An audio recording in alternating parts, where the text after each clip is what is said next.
live. So, welcome to Cub's Corner. And this time I have Greg here, of course, and we have a special guest, Bazil Broketail. And from now on, I give to Greg because Special guest, Basil Broketail. he's for this. Here, Greg has the plan. So, Hello and welcome. Transmitting from Texas, Germany, to the world and all the ships at sea. We are live and ready to go. We cover some current events, but mainly we are an entertainment stream. So what? we'll be covering movies. Yes. Who had Shocking, said huh? that? Entertainment, And and we have nobody told me that here. we have Cub, as always. Since it's his channel, we are required to have him. And we have Bazil Broketail, who's been with us on a few other streams. Been about a year since he's been here. So welcome, Bazil. How have you been doing? Oh, really well. I missed the chat. It's been so long. We really wanted to get back here forever. Just never had the chance. Yeah, Basil, the big star here from the King Kong review. Don't forget that. Well, Yeah, that's a that's pleasure right. to be able to be back. Yes. It's going to be Yeah. fun. Here's the funniest part in that. People should check that out, and it's so cool that I left it in also in the German version. That he starts speaking English in my German version because I like the part so much. I just left it in there, like it is. That's awesome. And Cub was on one of my recent reviews where we reviewed The Wicked Dreams of Paula Schultz. Yes, there's this movie that plays out in Germany. Which I saw. Well, it's supposedly set in Germany, but it's actually, of course, shot in Hollywood in the 60s by the cast of Hogan's Heroes. It's not a fun little in, movie for its time. It's not. I don't think Cub enjoyed it, though. No, but Greg, are you sure it's not shot in Germany? Did they just use material from Germany, or because there were scenes from Germany in it, or not? Yeah, well, they probably had some location shooting in both locations. I know Hogan's Heroes is shot in California. And from what I read, most of the shooting was done in California, although they may have had some exterior shots from Germany. They definitely had a German vibe. It was set during the Cold War in East and West Germany.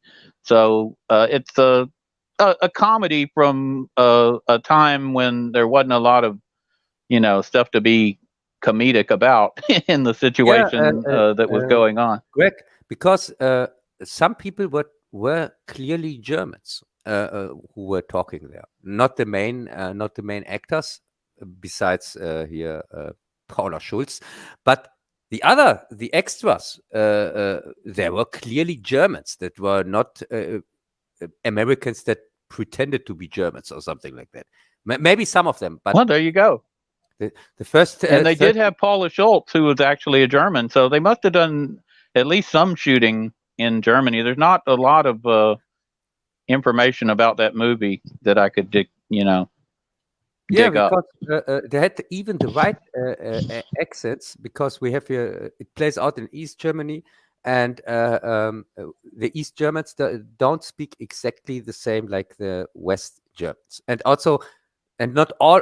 So the accents were correct when they went from East to West. That's very interesting. I could have used information like that in my review. I just watched the first 30 minutes. So I don't want to tell people here something stupid. This is what I just thought when I saw the first 30 minutes. I directly got that the Eastern accent here, German accent here, when they talk to each other, hear the female trainer of her and so on. This was a German woman for sure. I'm pretty sure she talked Wow, that's interesting. I might have to do a follow-up. I'm not going to watch it. I mean, the follow-up. I watched the follow-up, but I'm not going to watch the movie because I'm not a fan of it. Yeah, he kind of panned the movie, although everybody else I knew actually liked it. But Cub does have higher standards. You did mention, Cub, that it reminded you of, well, it maybe me mentioning that there wasn't another one like it, the Top Secret movie that was also set in the Cold War in East Germany. Yeah, which was much better. Please. Oh, it was far superior as a comedy, but you got to remember budget. It had a much bigger budget. It had better actors. For what it was, they were going for the type of humor that they did on a sitcom that was created in the mid '60s, and of course. By the way, this comedy it kind of directly leads into one of the things we're going to cover, The Offer, because the producer of the original Hogan's Heroes was the man who ended up producing The Godfather, and the beginning of the series The Offer on Paramount Plus and however you managed to get it. I got that, and I wanted to tell you the German title of Hogan's Heroes. What was the reason why I never watched this series? Because in Germany, what was the title? It's called Ein Käfig voller Helden, which means, translated, a cage full of heroes. And if people are wondering why the hell, what's up with this strange title? Can you remember there was a big hit? Called a movie about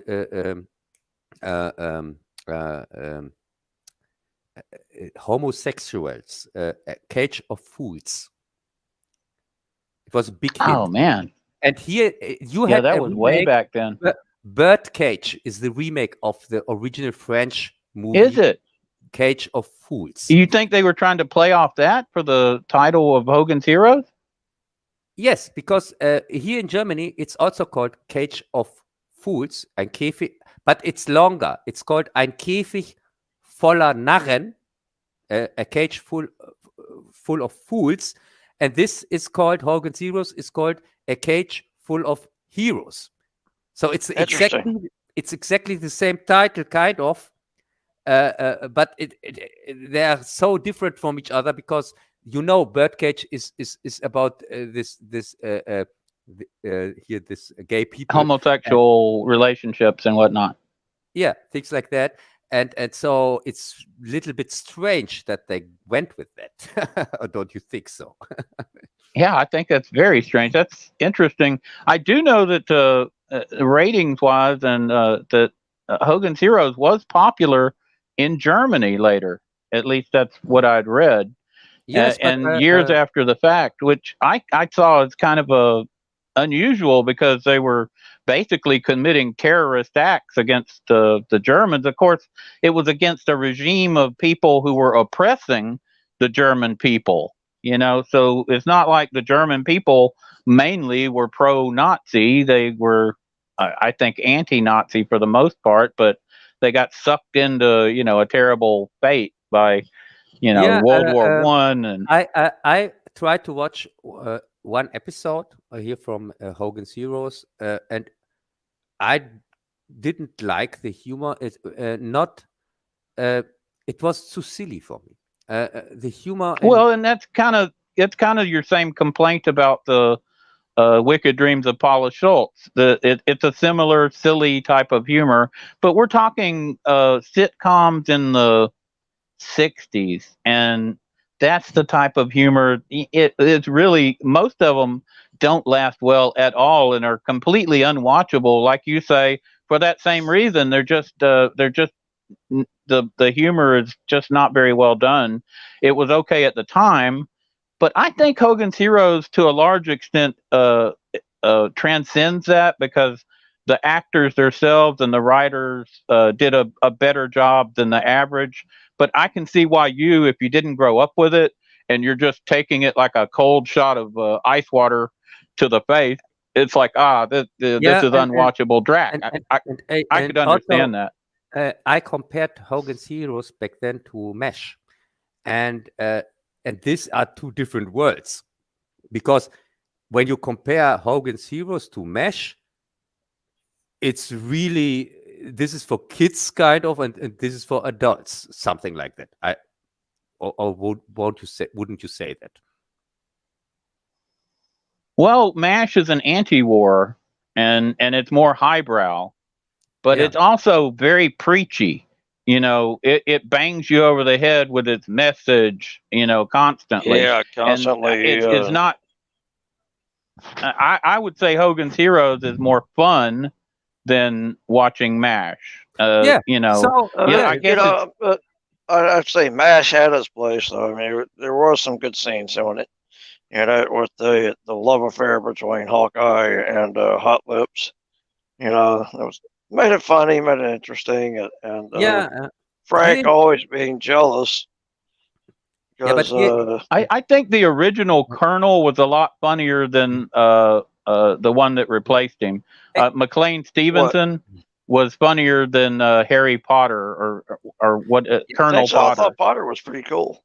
Yeah, but here in Germany we can't stand. We can't stand fun. Was it Frank or no? Frank is the idiot. But I forgot who the Colonel was. But here in Germany we can't stand fun. You know that, Greg. So of course, MASH. That's true. You remember the first commander? He always wore like the fishing hat with the lures all over it. Yeah. And that's what I was talking about. He was funny as hell. He was an idiot. I thought he was funnier. Potter was kind of the more curmudgeonly. I don't know. I thought the show kind of, and Alan Alda ended up taking over a lot of it and being very preachy and kind of overbearing. The humor kind of disappeared and the message came in there. And also it was about the Korean War. And my father fought in the Korean War, and he hated MASH because it didn't show anything like what it was from what he had seen, if you know what I mean. And by the way, this is now the first time that there are some gags in The Simpsons, and I've seen all The Simpsons, all 500, 600 episodes whatsoever. And this is the first time that I now understand one gag line in The Simpsons, which I never understood before, because Homer sometimes comes on with the ghost from Colonel Klink, and I was wondering, who the hell is that? Why the hell should I think this is funny? And now I discovered it's from Hogan's Heroes. Oh yeah, that's exactly right. And he would mess with Klink the way Hogan messed with Klink. He was like, "Oh, do you know Hogan had tunnels all under your camp?" Hogan's Heroes was a very popular show, and it continued to be popular for decades after the point. I think you enjoyed Hogan's Heroes, didn't you, Bazzil? Oh yeah, it was good. It's still one of the classics. Yeah. So what I was saying, to watch, the humor, even though it stands up better than the ones of its time, it is dated. And when I did my review, that's why I only gave Paula Schultz 3 beer mugs up, because the humor is so dated. It's like trying to watch. Have you tried to watch some of these comedies from the 40s or 50s that are just so? It's hard to even understand why this joke is supposed to be funny. Because it's totally lost to time. At the time, I see these people laughing, and I'm like, okay, this is supposed to be a popular show, but I don't get the humor at all. It's like Cub was saying about not understanding why Colonel Klink was in The Simpsons. Some of these references, I guess, are just lost to time, or they're just not translatable to a modern audience. Yeah, absolutely. But still, even these references back then in The Simpsons, they didn't distract from the story or something like that. But when I watched nowadays a Simpsons episode, which is full of SJW wokeness and gay stuff and things like that. And the jokes are there are no jokes in the Simpsons. For me, true. It's just not. What fun. has happened to it? Why does it? Why do they? I don't understand how that's going to translate to modern audiences of the future either, because it's going to be totally unfunny. And the thing is, it's not funny in its current time. At least these other shows we're talking about, they were highly popular in their time. The stuff that's being produced now isn't funny to anybody. No, really. I tried to watch him with my colleague here with DJ Turklander, a Simpsons episode, or 1-2 Simpsons episodes, because he watches TV. I don't watch TV, but when I'm on his place, then sometimes we just watch a little bit TV or try to watch it, and we tried to watch a little bit Simpsons, and it was unwatchable. You can't watch these new episodes. They are boring. They are offensive, because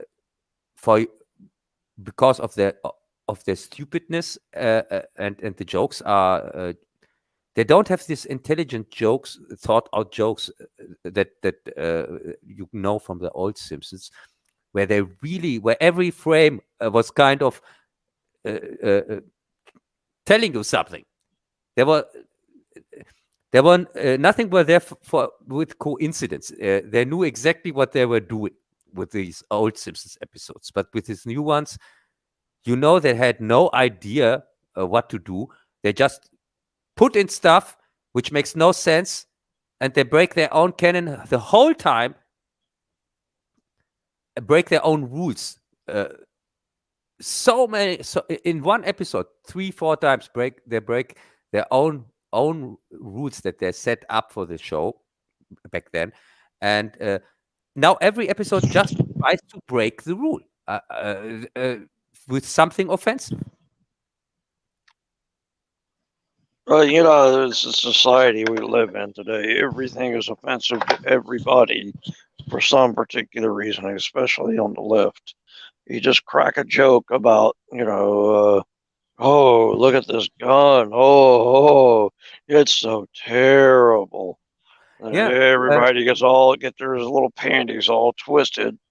No, what I mean is, somebody new comes in to the show The Simpsons, and the first thing he does is making Homer gay, or making Marge gay, or making Bart gay, or something like that. What the fuck? Yeah, for no reason. It doesn't make sense. That is what I mean. I mean, who the hell do they think they are? Of course, they just do that people can say, oh, and this is the one episode where Homer was gay, or something like that. Or when Homer kissed a man, or something like that. No, I don't want to see that. Really. That is what I mean when I say offensive, because they destroy their own canon. No, I got it. Yeah, and they've made Homer into like a ridiculous caricature. Before, they at least had him with some intelligence, and they would riff on him, but they've made him just ridiculous at this point. It's not funny. Yeah, it's just not funny, and there's no intelligence to it, like you said. Yeah, and that's a problem with this. But I don't watch it, as I said. It's just coincidence when we tried to watch a few episodes, but it didn't work. we just then switched to Rick and Morty. we watch Rick and Morty for the 20th time, instead of watching a new Simpsons episode. Right? And we have Borley Bar in the chat with us. Ja, hi Burly Bear. Schön, dass du da bist. I tried to say it with a German accent, but failed miserably as usual. No, I just gave him the secret instructions, as you know, because as you know, some assholes have stolen our Enigma. Normally, I would send him a decrypted message. Oh man, and that is so secret too. That would be perfect. Yeah, it's supposed to be like 1 trillion different combinations. No one will ever figure that thing out. Yeah, now we have to use the stupid live streams to get, for the messages. We can't use the Enigma anymore. Still, we didn't get it back till now because some stupid assholes have stolen it from us. And I told Jess I want it back. Yeah, when I meet one of these Brits, I thought because in U571. They say that the Americans have stolen it, but I know you are innocent, you guys. Right? I think they made that up. That was one of the least true movies of all time from a war movie perspective. U571 is like nothing about that thing was true at all. Yeah, but don't forget they lost Bon Jovi on their way, or not? Bon Jovi was with them on board, but in the middle of the movie, they lose him. Right? He's gone. In a submarine. Yeah, in the middle of the movie. They cut out the scene where he died, and that's the reason for the confusion. Because that would make it confusing. Yeah, it makes yes. In the released version, he just disappears. He's just not on board anymore. Yeah, it's a really funny movie. Well, the British are always getting in trouble. I was watching Ms. Marvel. I guess we could jump to that and do a quick review of it. And one of the parts they were complaining bitterly about how the British had done this wrong and done that wrong, and they caused all these problems, which I guess they probably did. And the partition of Pakistan from India, and but it did remind me that, man, I know Cub has got some complaints with how the British handled his area of the world, and yeah, they probably helped mess up stuff over here. I mean, in America, the Civil War, the South wouldn't have had slaves if the British didn't bring them over here and install them. We could have done without that. This is true. The Brits are the ones that went to Africa and bought the slaves from the actual tribal leaders. And to begin with, folks, we go back to we don't want to go too deep into it, but briefly, slavery was instituted long, long before it got here. It was the Africans that were actually selling their own people as slaves. Yeah, if you want to go back before that, well, fuck, excuse me, but shit. The Romans had slavery, and basically slavery was exactly. Jews were held slaves long before the Africans ever were, and were treated. Well, it was considered a mercy after a battle, not to kill your enemy, but to enslave them. Yeah. And the Arabs had also slaves. This is no secret. Yes, that's true. The Arabs had a major slave trade. Yeah, but possibly supported by the British, and who seem to be at the root of all the trouble. I thought you would appreciate that from Miss Marvel. They were definitely going after the British. The British caused this problem. The British caused that problem. Yeah, there we go. That got Doc going. This is so great because you have seen Miss Marvel, the first 3 episodes, and Bazzil has also seen some of it, I think. And I have not seen it, so that people know where I come from. And you now try to pitch this new series to me to make me watch it. So give me all you have. I thought that would draw you in. Yeah, tell me everything about your new favorite series, Miss Marvel. Why should I watch that? Oh my God. Okay, well, just to mention, Doc is in the chat. Doc Bullock. So that smoked him out too. Yeah, this is again a stream with my friends. Magic is also here, right? Who I call Doc. Okay, so Ms. Marvel. So I've seen 3 episodes, and this thing is clearly not aimed at me. It's got to be aimed at like teenage girls. possibly of Muslim extraction. I don't. In a way, it's kind of interesting that that they're looking into a different aspect of humanity, and that she is Muslim, and so you get to see different stuff. But she's a superhero, and I don't remember. I don't know Superman's religion, or Batman, or Aquaman, or Wonder Woman, who I guess is Amazonian religion or something, but I'm not really sure. In other words, this is the very first time that religion has been pushed in my face, and of course, it's not my religion, but that's okay. I actually think it brings a interesting dynamic. Well, what was frankly, the series? it's all about political correctness, really.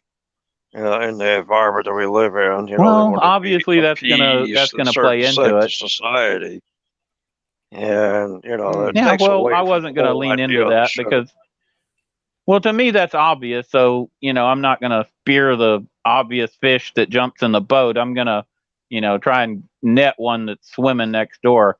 So without me talking about why they have went with that, it could be done in a very interesting manner. And I think sometimes, like, what I was going to ask Cub, what was that series with the vampires on the island with the Muslim sheriff? I forgot the name, but we talked Yeah, about I'm blanking on it too. But it was a pretty good aspect, and of course they messed it up by having his son kind of turn against him for no real reason.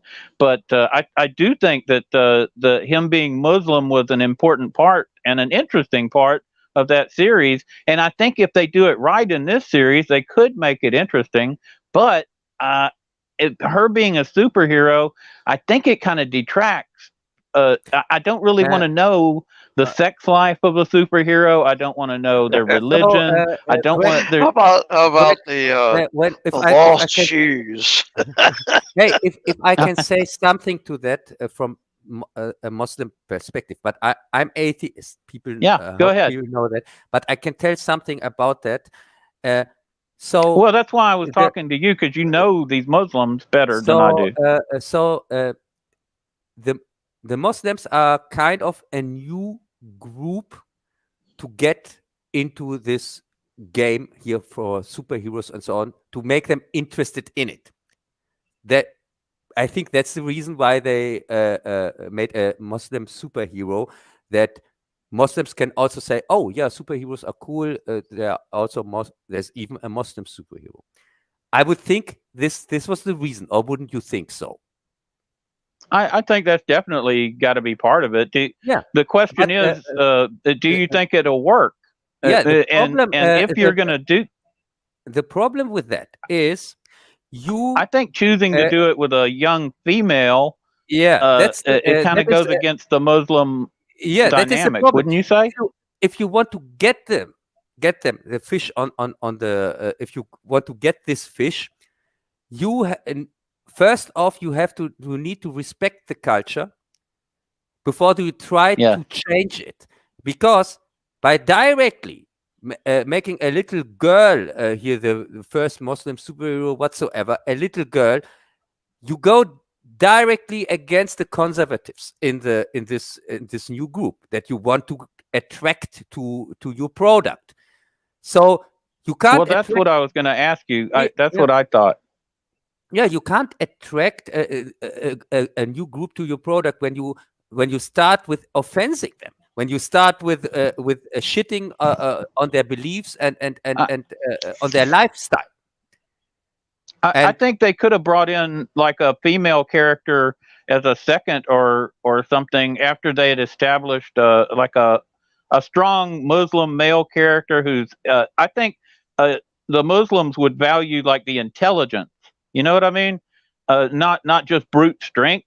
If I was going to write a Muslim superhero character, I would make him quite intelligent and able to outsmart people while still having some other abilities that just making it a young girl who has this ridiculous giant fist seems like it's mocking Muslims more than trying. Doesn't it seem like it's mocking them?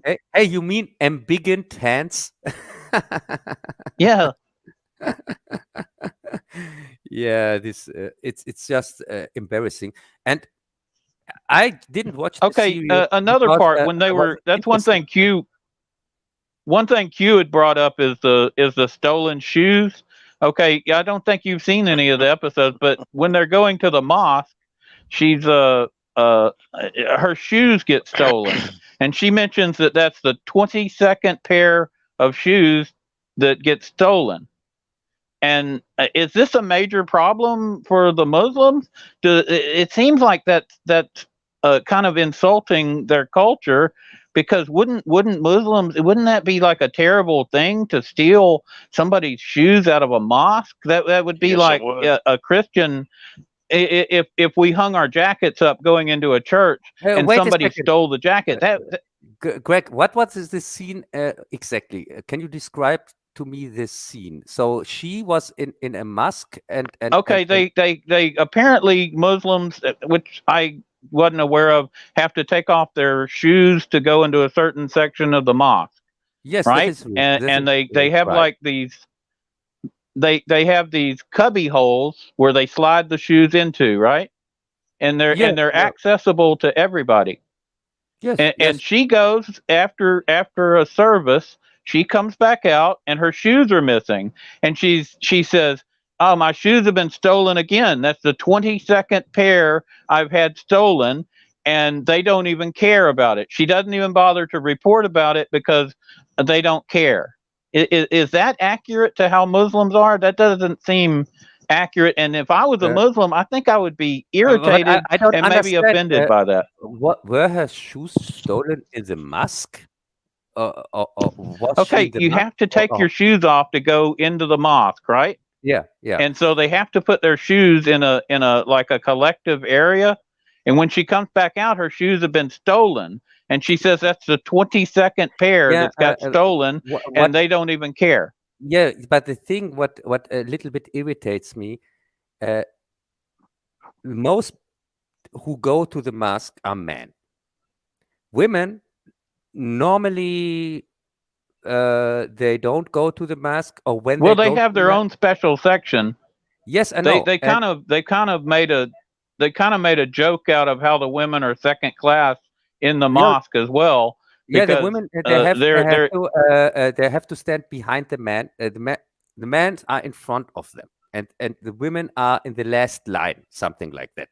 Like, and not just that, they've It's got kind of like like a in the special Jewish partition. tradition, the so women are not allowed to enter the front Holiest of areas. the what do they call it, the temple. So they stand in the back.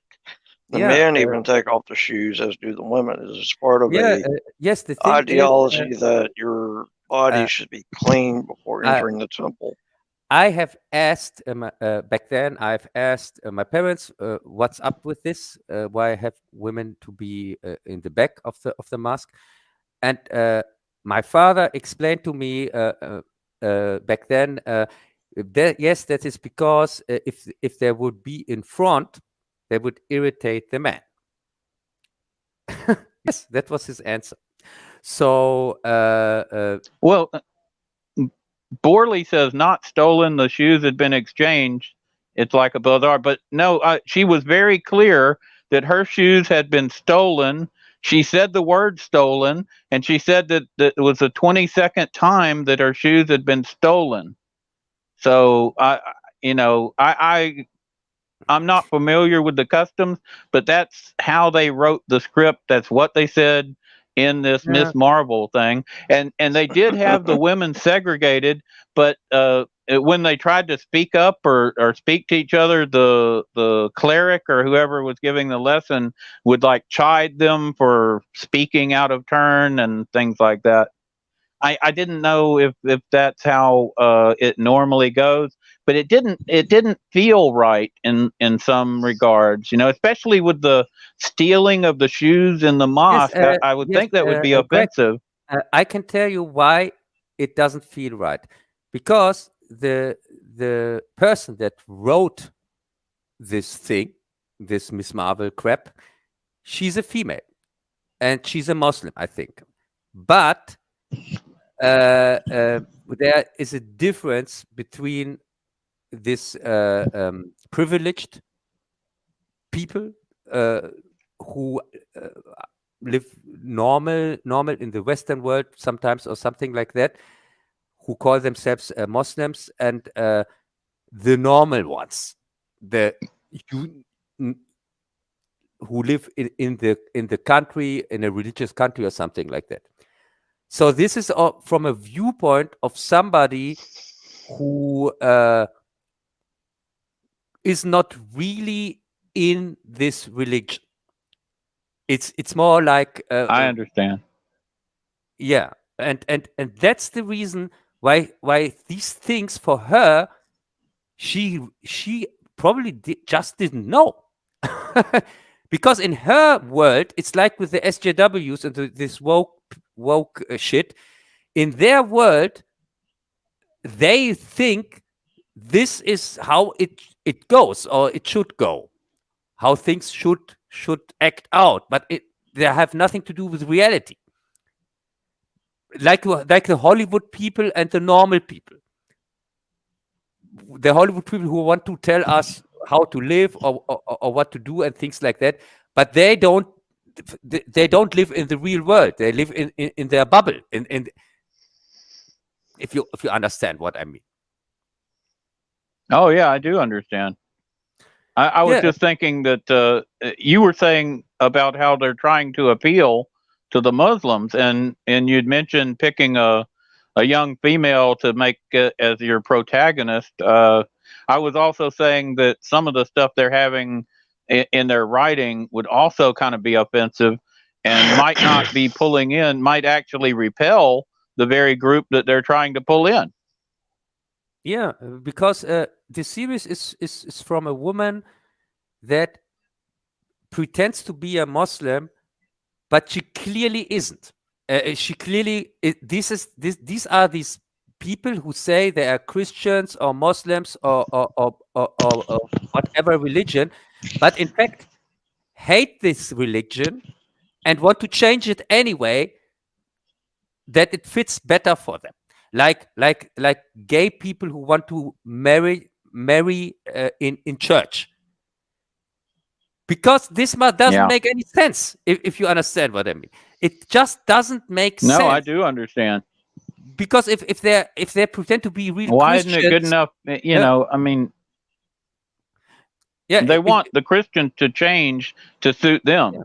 Yeah, to suit them. But and they want to force it to happen. Yeah, and this is just not Christianity anymore. If the Christians change, and the same goes also with Muslims and other religions, and of course the people responsible for this crap, of course they are not real Muslims, and I say that, and I'm not Muslim either. I'm an atheist, but at least I know the religion. She doesn't. Well, you've been around Muslims. I've known some Muslims in my life, so you know, and I've read a little of the Quran, and you know, as I have many spiritual books from Hindus to others, you know, in my searches through history. Although I'm a Lutheran, I do look at other religions and study them. And I'm not walking around telling people I'm Muslim or pretending to be, because that would be sacred. No, but you have some knowledge of the culture. Yeah, at least I have some knowledge. But having some knowledge of the culture, you can speak on it with greater authority than I could or Bazzil could. Although Bazzil has some knowledge as well. Hey, or Greg, or this woman who wrote the show, who wrote this comic book. Yeah. Because you know, the point is, it's the series is mainly written. It looks like for young, you know, 14-year-old girls, and it's pretty boring through the first 3 episodes. You don't really have any action until the end of the 3rd episode. She gets in a battle with some, I guess the Muslims call them jinns or demons. Jinn is just, you know, I'm somewhat aware of the Muslim belief in these jinns or pre-Islamic creatures, or Yeah, it's really hard to define. I've heard that they live on like Greg, like a parallel dimension or something. Greg, Jinn is just it describes here the genie is a jinn. Here the genie from Aladdin. Genie. That's why his name is Genie. He's a jinn.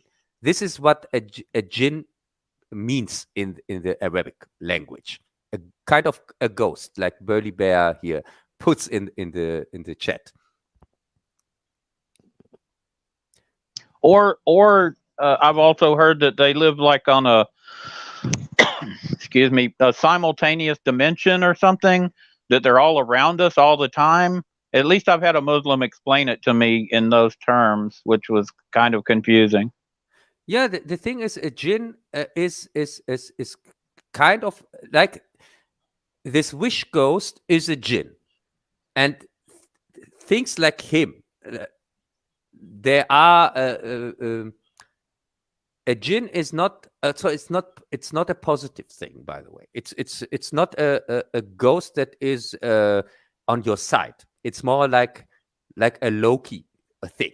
It's somebody who you don't mess with. Well, Doc says he's talking about the bad guy from Wishmaster 1, 2, 3, 4, and apparently 6.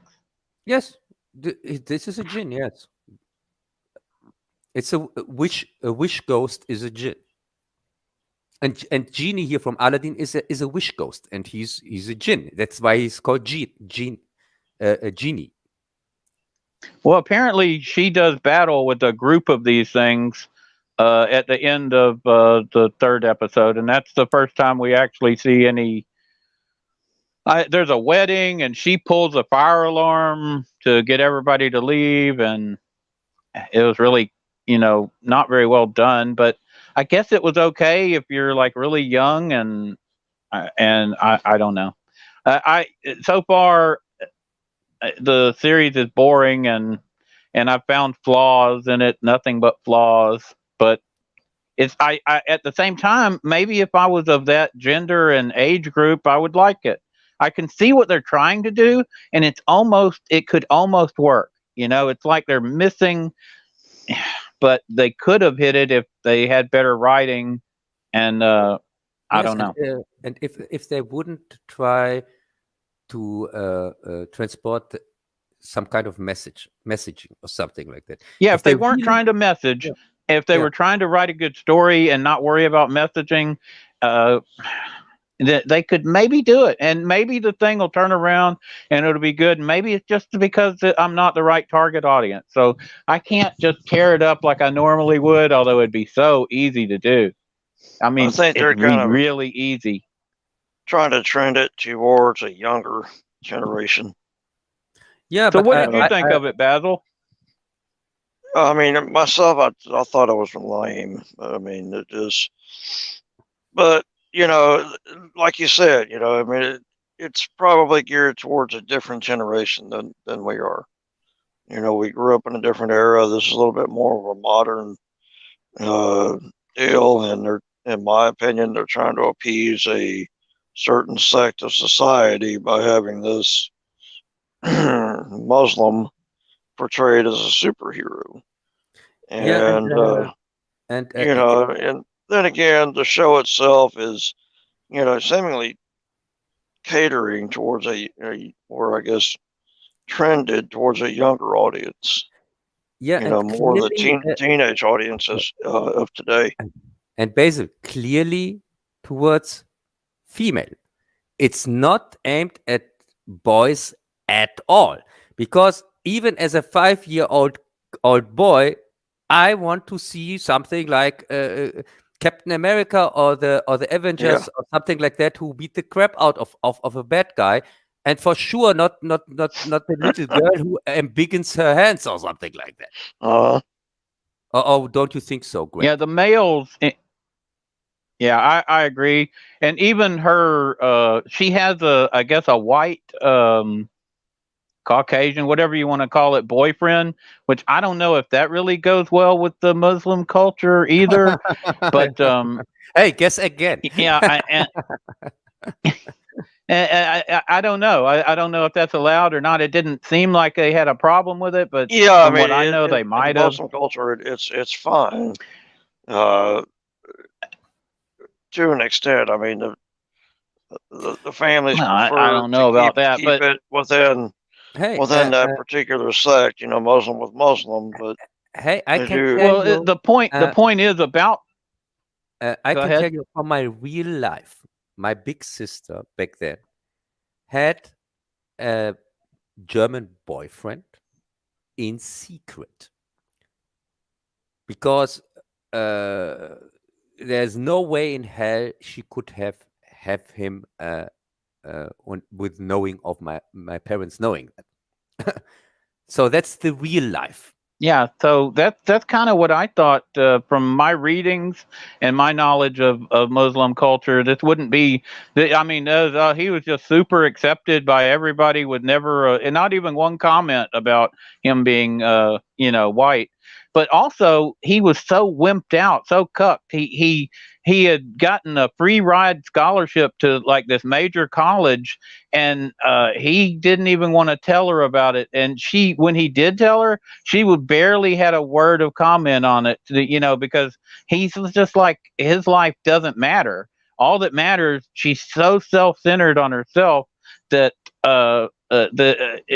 he's obviously like just a minor character in her life, and the major thing of him, getting this great scholarship, it meant nothing to her, from what I could tell. She's just a terrible actress. And when I describe, when I compare that, what you tell me about, you have seen it, I have not seen it, but what you are telling me about this relationship, when I describe it, when I compare it in my head to, for example, relationship of other superheroes like Spider-Man, for him, MJ was very important. She is very important part of his life. So also in the comics and also in the movie. So, but in this case, like you say, it doesn't seem that way. Yeah, and if something major happened in her life, it would mean a lot to him. He would care. Yeah. He wouldn't tell her to stay. Oh, don't bother to go. Just stay here and help me figure out my thing. It would, that could ruin his life. I mean, he would never get another chance at a scholarship. But that didn't seem to matter to her. What mattered was her figuring out her heritage or whatever it was. I don't know. It just it struck me as odd that they decided to go with the interracial, interreligious relationship. And then have him mean, kind of so little to her. But maybe he does mean more. I mean, it's only 3 episodes in. He did try to fight for her at the wedding, and I don't know. I can't judge it, but at least they had some kind of action. We're talking 3 straight episodes with it just straight up extremely boring talking. This is a superhero show with almost no superhero action. Yeah. But much of a show, I think. And her powers are so lame. I've never seen anything as lame as what she does. The embiggened hands, and that was it. You finally got to see that, man. I didn't understand it right now. So she can embiggen just her hands, or can she embiggen also other organs?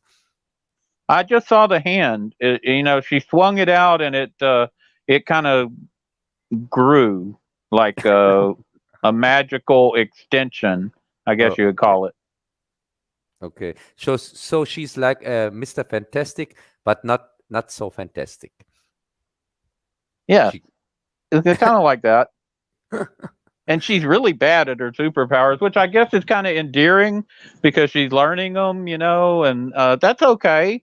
It's actually decent. That's how it kind of should be if she's so young and this and that. But she's a big fan of Captain Marvel. She's always talking about Carol Danvers, this and that. And if you're not a big fan of Carol Danvers and Captain Marvel, it kind of detracts from the series. Yeah, and also a very annoying thing is why this superhero is constantly called Islamic superhero or Muslim superhero, because a superhero is just a superhero. It has nothing to do with his religion. I couldn't Well, tell that's what you I was if saying before. if I the don't other even know the superheroes- religion of any Yeah, other absolutely. superhero. Agreed. I couldn't even tell you from most of the superheroes. I couldn't tell you what they believe, or if they're atheists, Christians, Muslims, or whatever. I have don't no care. idea. I didn't even think about it until this series came along and kind of shoved her religion in your face. And it's not like she just happens to be Muslim. Most of the show is centered around her Muslim culture. Yeah, this I mean, is I would say just, 85 to 95% of the show is spent, in mosques and dealing with and they're getting ready for the wedding and stuff. So maybe it'll be a little different, if she moves away from home or something. But I mean, it's not like they wanted to just let you know about it. You got to be totally immersed in it. And I think they were kind of making fun of it in some ways, like with the stolen shoes, and there was a lot of little stuff that I didn't register, but I'm sure if I was to think about it, I could come up with other examples of how they disrespected the culture. yeah, Although for sure. they but, were trying to but- put a good light on the culture too. I mean, they made them seem friendly and happy, and man, they just it's good being a Muslim, I guess. I have no clue. As I Overall, said, I'd have to I don't give it- know, man. I'd have to give it one rotten tomato. Oh, so Cub gives it one rotten tomato. I can't No. really rule on it yet. No, I can't. Just Uh, can, I it- just can rate the trailer, and the trailer sucked. Sorry. Right. It wasn't enjoyable. I don't know, and it was flawed and imperfect. I think Nomad would sterilize. Yeah, so much for Okay. Miss Marvel, I would say. So much for that. Thank God. Thank God. I love the compassion that favors you. Doc's secret superpower is to make lots of money. There you go. That's That's Way to not go, a Doc. that's a secret. No, that's not a secret power. Everybody knows that. He and his pets are just making money. He and his people. Well, Bazzil is certainly trying to work on that now. So let's all hope everybody makes plenty of money, Yeah, but Uh-huh. the problem except me and Cub, of course.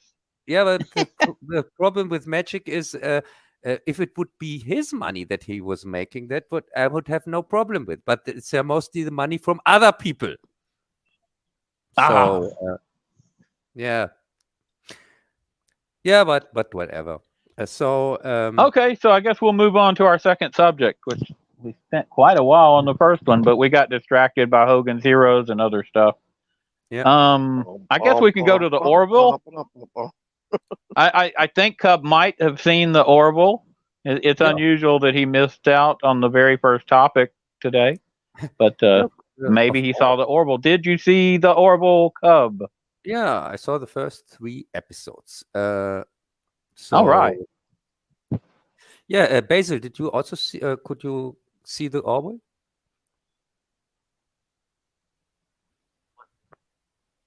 Bazzil, you saw the Orville, didn't you? Parts of it, yeah. Bazzil? Yeah, it was pretty good. I mean, Yeah, you with know, the spider people. yeah. Yeah, it was actually good. Okay, I why liked don't you? the Okay, why the don't you cinematics let are us know actually what you pretty thought cool. of? Why don't you describe what you thought of the spider episode, the latest episode of the Orville, Bazzil? Well, I get a Actually, beer. I thought it was actually pretty good. I like the cinematic, the cinematography of it, color. It's exciting. It really piques your interest to keep wanting to watch it. Suspenseful. So we are talking about the episode that borrowed heavily from Alien, the episode 2. Correct. Yes, that was. I didn't really like the first episode of the Orwell because I I'm not the biggest fan of these kid characters, and also this this new character that they introduced that can't stand here robots because they killed her girlfriend. I thought, no, it's not for me. And but the second one was better here with the which was heavily inspired by Alien, which was kind of a horror episode, I think, and didn't go well for some people because the people that were transformed into this new species, they didn't come back. They were gone forever, or not.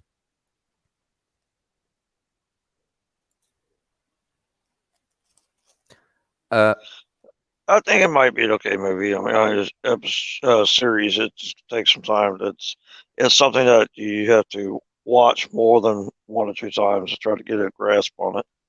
Yes, episode 3 was a step up, I would say, and it heavily reminded me. Basil, didn't it remind you on Next Generation episode? Mm-hmm. Can you remember the one with which was called Hotel Royale? So what was that again? That was when one of the first episodes here from Next Generation, they found on a planet a door, just a door, a hotel door, and when they went through it, they were in a Hotel Royale, and they couldn't leave.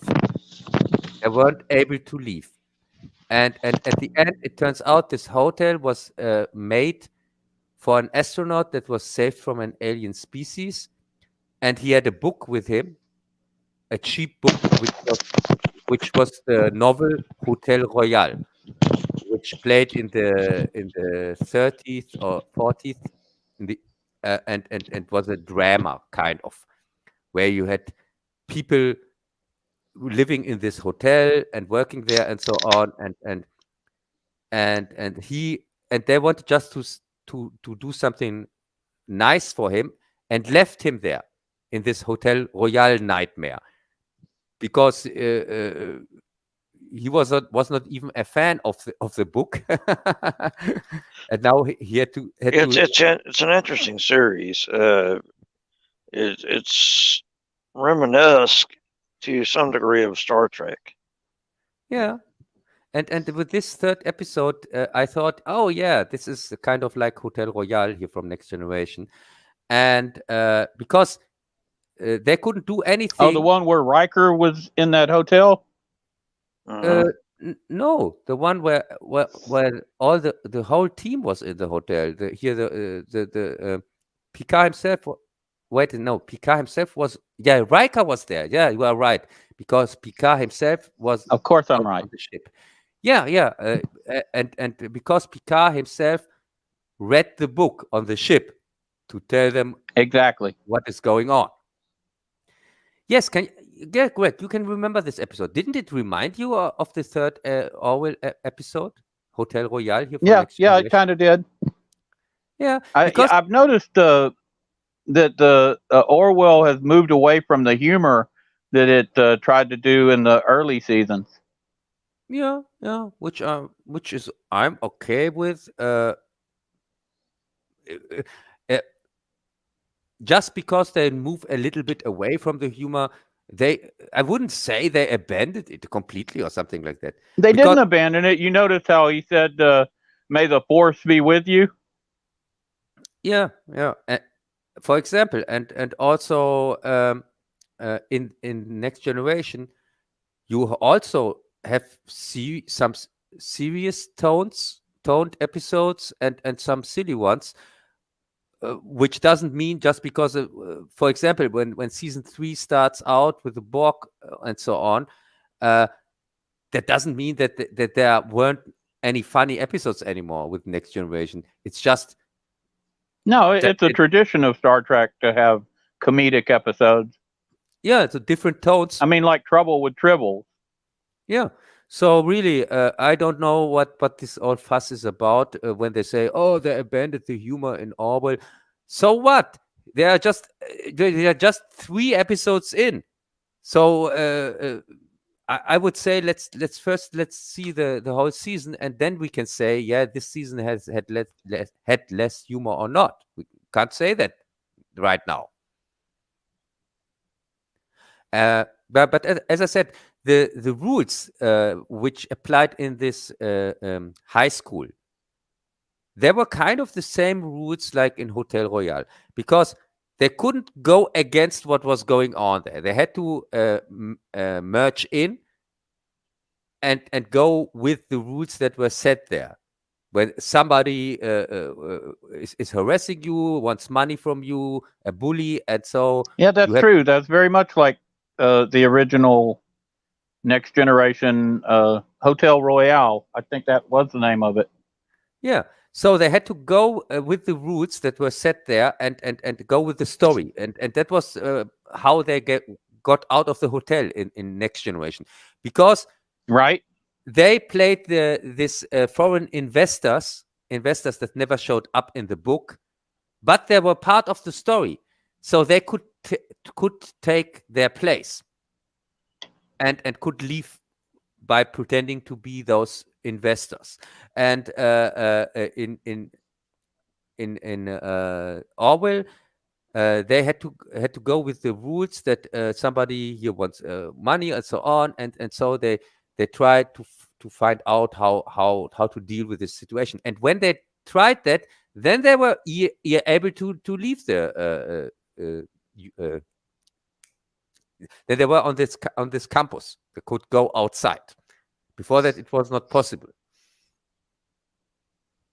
Well, on the episode with the spider creatures, where they're exploring, and the admiral gets the transformed, it kind of reminded me of the Alien movie, where you had these things on the wall. You saw that episode, right, Cub? Yes, of course. I said in the beginning when did it remind you of the Alien? And why didn't they wear the spacesuits that they wore when they went back over there, so that they'd be protected from something like that? And when they came back to the ship, this guy was obviously, the admiral was being transformed, and they didn't put a guard on him. There wasn't anybody else in. Yeah, that didn't make much sense. And yes, when we talked about this episode when you were away, Greg, I said this is the one that I was getting a beer heavily from Alien.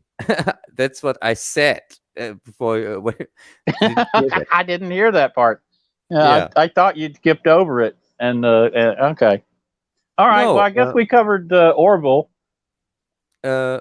Yes, just one little bit. The end of the 3rd episode, I didn't like that because we had this superior race that transcended from their bodies and weren't able to die anymore. They had an eternal life, and that's the reason why they hijack humans to that they can experience death through their eyes. But if you got that at the end, this speech when one of the crew members, a man, asked, "What is it like to be immortal?" Then this immortal woman says to him things like, man, husband, this and that, all man-related things, by the way. This is irrelevant, doesn't matter, or something like that. And now they have transcended from that to a superior life form, and their way is also going to go that way, because it has to be something. They say it. She says it's something like, yeah, that is the normal way that these things don't matter anymore, and so if they don't matter in the future anymore, why should they matter now? Well, it's only a matter of time before Cub turns into a glowing tomato-shaped ball and floats off. No, but I was a little bit didn't like this. Yeah, that sucks. I mean, it's obviously, messaging, taking shots at guys, which is what they do now. They can't seem to go 5 minutes without doing that. Yeah, especially putting the man down. I thought Orwell doesn't need that crap. No, that's kind of surprising, isn't it? Because Orwell's been so well written.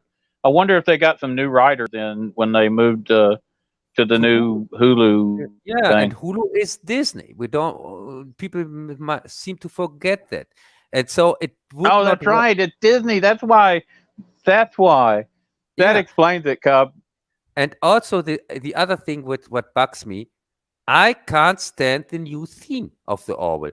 I like the original theme music, and the original title scroll and so on. This new one, it's so by the numbers. It doesn't stick out anymore as something special like it did before.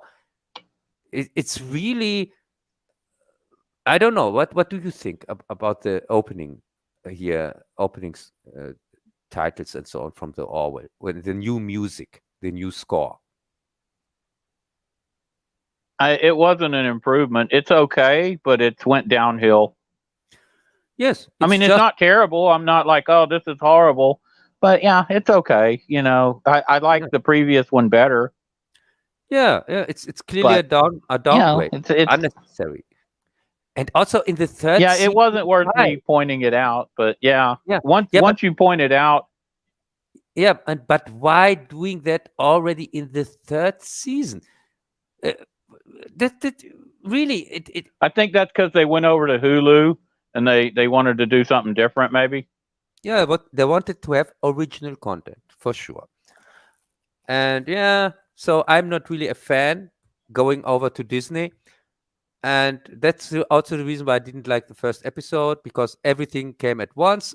This new music, and then this god-awful storyline here with this new character, which drove the robot to commit suicide. And of course, she was the only one who could help him. This is lazy writing, which I suspect from Discovery and Picard and things like that, not from the Orwell, please.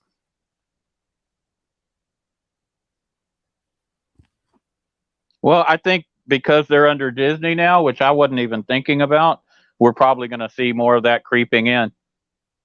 Now I'm going to notice it. I wasn't even, noticing it, and now it's going to be more obvious because I'm watching for it. Yes, that's. Are you saying Hulu is not part of Disney? No, it is. Disney bought up Hulu. Oh my God! But Greg, you are welcome. That's why I'm here as a German, to ruin things that you like. So my mission to ruin things that I love. So my mission is done.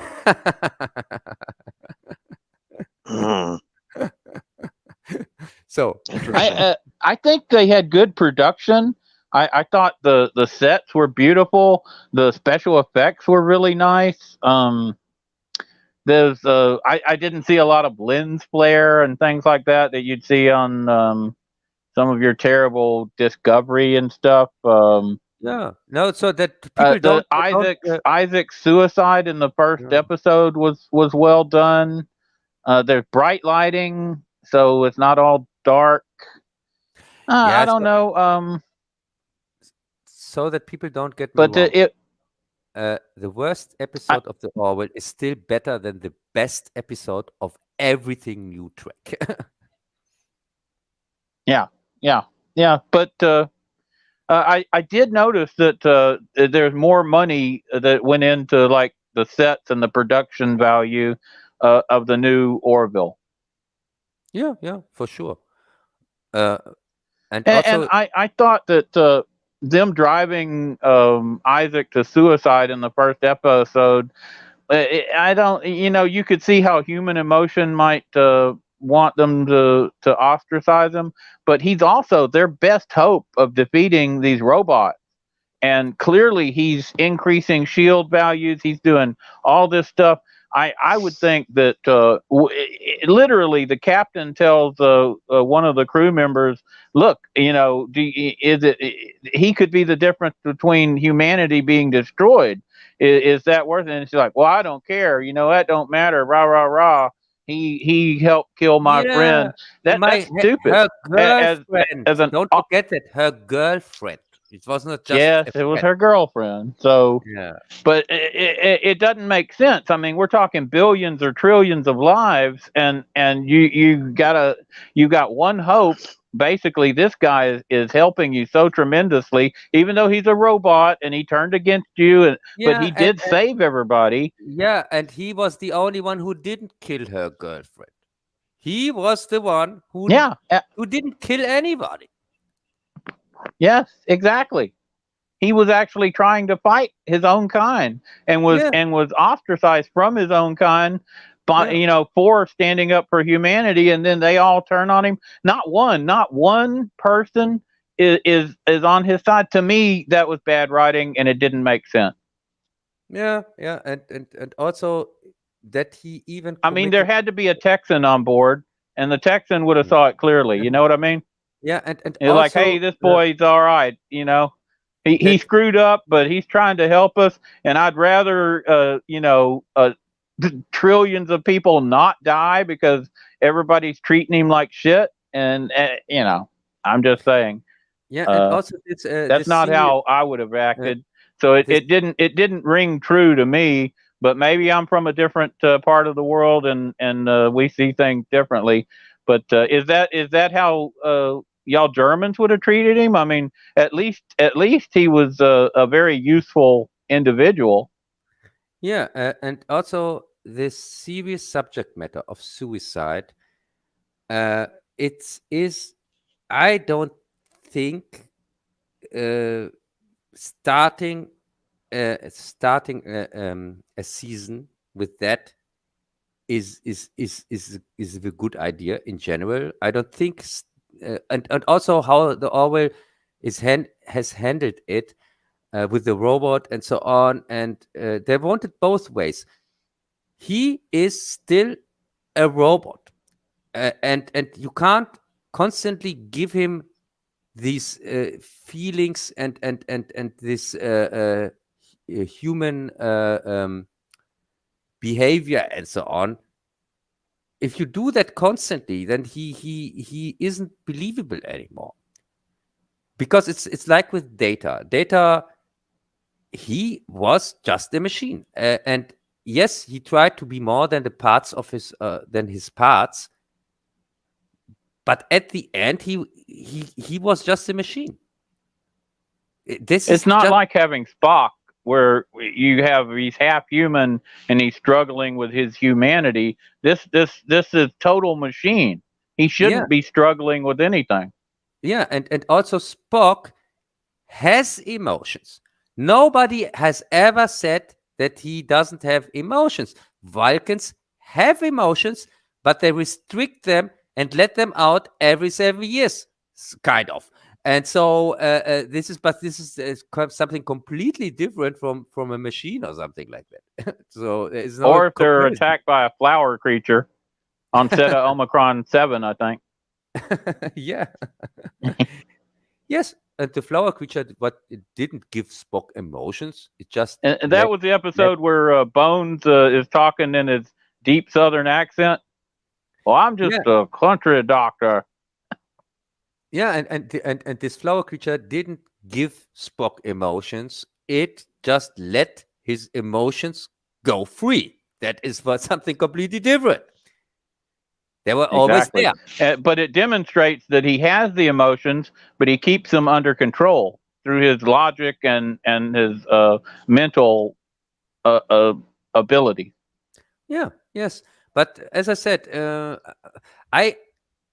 this season of the Orwell, the writing is not as sharp as it was used to be, because they had this serious subject matters already before and handled them perfectly. They handled them exactly with care, and here, like with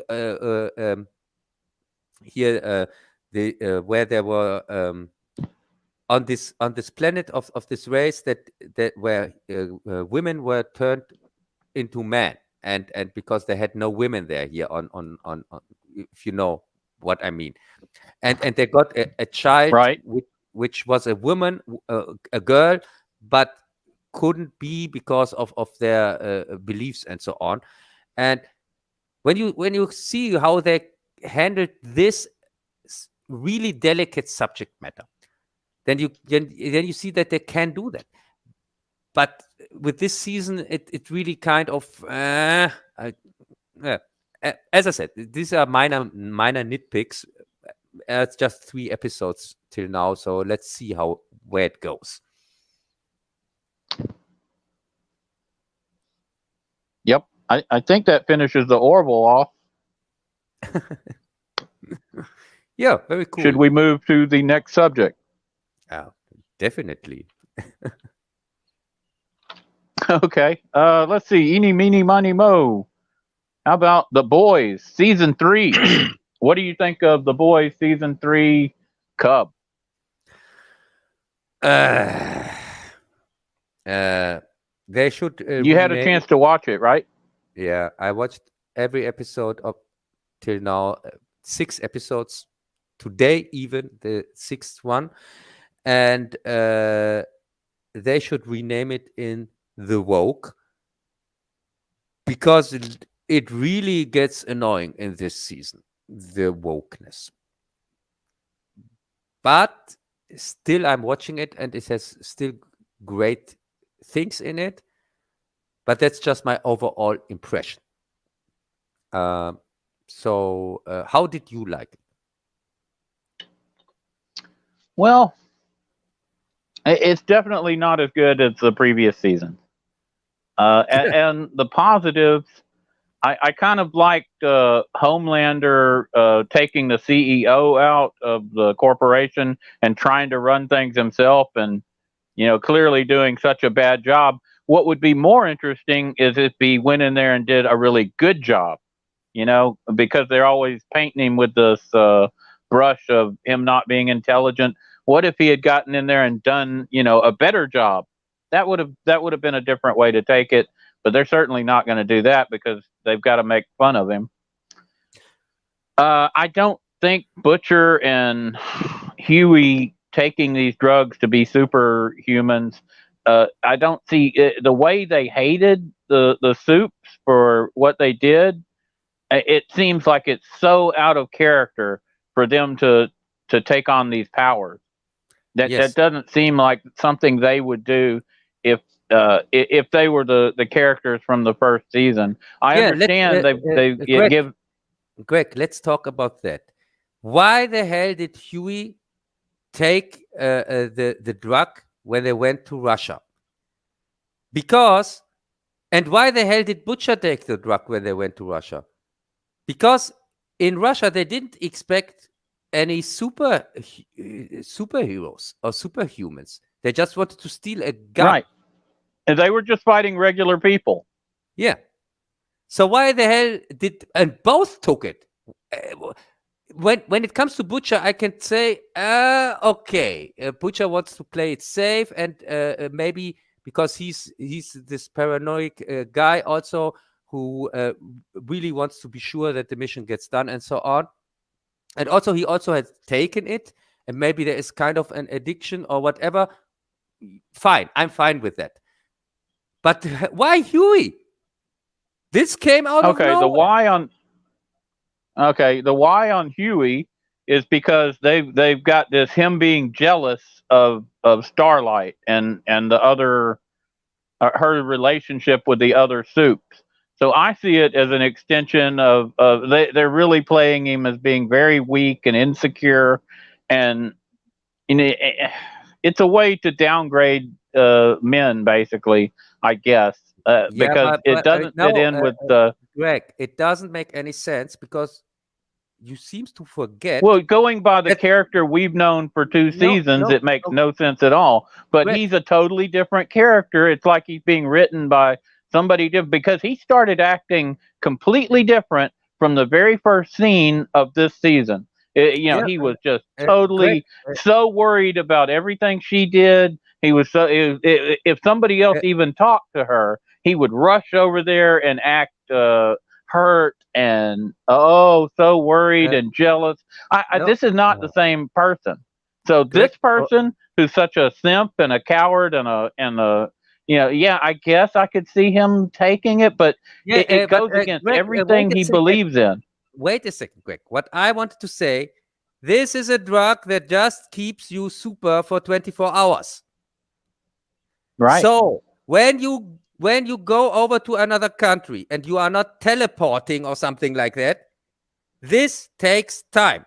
When you go from USA to Russia, you have to fly over with a plane and so on. Also, the mission itself, it was not clear how long how many days it would go. So taking this thing, because he clearly didn't take it in the plane or something like that. He took it before they. He took it before they went on the mission. Yeah, that makes no sense at all.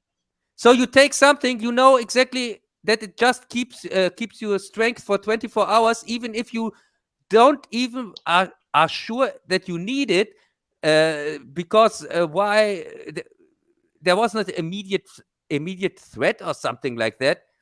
He didn't take the drug in the moment that he needed it. So you can assume he took it hours before, and as I said, if they are teleporting, then it doesn't make any sense. No, that's stupid. Also, they don't know the side effects of this drug, so that's crazy. And he doesn't know. And they know there are side effects. So, I mean, there's going to be some kind of side effect. Yes, but it did allow for a good battle between Butcher and Huey and Homelander. Let's ask Q what he thought about the battle. Did you get a chance to see the battle between Homelander, Huey, and Butcher? Bazzil? Yeah, actually, it was a pretty good battle. I enjoyed it. All right, well, let's hear what you have to say about it. It seems like a little bit unrealistic to an extent because of the drug, but I thought it was well written. That particular scene was well written. It was a good ass kicking. It was fun to watch. With with the fake Superman and the real one. Well, I mean not Superman, but Captain America. Yeah, Captain America. It's strange to see Captain America get his butt kicked by some dude hyped up on a drug. That part seemed a little bit unrealistic. Yeah, I agree on that. This is one nitpick I have, one of the many, by the way, because this drug is kind of a MacGuffin. Because first, you have no clue which superpowers it gives to you.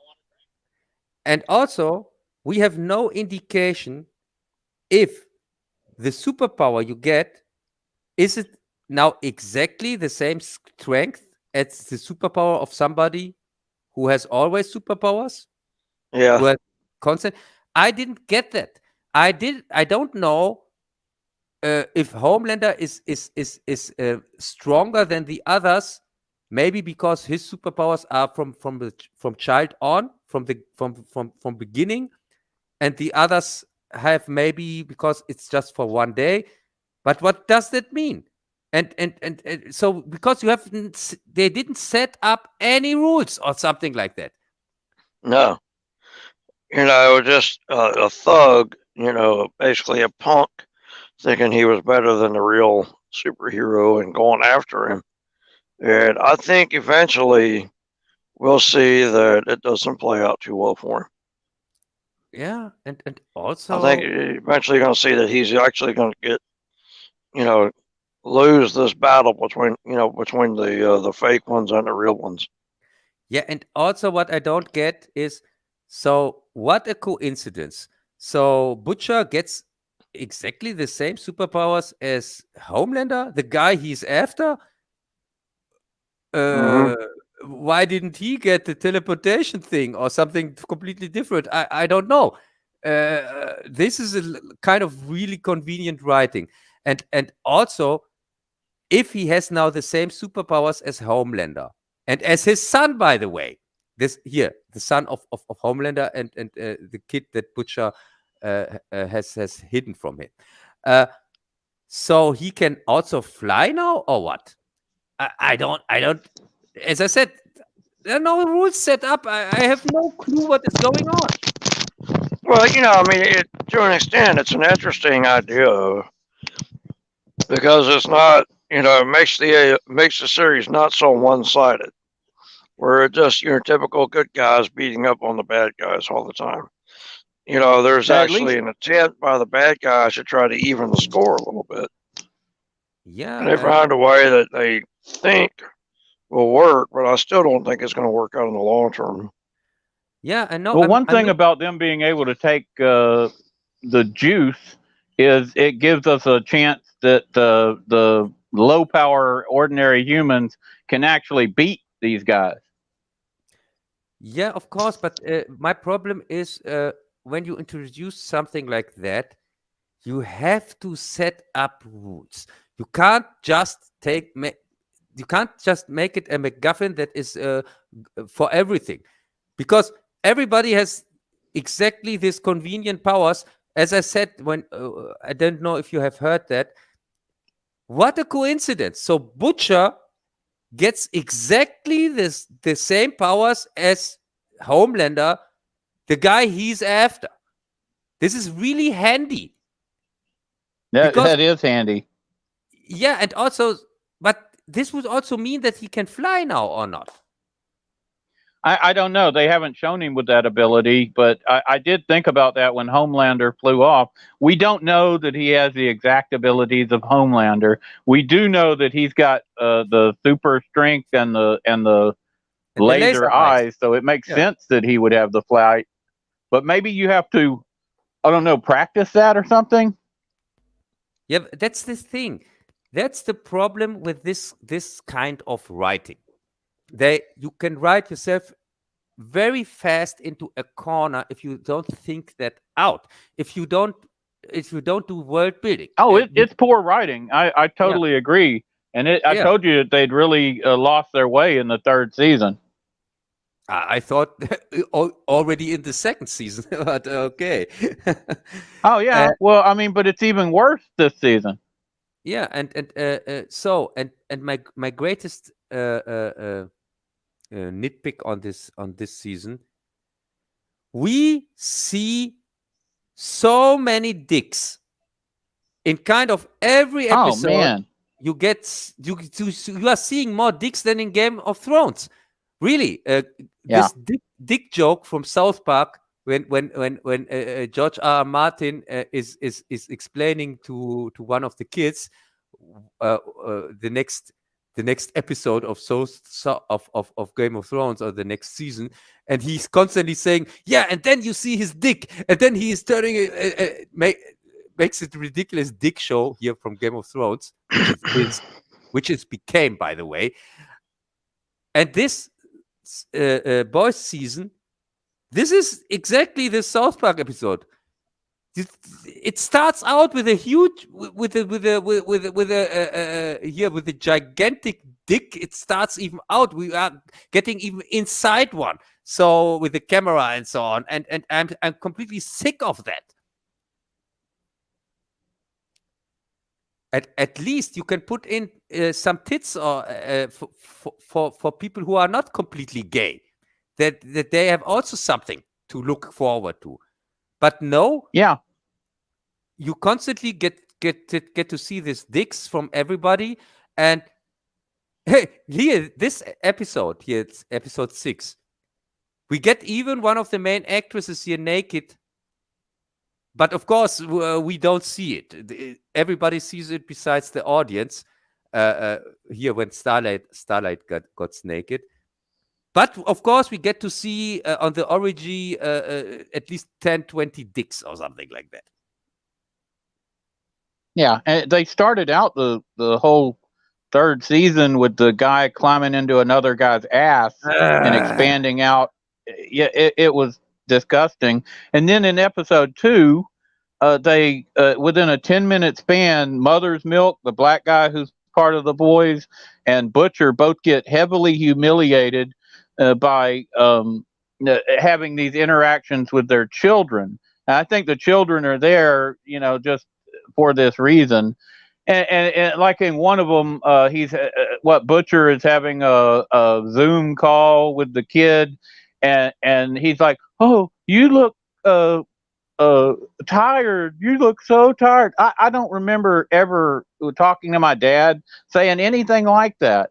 And then when he's like, "Yeah, I'll be all right," rah rah rah, but he's a little bit short with him, he starts like crying. "Oh, do you not love me?" And I'm like, God dang, because he just went through all this stuff, and he wakes up from a terrible dream, and he's immediately got to talk to this kid, and the kid is so needy and so. I've never even seen kids like this who are portrayed here, and the exact same thing happens within another 2 or 3 minutes. You see the Mother's Milk character. He's burning something on the stove, and he runs in there, and he has to take the fire alarm off the ceiling and smash it. And that causes his daughter to freak out. "Oh no! Oh, it's so terrible! Oh, have I done something wrong? Have I done something?" It's like, really? And it was just so it could show the men being humiliated by the children and their lack of, being able to interact or connect with them. I never had any interaction in my entire life with my father like that. But Greg, thanks God, as always, a strong female around that can save the day. That can save the day and the scene from these embarrassing acting men. Yeah, it just it didn't ring true to me. It didn't seem believable. It's too bad Kat isn't here. I was going to ask her about some of this stuff, but it's always good to have a female perspective. Well, we'll just ask Bazzil, who's also known as the Q. So if you hear me say that, that's a slip up. What did you think of the guys being humiliated and all the dicks they showed? Remember at the very last show, they had that one guy, I guess, during that orgy thing, and the damn thing was like as long as a python. Just ridiculous. Yeah. I thought the way Cub was describing it, I was like, damn, Greg, it's hard to get that stupid shit out of your mind. Greg, it was lame. There's no reason to have that in the. I have to go for a second, so don't mind. I'm back in a minute. Okay. Okay. Cool. Okay. Go ahead, Q. Just go on and speak about the boys. All right. What did you think of the boys, Q? Bazzil? I didn't really care for it, to be honest with you. I mean, at least from what I saw. It's kind of lame. It's going to take some time to get used to. It's one of these. Well, the first season was really good, but the latest season not so much. Hey, Jez is here. It's the writers that is a problem. I mean, the concept of the show is actually not bad, but you got to get the writers out of where they come up with this homo stuff. I don't know, man, but it's pretty crazy. It distracts from the overall show. Good guys versus bad guys. It does indeed. I mean, it's stupid enough to where they want to go with this juice business, then but then they had that to it. Really, I don't think it's going to fly well. Oh, I think it's got enough momentum from its early success that it'll keep going for God. I don't know how long, but I don't know where they're going with it at this point. Not to say that the series won't continue. It just because there's enough following. I'm sure. No, you think the quality is going to continue to drop, huh? Yeah. At least from Well, Jez was saying how the boys were kind of sidelined audiences.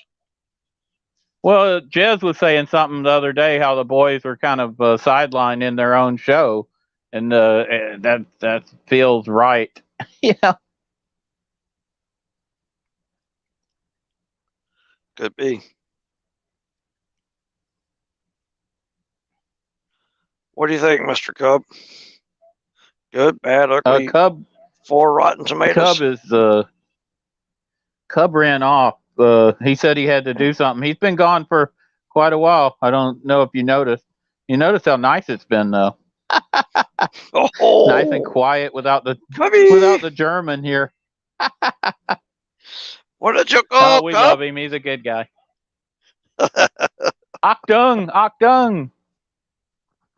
Yeah, he's still gone. So who's left? Oh, you mean the list? I guess that just about finishes off the boys. Is there one you wanted to talk about next? Maybe Stranger Things or Tokyo Vice? How about Stranger Things or 13 Assassins? 13 Assassins. We even got Cub to watch it. That's a really good movie. I think Jez would really like it. I don't know it. Hey, Jez, you're in the chat. Have you seen the 13 Assassins movie from 2011?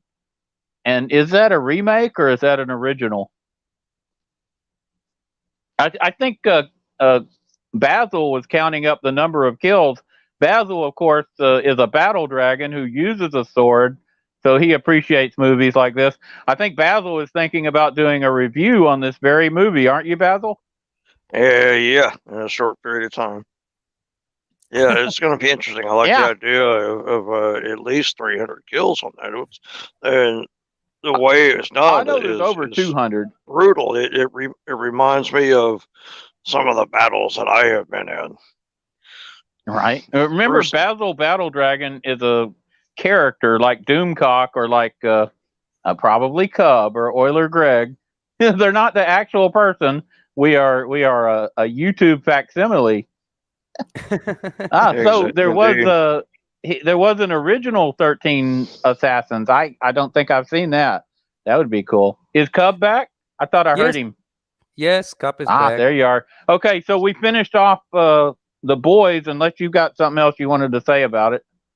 Yeah, I would like to say that I didn't enjoy the 3rd season till they freed a Soldier Boy, because the last 2 episodes I really liked, and I really like this Soldier Boy character because he is really kind of first thing that reminds me of a superhero. So like Captain America type, kind of. And we don't know. That's true. Yeah, and we don't. And Go I ahead. think he's so well cast also.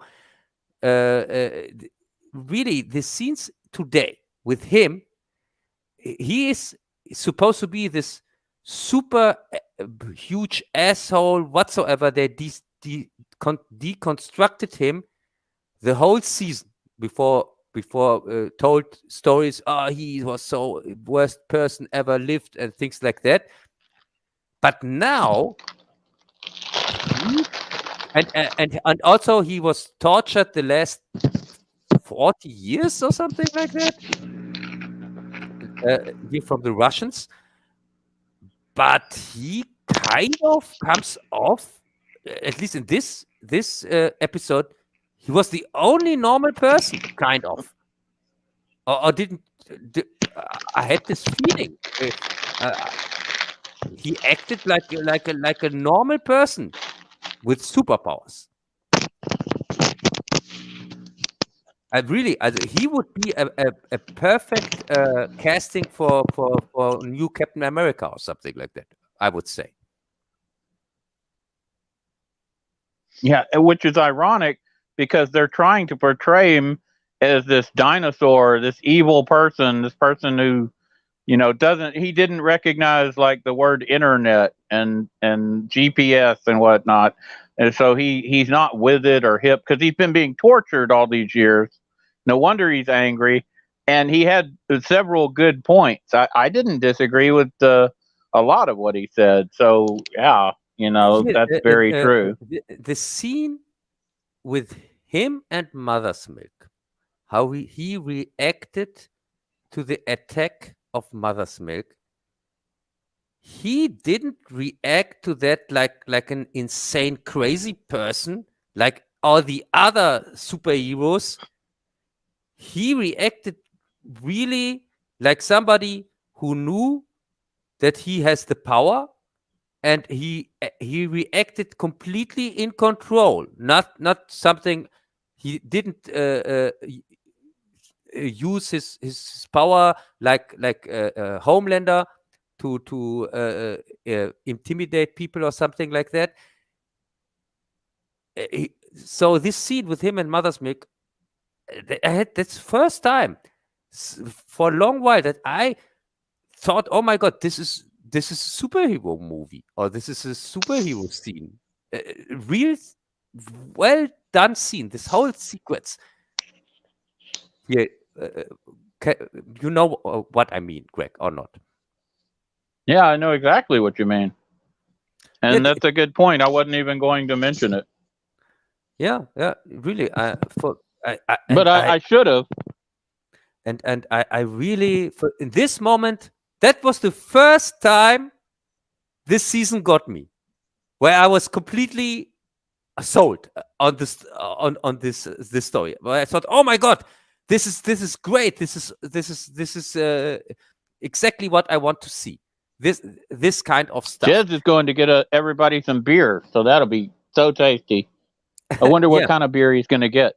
So then we get this, I think, this awesome scene where they both fight against Homelander, and I really liked how they shot it, how the scene went on.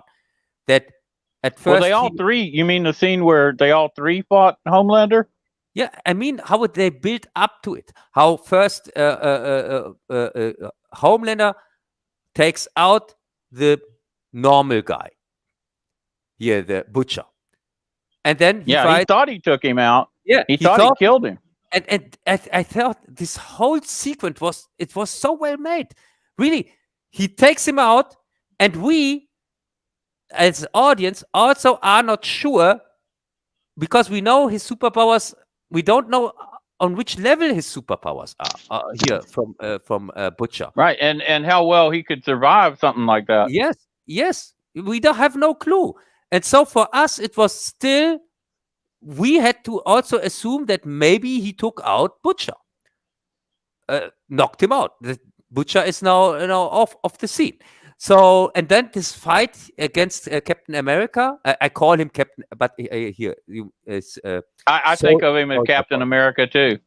He's called Soldier Boy, but he's Captain America, and he's really more Captain America than the Captain America we're getting now. Yes, and also I think he is even with Chris Evans. I would even say fuck Chris Evans. Right, he's a wussified. He's not. He's a I hate to say it, like a female version of Captain America. Just a politically correct version. Yeah, if Chris Evans, I don't mean to insult females by that. I mean he's not. He's not the 40s action anti Nazi guy that we know that we. You had to be very strong and very tough to beat the Germans. Those guys were tough. Greg, or the Japanese. The problem which I have with Chris Evans is I really liked, I told you, the only movie I like from the whole MCU, the only movie I like is Winter Soldier, which I like. It's not just a movie that I think it's okay. It's a movie that I really like. But I have a huge problem watching Chris Evans as Captain America when I know that in his heart, his real truth, he hates America. And he seems even to hate humanity itself. He's in real life a 180 of that, what he portrays in the movies. And also, when he is on this Democrat side, then he's against free speech, which he fought for it, and then he is for controlling. He didn't fight for it. His character. His character fought for it. He is a trash, garbage human being. Yes. And I agree completely with what Cub is saying right now. Yeah. And so that what I saw today here with this with Soldier Boy, for me, he is Captain America over Chris Evans every time, because till now the Soldier Boy didn't offend me in any didn't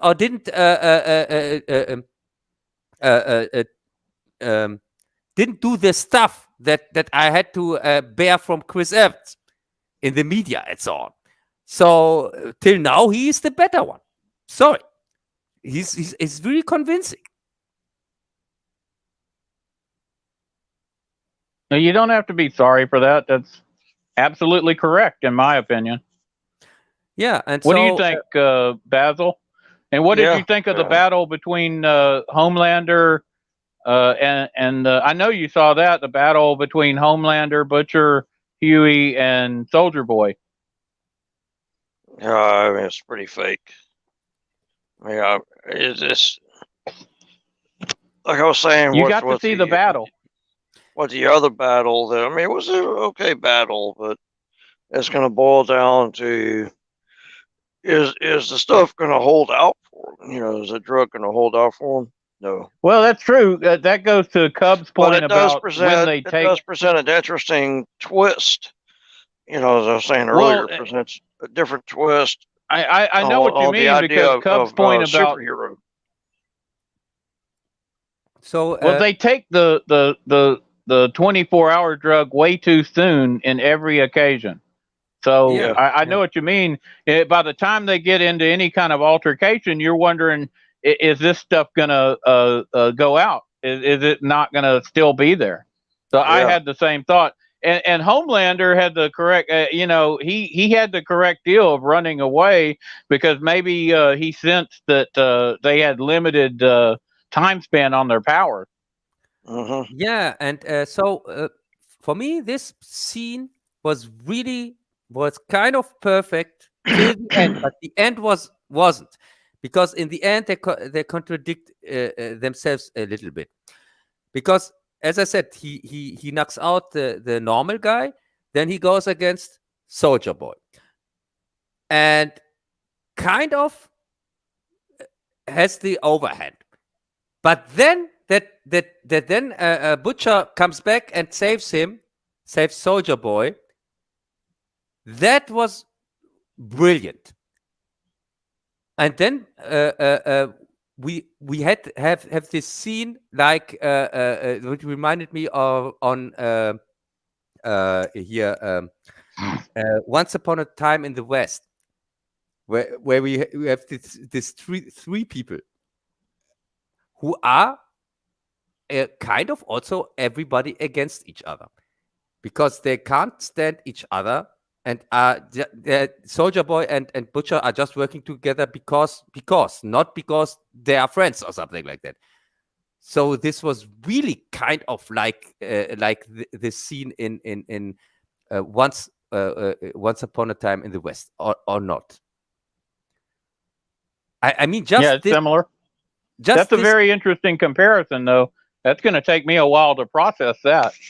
No, I mean, just I know it's not the same. No, scene I know what you mean, but I'm having to replay it. I'm having to replay that. That's a very interesting comparison. Yeah, because we know that everybody there, and nobody is friend from the other, and that even the people who are working together here, Butcher and Soldier Boy, we know that Butcher wants to take Soldier Boy out, and we have to pretend assume that Soldier Boy, if he is, we don't know his character really now, because what we know is from hearsay. So obviously he wants to take out everybody when we go after what we remember, Soldier Boy is constantly snorting drugs and stuff. I guess bennies or coke or whatever he can get a hold of, because it looks like he was hooked on that stuff back during the war. And you may or may not know the German army took a lot of methamphetamine, and the American army took bennies and stuff. So they're shining a light on some World War II activity that really hadn't been talked about. And the British were probably high out of their mind. They're still Is it high. wrong to talk bad about Britain? Hey, they are still high. I can. Yeah, prove right. That whole island every is stacked. Look at their leader, Boris Johnson. What did he get in trouble for? Partygate. Man, he partied his ass off night and day. Can you blame him? Of course he partied. And his partying is what led to freedom from masks for, most of Europe. So, go Boris. I'm not against partying. I'm not against partying. Greg, if you live on a shitty, stupid island who nobody cares for at the end of the world, that used to be an empire. I mean, it's very depressing there. And you also would party the whole time. What can you do? Oh, fuck! I'm sorry. I would definitely party constantly. Yes, especially if I was British. Yeah. So now the thing, what for me this didn't really go well was when Huey comes in. That there are now 3.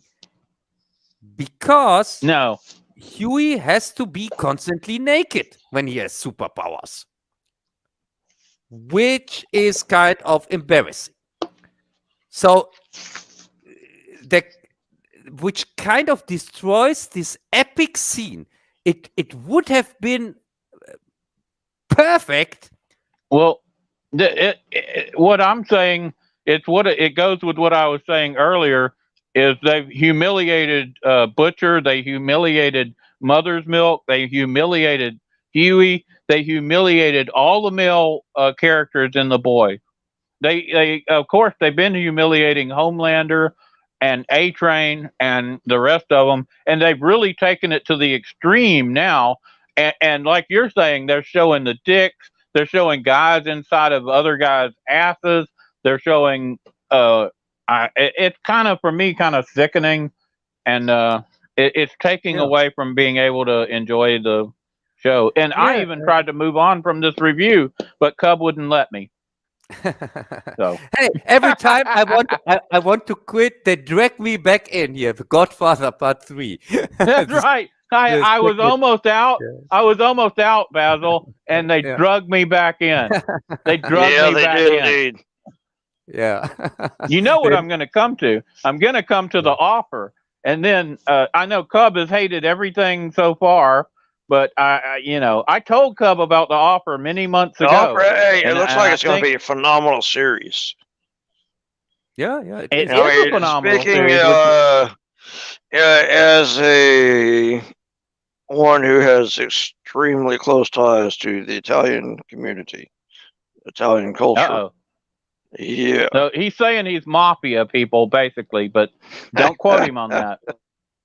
Could have make your wolf. I'm not going to confirm. So I'm not going to confirm that. So I will say that. Yeah. Okay, I can confirm it. He's mafia. There's things where the guy is trying to say, the dude that's reviewing the series is trying to say, Italian Americans were all offended because of his. The producer's the dude portrayal. that reviews the series is Cub. Not Cub. The dude on the. I don't know what dude you're talking about. Hey, we come to the other, but let us finish. Wait. On The Boys, because as Calm I said, down. We're still on The Boys. We were just making a quick comment. Yeah. Quiet. Okay, go ahead, Cub. As I said, for me, this scene was perfect till the moment the naked guy comes in, and I just thought in this moment, You mean Huey? yeah, it would have been so great if he wouldn't be had been naked. If you wouldn't, you could take him seriously. Yeah, kind of. right. It would have been a great scene. Yeah, they. But really, they had to take away from that, didn't they? Yeah, had to take away from I think they did that on purpose, Cub. I think, it goes with everything else we've been saying, with how they were humiliated by the children, with how there's so many dicks being shown, with all. I could go with a lot more examples, but I didn't think I had to. And yes, that's exactly right. Huey's superpower, including him being, and you notice when he was first had his superpower, he stood there totally naked with his dick hanging out, and he supposedly didn't even notice it for several minutes until it's pointed out to him, hey, you have no clothes on. But Greg, it's like he's an idiot. No, Greg, Go ahead. don't you know, we men, we have no shame, and of course when we are naked, we don't get it directly. That's typical male thing, or don't you think so? That's how men is not male behavior at all. Yeah, that's male. Yeah, but they pretend it is. This show. This is normal male behavior. So kind of these men have hanging the dick is hanging out and they don't even notice this. Yeah, sure. But as I said, that's not normal behavior, at least in Western society. And I can't think of any society. And I would have liked it if they would have solved the ending of the scene a little bit more intelligent, because now this Homelander guy lies on his belly and has 3 superpowered humans on his back.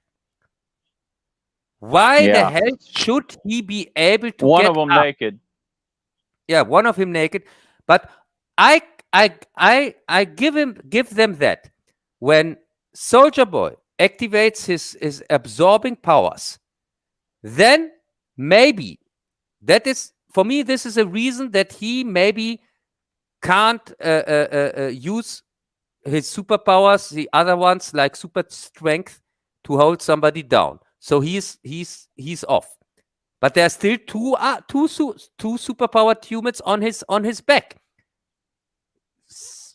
Yeah, but Huey's superpower is like the Flash. He doesn't really have super strength.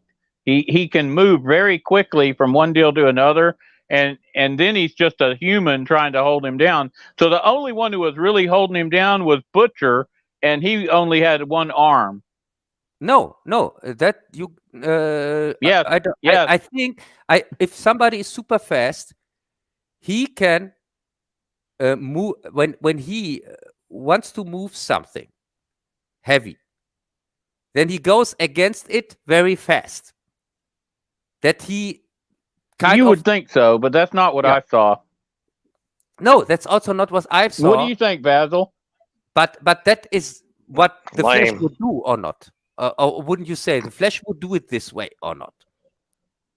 The Flash would, but this isn't the Flash. This is Huey, and we don't know the parameters of his superpower. Nor do we know that he's using those parameters. Greg, wait a second. Huey, in the same scene, a few seconds before, he gave here A-Train gave a fist in his face, and A-Train recognized that Huey had superpowers. Yes. Or that's true, but I'm just saying he's only had these superpowers in a couple of limited times, and mainly we've only seen him move fast. He can move fast from one deal to the other. I haven't seen him demonstrate any kind of super strength. He hasn't thrown anybody across the room. Yeah, He hasn't blocked any punches. He hasn't done anything to demonstrate super strength. And Greg, they has he done anything to demonstrate super strength? Yeah, Greg, they didn't shoot. And by the way, Greg, now I'm recognizing another convenient writing. I said, oh, that's a coincidence here. Butcher has the same powers like Homelander, the guy he's after. But who's the guy who Huey is after? Can you remember? It's A-Train. A-Train. Of course. He's the one who ran through his girl. Yeah, and Huey is now super fast. Huey has now the same power as A-Train. And Butcher has the same power as Homelander. Why? Because of the theme. I don't understand. I can't answer that. That's very weird. Because those are the two people who they are trying to destroy, and somehow they get their superpowers, and that doesn't make any sense. Yes, that's a good point, Cub. Yeah, so I just recognized. But there's one more thing on the theme of. I told you how they were humiliating men in this season. Do you remember when the new CEO who took over for the black guy? I can't think of her name. She's dealing with her other person, and she picks up like a strap on. She's obviously gonna fuck him with a strap on. Yes, I know. It's just embarrassing. That's what I'm saying. The whole series so far, the theme that I've seen has been about humiliating men. And when you talk about how Huey is naked and they're showing all these dicks and stuff, that to me it's very obvious what the theme is. I've given at least half a dozen examples so far. And also what I'm asking myself, why the hell is he naked? Because is he teleporting or is he fast? Yeah, it makes no sense. Why doesn't A-Train's clothes disappear? Why isn't he naked? That's a good question. I thought his superpowers here from Huey, when I saw them the first time here when they were in Russia, I thought his superpowers is teleportation. I didn't think it is to be fast. I thought so too, but later I thought it was being fast.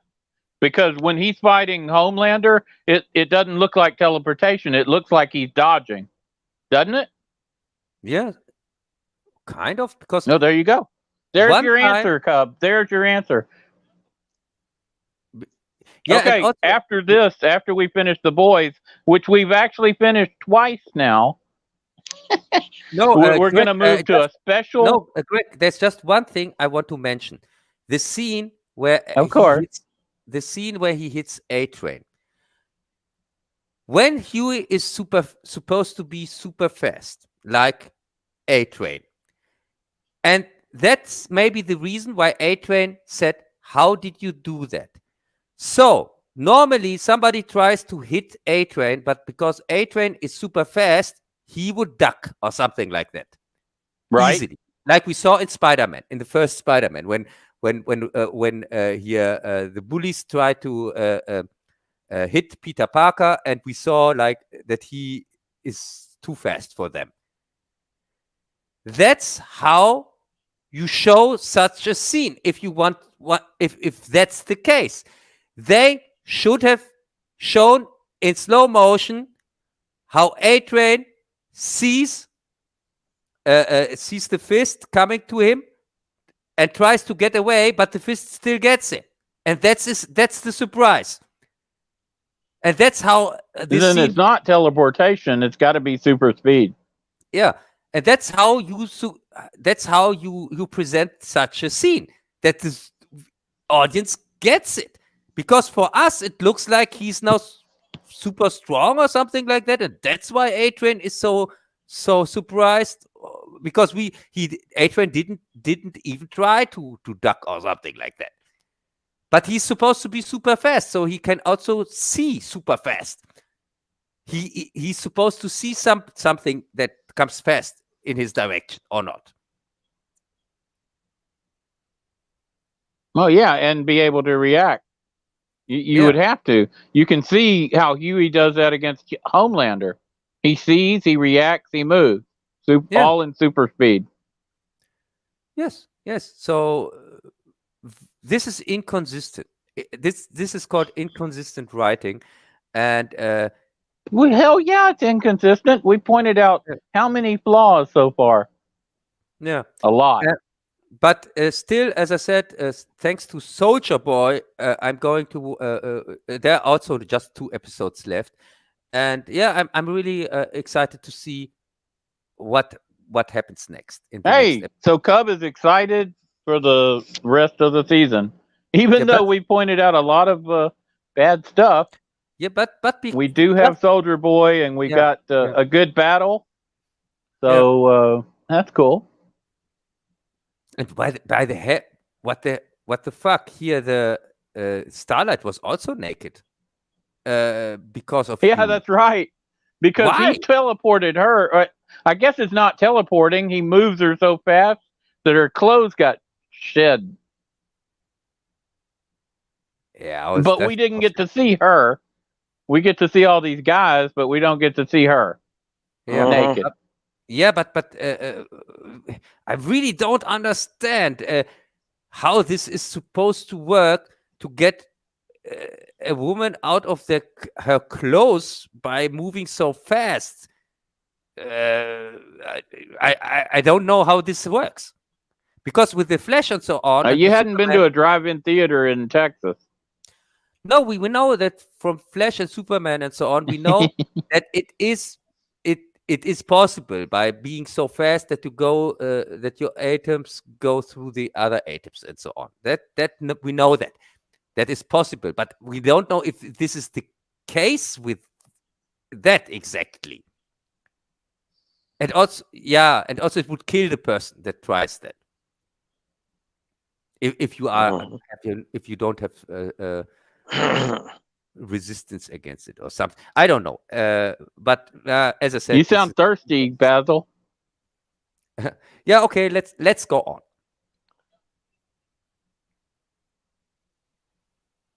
You all right? Can y'all hear me? Yeah, I hear you. Yeah, I can hear you also. How about the great Cub? Where is he? I think he's gone. He's probably getting another drink.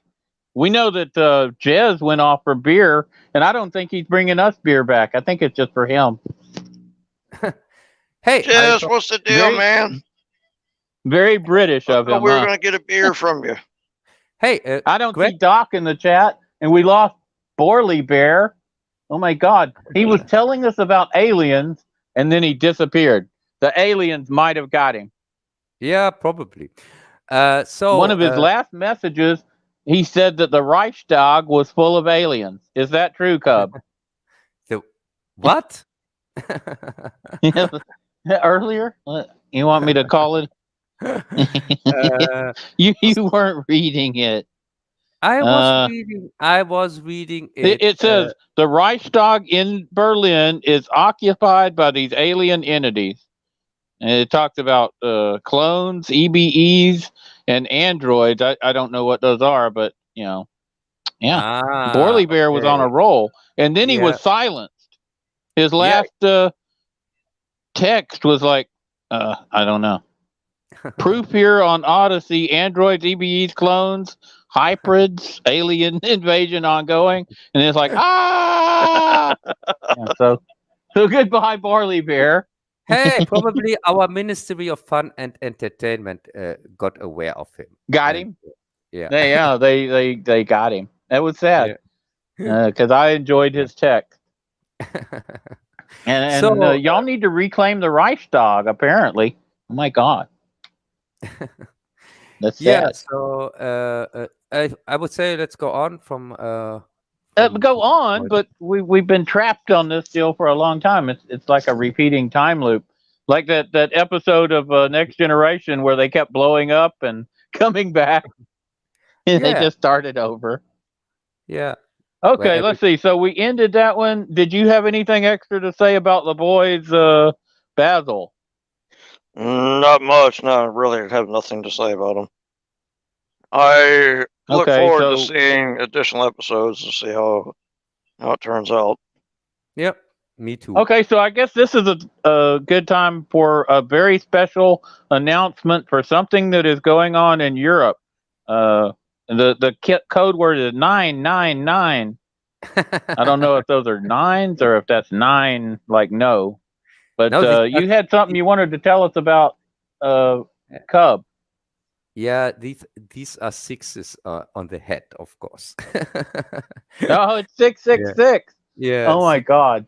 666. Yeah.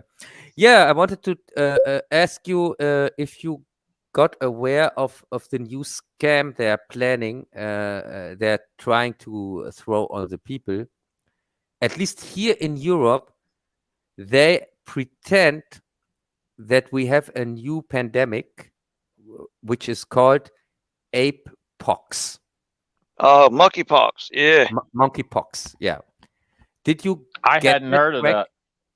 Have you? Biden was saying something about a second pandemic coming. Too. Yeah, they've been trying to do that here in the U.S. too. Really? Across the Midwest right now, they're already saying, "Oh, we need more vaccines. We need to quarantine. We need to quarantine."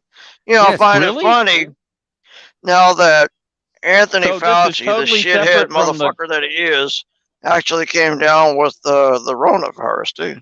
That was nice to see. and Mr. Quarantine himself.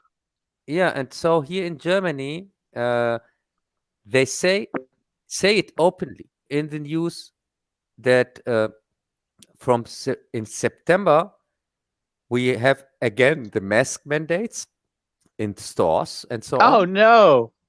Yes, and this time because of monkeypox. This they say officially because of the fourth wave of Corona, but also it would help against the monkeypox that is also becomes a problem. And the cases of monkeypox are popping up more and more. And by the way, these cases, we have here many side effects from the vaccinations. And one of the side effects look like this pox. So, oh God. Yes. So their cases are in fact the side effects of the vaccination. And no. Yes, and it's no secret. Of course, it's a secret to the stupid people who still wearing masks even now, where it's not mandatory. But it's no. Well, that's something good. Yeah, but it's no secret for most other people, and yeah, that's the situation here in Europe. And I just wanted to tell you, and maybe ask if it's in the US. Are you facing new mask mandates and things like that? Not that I've heard of. No. Have you heard of anything, Bazzil? Not even in the democratic states? No, not that I've heard of. Have you heard of anything, Bazzil, about new mask mandates? Oh, maybe he's having a technical issue. Yeah. So we are, and that's the thing. We are kind of waiting till September to see if they really are trying this again. Because in the news they say it openly. They say, here the politicians say here our minister of health, he says in September we have to wear masks again. He openly says it. So I don't know what to make of that. I haven't heard anything about it. Yeah. Definitely, we need more beer, probably. Because because I see Jez is back in the chat. Yeah. Yeah, so yeah, so much for the news. I just that was a small update, and because we are streaming every 2 months, the next update will be that I can definitely tell you more, because this is really the time kind of where it's on the edge. No. So Fine. Oh, I have to step away. Well, I'm not in there now because I'm checking on you, so you better talk to the Cub. Have you heard anything about new mask mandates over the monkeypox? Hey, Cub. yeah, No new info on mask mandates yet. They're still trying to push the idea of another quarantine. yeah, quarantine and I know. and Now I'm gonna be even longer. Cub, you need to cover. Okay, so they've been trying to push a new quarantine and a new mask mandate, but it's not going to fly. People are not going to stand up for it. I mean, they're not going to stand for it. yeah, People, it was bullshit enough about, the corona. That's bullshit. Let me tell you, I have been all over the place. Let me put it this way. Thousands and thousands and thousands and thousands and thousands of deaths in Houston alone. Really? Bullshit. If that were the case, we would see funeral processions every single day, all day long. Yeah. Up and down the freeways. We would see cemeteries, hear cemeteries saying, we're out of space. We're out of space. We have no more space, which now is the case. Houston is out of burial space now. If you don't have a burial space, you're screwed. You got to go, 100 miles out of the city. So Yeah. this monkeypox is another, I think it's another bullshit, excuse just to stir up some, exert more power over the people when there's no proof monkeypox exists in the U.S. Yes, and so I'm glad to hear that, and I'm banking on that the U.S. at least the Texans go against that. Here in Europe, as I said, I'm still on the streets every week, at least 2 or 3 times. I'm protesting on the streets, and I'm going to continue till as long as it's necessary. And in September, we see what is going to happen. I'm going to organize with my live streams, with my German live streams, using them also to organize mask-free shopping.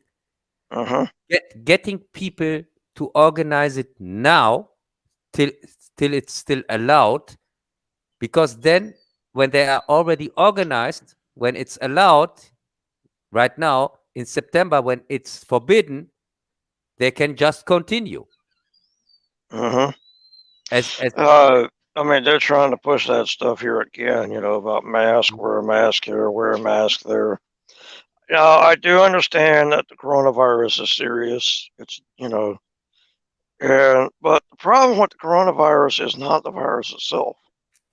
It's the medical professionals, the doctors, and the scientists behind this thing. There's something very suspicious about it, because so many drugs, as you see when it first came out, all these drugs that were on the market already were killing this thing outright. And all of a sudden they got banned. You can never use it. You can't use it. You can't use malaria drugs. You can't use this. You can't use that. And it's essentially a steroid. It opens up the respiratory passages, is what these quinine drugs are doing. And it allows you to breathe. What the virus does, it gets into your lungs, and it's like a cancer. It spreads all throughout your lungs, and it restricts your lungs' capability to expand. And then it gets in, causes your body naturally reacts with high fever and all that stuff. But unnecessary. I've known some people, good friends of mine, have died from it. from it. So I don't say that it's not real, but I say it's bullshit that so many that people have died from it when there's actually, high quality drugs on the market that will kill it. I had a cousin that was that came down with it. He's 90 something years old, about 97 years old, and was 96, 90, 95 at the time. And he came down with it, was rushed to the hospital because he was stubborn. He wouldn't go to the doctor. So they finally, forced him to go to the hospital by ambulance. And he got to the hospital, and the doctor said there was nothing they can do. He was just going to die. And another doctor said, came here and pushed him aside and said, that's not the case. We're going to treat this and he'll be fine. Gave him some kind of drugs. 24 hours later, up and walking. And walking in the hospital room. Now they made him stay there for almost a week because they had some stuff to do at home to clean the house and stuff, but they didn't want to tell him that. So they said, well, you got to stay here for about a week so that, those kids can get the house ready for him to come home. But still, it's bullshit. By the way, I don't want. You reminded me, Basil, on a friend of us who is in hospital right now or very ill right now, a movie massacre, and I just want to send greetings that he gets well soon. Greg, you know what I'm talking about. Get well soon, MM. We miss you, and you got to go, MM. Hang in there, buddy. Yeah, and he normally raising a glass to MM. Yeah, and he wanted to be with us. Cheers. He's fighting kidney stone. Yeah, and he wanted to be with us today, and obviously he couldn't make it. So still greetings from here, and this beer is on you, Pat. Cool. Cheers, Movie Massacre. We miss you, man. Yep. Oh, that would be great if he would be here or not. Oh, it'd be awesome. He's gonna be here eventually. He's supposed to. He's got internet problems, and hopefully by the end of the year he'll get them resolved, and he can start streaming with us, and maybe with Jez too. Yeah, but this internet problems, I think this is because of his British roots. He brought them over. Yeah, all Brits have a. Apparently, internet. Brits have a dark cloud that hangs over them and interferes with Wi-Fi. Yes, and he brought that's a rumor. He brought it with him when he came over to the US. That's why he has constantly this internet problems.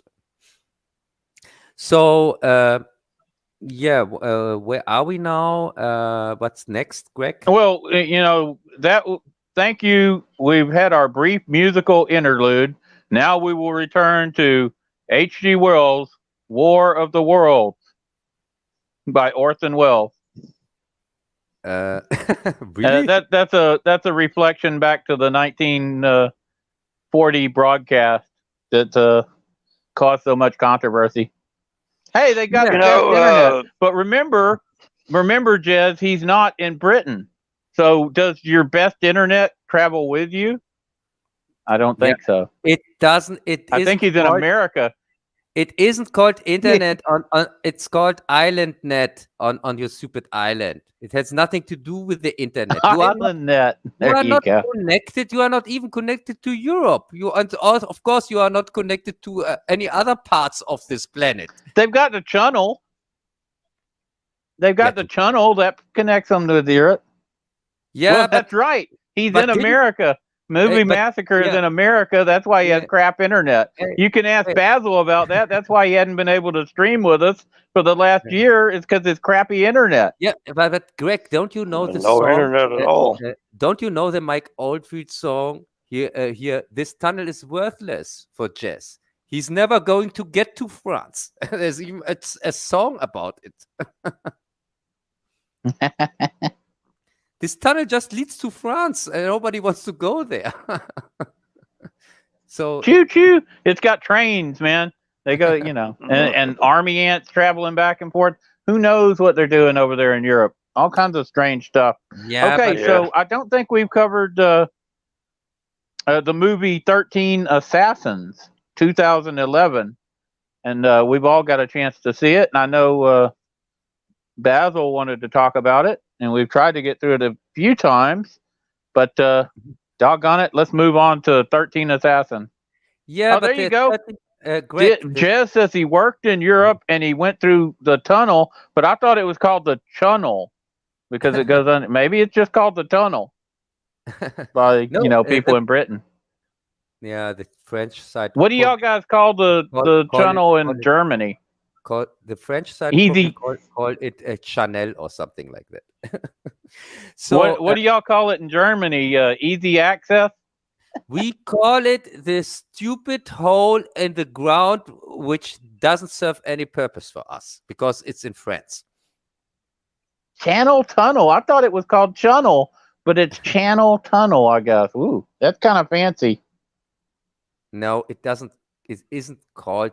So it's a channel, huh? So it's that's what I thought it was called, but it's not my thing. No, this is. We do have that. Bazzil? Have you ever been in that tunnel that goes under Pasadena? I think maybe once.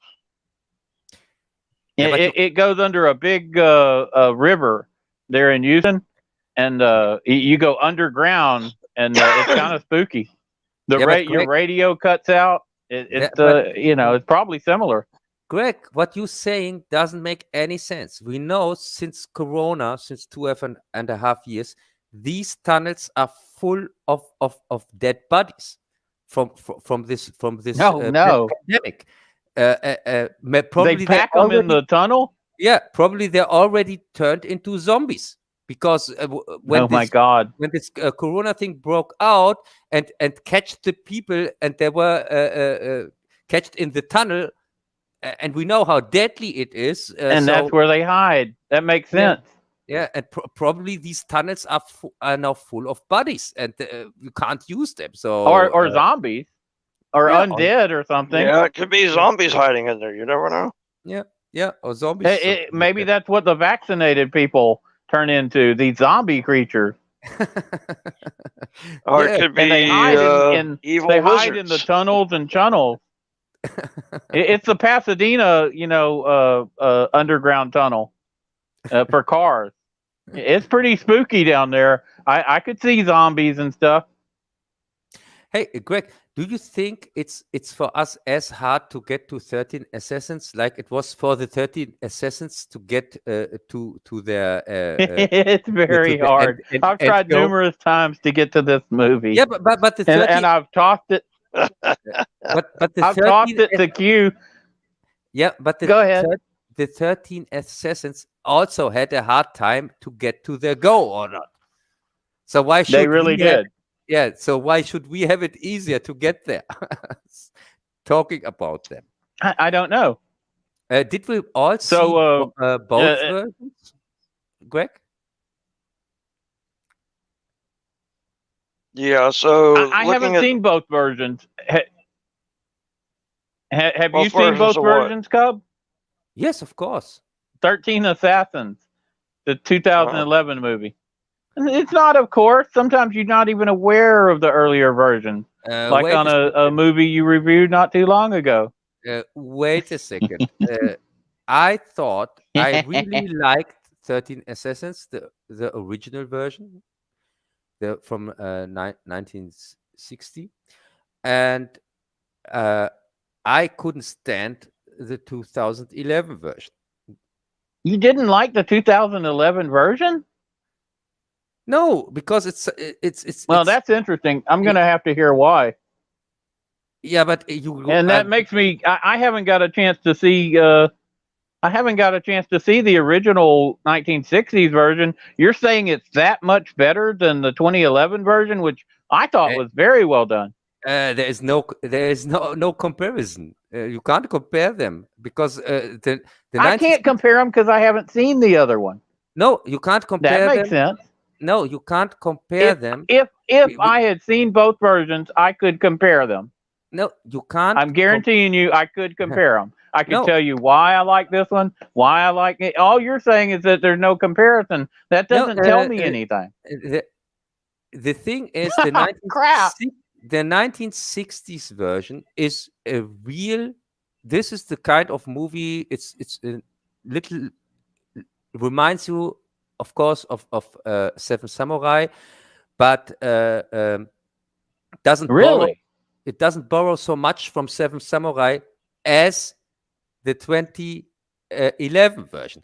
The 2011 version borrows much heavier from Seven Samurai instead of keeping in line with its own original, because the original didn't borrow so much from Seven Samurai and had his own unique style, kind of. Of course, it's not as good as Seven Samurai, but still, it is really a really enjoyable movie, the original one. The new one is kind of cuts some things short, then blows characters up to be more like Seven Samurai. This new character, this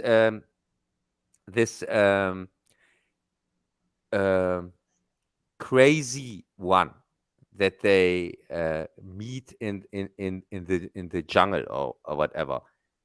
Oh, the guy they meet in the woods. I forget his name. Yeah, I know who you're talking about though. Yeah.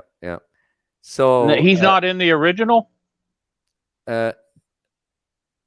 No, he's not in the original, and this character is supposed to be a replacement for, in the Seven Samurai, the main character here.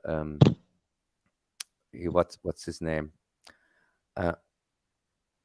The Seventh Samurai. The main character. What's I don't know. I've switched to rum, but I bet Jez knows. Yeah, 2010. Thanks, Jess. Here, in the Seven Samurai, we have 6 samurai, and one who pretends to be a samurai or not. Seven Samurai was actually a kick-ass movie too. Yeah, Greg, I liked it. The Seven Samurai, we have 6 samurai, and one who is not a samurai, but wants to be one. Yes, and the guy in the woods was also not a samurai in our 13 Assassin. So I see the comparison you're making. Yeah, but he didn't want to be a samurai, but he was a kick-ass character who kind of... Well, he was actively mocking the samurai. He was actively mocking them, like in the original Seven Samurai, the 7th samurai was also criticizing the samurai way and saying that the normal people are fearing them and things like that, and that the samurai don't care for the small guy. And well, I think that part was written to reflect the actual feelings of the Japanese people. Wouldn't you say that's true, Bazzil? Yeah. Yeah. Absolutely. Yeah. Yes. The Seven Samurai, just short, is a perfect movie. Maybe one of the it's one of the best movies ever made, but it could also take the top spot, at least for me. I would have no problem when somebody says this is the best movie ever made when it comes to Seven Samurai. For me, the story is just perfect and the execution is perfect. And but here with in this new version here from 13 Assassins, we have this crazy character from the woods, which kind of tries to be the normal guy who is not a samurai and mocks them and things like that. But he's also kind of a little bit overpowered, or don't you think so? And also he gets... Oh, he's definitely overpowered. But I thought the way they shot the blocking off of the town and the explosions, the sword fighting, the execution of it for a movie from 2011. I thought the sword fighting was well done. The kills were excellent. Yeah, you can criticize the story and this and that when you're comparing it to one of the greatest movies ever made. Yeah, wait a second. If I was to compare, whatever movie to the greatest movie ever made, it's going to come up short. But, I thought the action sequences were well shot. Greg, I thought the acting was well done. I don't have to compare it to any movie. I just can criticize the fact. But you just did. You didn't have to, but you just did. But I can just criticize the fact. That's cheating, Cub. That's cheating. Yeah, I'm talking about cheating. This guy, this overpowered guy from the woods, he gets killed and comes back. Yeah, he does. I didn't understand that. Can you explain that to me? Without a scratch, by the way. I know. How did that happen? Is he like I was thinking this was like a Japanese thing where he's like a ghost character or something. Because that would be the only explanation. And remember, they found him in the woods. They found him in the woods. This would line up with Japanese mythology, which Cub is by now. Look at his name, Lone Wolf and Cub. He's named after this stuff. This could have been a ghost character. It's the only explanation. He was killed and he came back without a scratch. This is a supernatural character, Cub. Yeah. Didn't you get that? That talks about. Yes, it has to be. You just said. Wait a second, Greg. That talks about going to America. Yes, every ghost wants to go to America. In a Japanese movie. Well, do it the right way. A period. Do it the right way is what a period Bazzil piece. says. Yeah, Greg. A period piece. And then at the end somebody says, "Oh, now I'm going to America." I think so. What the fuck? Takes it completely out of the story. Yes, you can criticize it, but criticism doesn't make it less than it is. No, obviously that character is a ghost character. He was killed. He came back without a scratch. He was found in the woods where the ghosts live in Japanese mythology. Clearly, it was a ghost character. No. But there you go. Digital pollution. Jez says, only kidding. The remake isn't too bad. And let's go to Bazzil and see what Bazzil thinks of the movie. What did you think? I thought it was pretty good, really. I like the sword fighting is phenomenal. Sword fighting was excellent, wasn't it? Mm-hmm. And what did you think? Do you think it was a ghost character? Ghost character? How? What do you mean? Well, he died, the character from the woods, and he came back without a scratch. And I say he's a ghost character. Cub says, I think that's just an error in the writing. That doesn't make sense. They knew what they were doing. No. They didn't just bring him back. Reincarnated. He'd have to be a ghost. You're talking about Japanese mythology from this period. It fits. It all fits. Like a puzzle, Cub. It's like a puzzle. And you got one piece that you're trying to shove it into the wrong hole. This is not a fantasy movie. Square peg in the round hole don't work, bud. You can't. That's right. You can't play a movie seriously till the last 5 minutes and then go. You can. They did it. And you know what? Bazzil's going to have to do a review of this movie where he sets everything straight. Yeah, but he is fighting as a ghost in the end. Is that what you say? So that's permission. Yes. I think Bazzil, you can take that as permission to use. Say that he never got killed.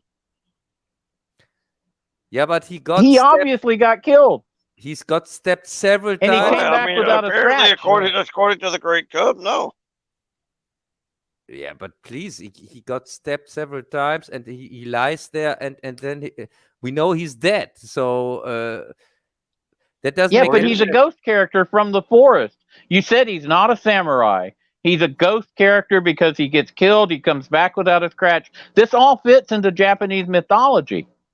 He's a character out of the woods. The Japanese, when they're passing through this haunted woods, which they say is haunted, they pick up this mysterious stranger, and he gets killed, and he comes back without a scratch. That's a ghost character. Now, you don't want to admit it because you're German, but we can take this as permission to use your audio for Bazzil's review, right? So, to keep it short, the remake exaggerates on scenes. From my point of view, it's unnecessary to do that, but they show all the killings in the remake and torture and things like that in all its gruesomeness, which is unnecessary, because in the original, I didn't like them showing that. I agree with you there. Because in the original, we get the rape scene and things like that, but we didn't get it presented in your face. We get it through how they play it out, and it is still horrible, but it is not this visual thing that they shot the scene just so good that you exactly know what is going on without showing all this stuff. Okay, it was very violent, very gory, very a lot of things, but they showed everything. Yeah, they showed. Jez says the remake is a Takashi Miike movie. Yeah, Takashi Mike, he's called. I mispronounced it, but I always mispronounce stuff. I'm from Texas. Yeah, no, he's called Takashi Mike, and yes, it's a Takashi. And Mike he says he loves to shock you, and that's true. And for people who don't know who Takashi Mike is, for example, he's people know him probably from Battle Royale. Best, would you, or what would you say?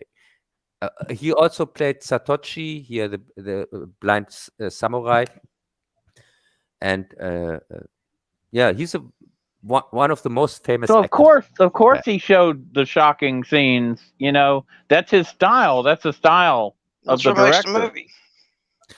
That's what makes the movie, according to Bazzil. Yes, but he took an elegant 60s movie, which didn't had to show all this violence. It didn't have to, but you still knew exactly what is going on, and it was more about the chess play between these two fractions, between the 13th samurai and it was, to be precise, it was a kind of chess play between the one who protects here the brother of the shogun, and that was still there in the 2011 movie, and the leader of the 13th samurai. But in the original, they had to go here. The leader of the 13th samurai, he had to be much more strategic, intelligent, and things like that. And also, they don't go directly to the trap here with the city and so on.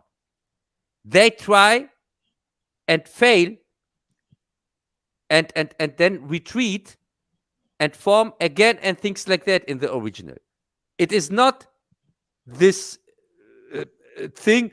Yeah, let's meet. We go there, and now we have the big battle, like in the remake. The remake is this dumped down version, which had this super long fight scenes here at the end. Yes, very long fight scenes. Those are the very long fight scenes that Bazzil enjoys. Which dragged on forever, but there were only one scene I liked in the remake, which was the sword scene. The guy with the swords, who had the swords in this room, all over the place in this room, and this scene was a very good scene, where he was in his element and used all the swords that he had. He had pre-positioned. What Cub is talking about. He had pre-positioned these swords all over the place, and as he went from fight to fight, he could draw a new sword. And I thought that was very well done. As a matter of fact, all the fight scenes were very well done. That's why Bazzil enjoyed the movie so much, and that's why Bazzil is giving it 5 battle swords up. Isn't that right, Bazzil? Exactly. Yeah, and as I said, I don't like to compare the new version with the old one, because for me there is no comparison. Well, because you didn't understand the ghost and other stuff. For me, and you were shocked by the rape scene and stuff. Some people are easily shocked, and not by the rape scene. I was shocked by the scene to see the woman without arms and legs. Yeah, that was very hard to see. I mean, it was hard to. It was very hard. But it served its purpose. You ended up hating this guy. I mean, it had to be shown. I think in this case, I could justify it being shown, because he really ended up I really did not like this guy, and you understand why they were willing to give their lives to take this guy out. You don't like this guy also in the original version, without doing so much. It's unnecessary. It's not necessary to not like the guy. In the original version, they solved this problem much better. But we're talking 50 years later. Modern audiences are different. They want to see the shock value, and I think that's what he played to. Whether it was a bad artistic choice, I agree with you in some ways, but I'm not saying it's a bad movie because he made this choice. That's the direction that director always goes with. The thing he shocks you. The thing is, the Takashi Miike version is a hollow version. It is pimped up. Everything is pimped up to 10. The gore and also the deaths themselves, that they are that's right. The gore and the deaths were pumped up to 10. Yeah, and this is just too much. This is just too much, and it gets old when you're watching, and you see the 10th death where somebody is dying and makes a scene out of it, which this is just it has not the same impact as in the original, where you don't have these death scenes. You have so few of them that they really matter.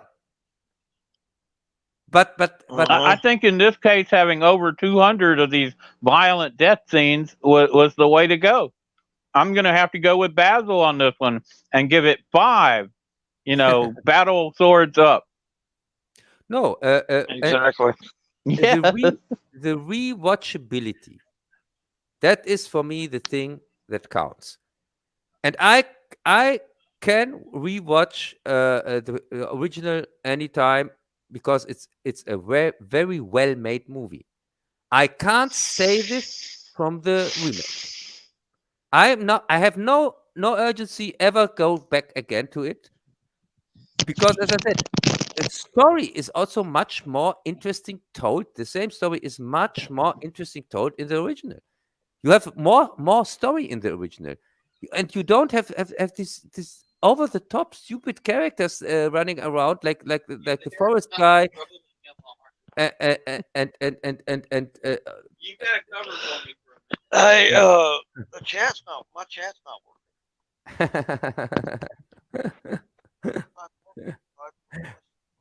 Hey, you got to make him an offer that he can't refuse. Anyway, so I mean, it's actually a good movie. I mean, I want to, I'd like to see the whole thing, and I think when it actually more people see it, they're actually going to realize that it's actually realistic. It really is. As I said, I give my recommendation to the old one. For the new one, I personally don't think it's a great movie.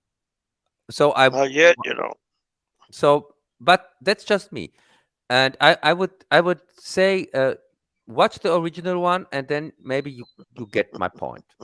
Here, you can chat on this one, Chris. You gotta keep covering for me while I'm doing it. Yeah, I got you. It's interesting. Yeah, and yeah, it was not easy to get my hands on it. I can tell you, of the original one. It's not that common. It's not on YouTube or something like that. So I had to go through many Russian sites before I got it. Come on. Yeah, really. And it's a lot. I tell you what, blood and gore in it is. I mean, I would say it has to be realistic, especially the Japanese. They're crazy about this suicide shit, and it takes a lot of guts to stand there and cut yourself the way they do. Yeah, one slice, one long, deep slice across the belly, and another one long going up and down on the belly, almost like a cross. Yeah, and before you even get killed, because 3 hours. Your buddy that's going to kill you is not even going to do it until you complete that process, the harikari process. That's yeah. By the way, here Jess says here's something interesting. The original is rare as rocking horse shit. Yes, it is. It took me days till I got my hands on it in a watchable version, and as I said, I think I found it on a Russian site or something like that. Something like a Russian YouTube site, and yeah, there it was, and I thought when Greg tells me 13 Assassins, I thought he meant to compare the original to the remake. So I assumed I had to watch it. So yeah, and I'm glad I did. As I said, it is really worth it. Well, I'm glad you did too. Greg, now we have a good comparison. Yeah, Greg, and why didn't you say that you didn't see it? Because it's a rare movie, and I deleted it already. I couldn't see. I didn't even know it existed. You didn't mention it.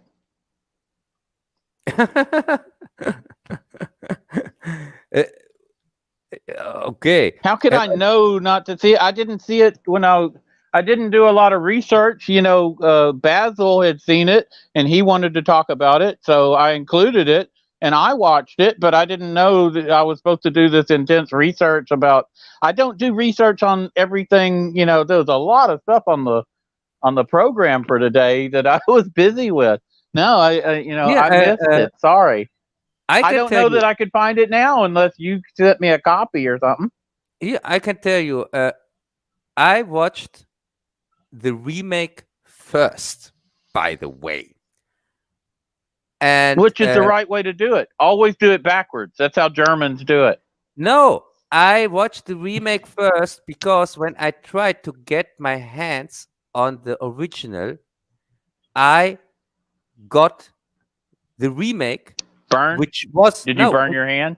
Which was wrong labeled, but it was in such a poor quality that I was tricked that this might be the original, because it was in such a low resolution, and I have here such a big TV, so you barely could see anything. the color was completely gone. So I thought it was in black and white. So I watched the stupid remake 2 times that I recognized, because the first time I watched the remake, after I thought I have seen the original, I thought, oh my God, the remake sticks exactly to the original. Till I got that I saw the remake a second time. And then I organized the original, the real original. And it was really like a revelation. So I kind of saw the remake 2 times even. So yeah. But the quality was so bad in first time that I didn't even recognize that it is the remake. So with the second watch, yeah. But yeah, if you have problems to get it, I try to find it again, because as I said, I already deleted it because I don't have space here on my PC that I can keep movies. I have too little space. So well, that makes sense. Yeah, but just how should I know that the movie you recommend to me, saying, "Hey, watch this for our next stream," that you don't that you mean the remake, only the remake, and because the original is the only reason to talk about this. The remake, as I said, is for me not a great movie. It's okay for one watch, but I would never watch it again or something like that. Well, Bazzil had seen the movie and he was going to be on the stream and he wanted to talk about it. Yeah, which so is great. I can't help that you assume that it included all possible earlier versions when earlier versions aren't available to Bazzil. Not to there. So that is really unfair to include that. Hey, they're not. He didn't even know. It can be hard to get things current. And he did, he's current a information dragon. way up on the continuum. No, but it was great. Thanks to you both. We do live. Those battle dragons do live in a different realm, Yeah, but it was great. Thanks to you both, I could see a great movie from the past, which, as I said, the 1960s one is a really good movie. It's a well-made movie, and highly recommend it. Of course, it's not. And we get to look forward to seeing it at some point in the future, so that's cool. Yeah. Of course, it's not as good as Seven Samurai, but nothing is. So it is a variation of Seven Samurai, yes, but it is still. But everything is a variation of Seven Samurai. So this is also no argument. But this new so far you haven't liked anything that's been on the list, and that's pretty much par for the course. That's not a surprise.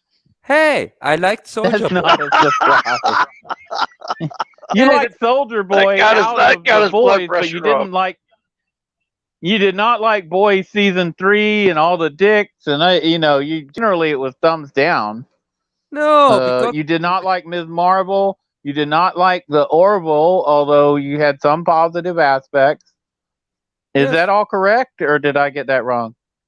Yeah. The Orwell was okay. The 3rd episode I really liked, but the ending. Okay. I don't like this transhumanism. It's called. Oh my God! And we haven't even got to Obi-Wan or Star Trek or Stranger Things. I mean, you're gonna dislike a lot of stuff. I really don't like. And Stranger Things I haven't watched. Was Stranger Things part of our list? Yeah, we had that on the list, but we can bump that to next time. No, we can't. I'm gonna bump. I haven't seen anything Stranger Things. I watched the first 2 episodes back then, couldn't stand them, and never watched any episode again. Didn't continue with it. Oh my God. I can't stand Stranger Things. I can't stand the kids. It's an entertainment channel, though. You're German. You're supposed to watch stuff that you don't enjoy so that you can review it for your audience. Yeah, but Damn Stranger it, Things Jim. is not entertaining. Damn it, Spock. You're half human. You're half human, Cub. Remember. Yeah, but I'm not watching 4 seasons Stranger Things. Sorry. I couldn't even stand one episode or 2. The first 2 episodes. Well, then you really would not like. Well, then you really would not like this year because it really went downhill and it's really bad. And Basil and me both watched it, assuming that it was on the list and you were supposed to see it, but you didn't watch it. Now we're disappointed. I overlooked it because when I read Strange, I thought you mean Strange New Worlds, and in my head, when I see Strange, I always fill in the blanks, New World, and think, oh yeah, okay, he means the new Star Trek. Hey, Strange New Worlds is on the list too. Did you not watch that? Yes, of course, I watched that. And oh my God, you might not have watched any of this stuff. But you didn't watch it because the episode. I did watch it. Yeah, but not the. I didn't watch your latest episode. No, yeah, not the. I watched some of the episodes. And this is. I did not watch every episode. Yeah, but apparently Jez did. He says the new season of Stranger Things is crap, just like the last one. Well, I kind of agree with that. It was bad. I mean, I can see why he says that. Now you can't just say you didn't watch any of it. You hadn't watched it for years, so you don't get an opinion on this if you don't watch it.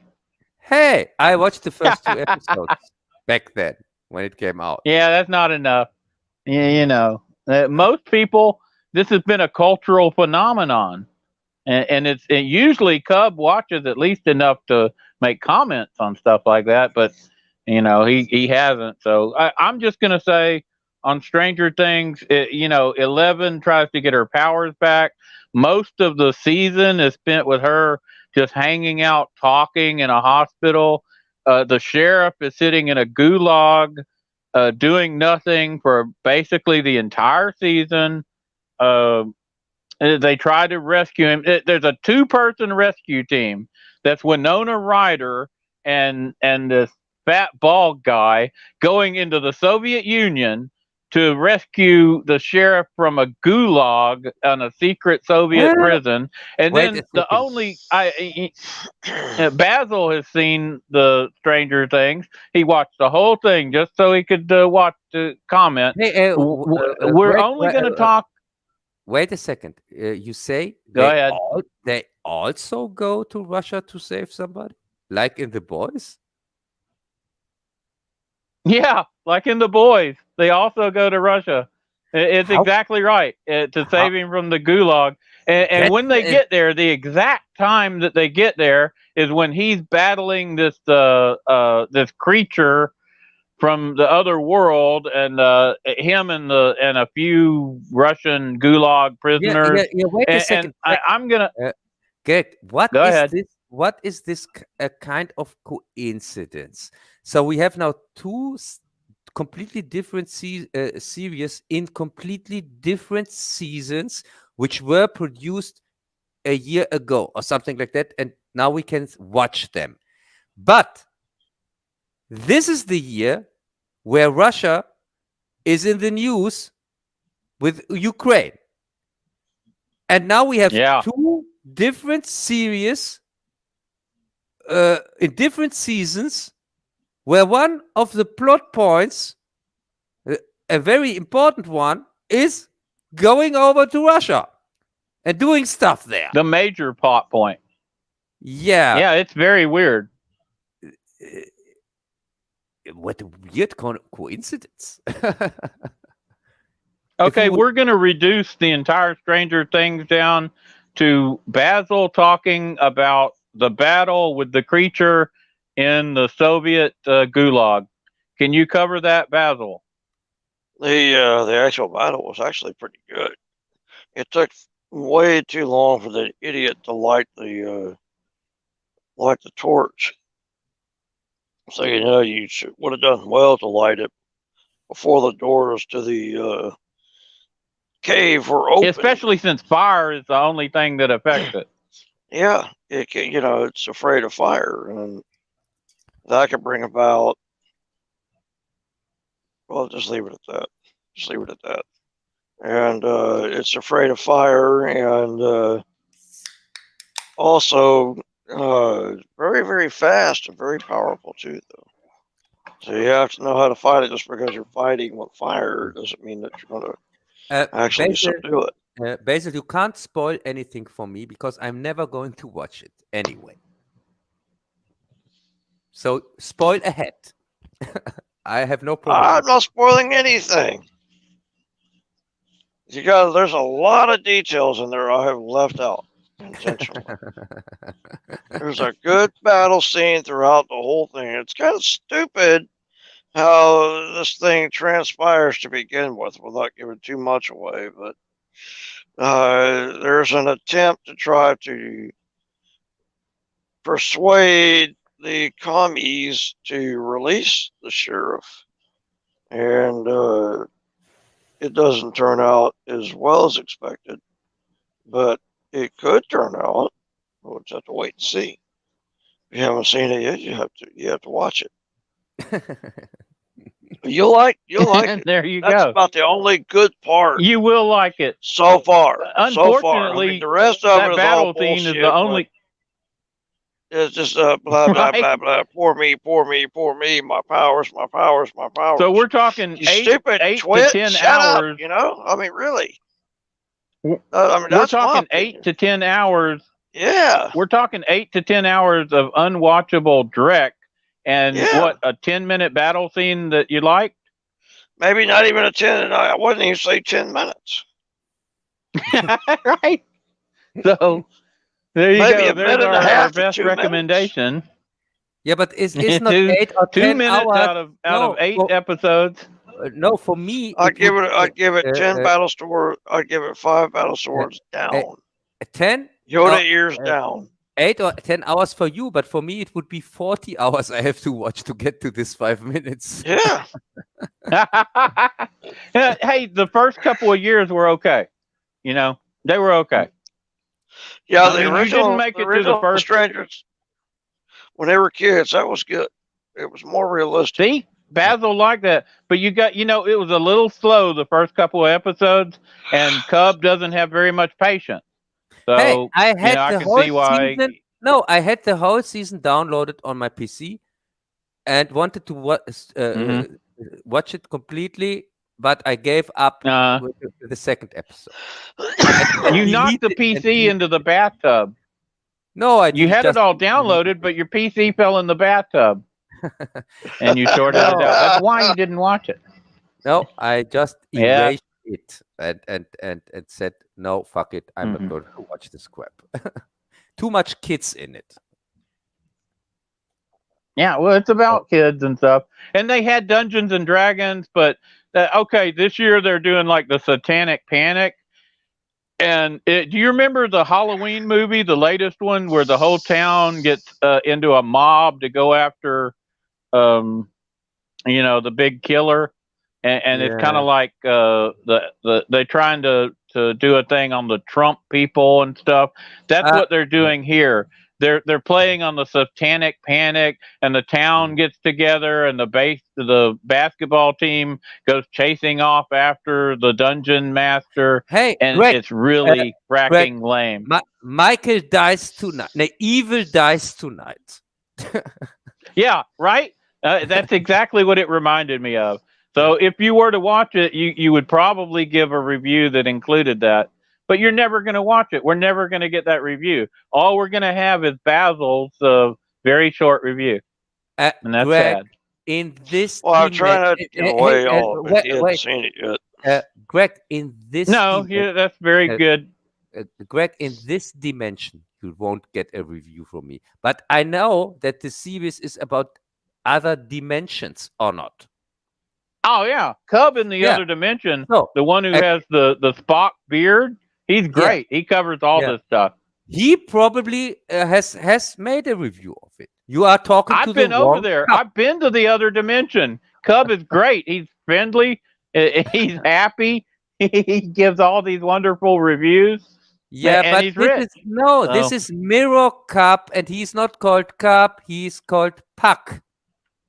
Buck. Yeah. That's what It's you call him. Yeah, But he's it's beloved in the other dimension. Very yeah, sadly. he's the Mirror Cub or not, and you read it Yes. Buck. That's why I Not said Cub. he's got Yeah. the Spock the Spock beard. It was a reference to Mirror Mirror episode of Star Trek. Yeah, I know. Okay, so let's jump ahead. We've been making very slow progress to Tokyo Vice. It's about an American in Japan. It's based on a true story. And he goes to work for one of the papers. Now, the Japanese are a very bigoted, I think I can use that word, people who, if you're a foreigner or something, and that you could be from America or Germany or what, you're all lumped together as, what do they call them? Gaijin or... Yeah, so we're basically these foreigners, and they don't respect us at all. And this guy goes against that. He can speak fluent Japanese. He knows the culture. He ingratiates himself with the police, and it ends up that one of the police officers is the good guy, and one of them is a corrupt guy. And I'm not going to give away the story or plot.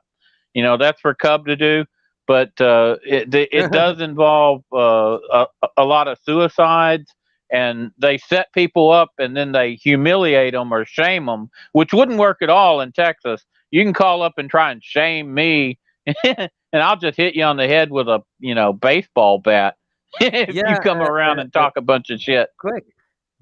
I don't know what Germans would do. I've just seen the first episode, and first episode, sweet. And I have a problem to get invested in anything what is going on there, because for me, I'm missing the motivations.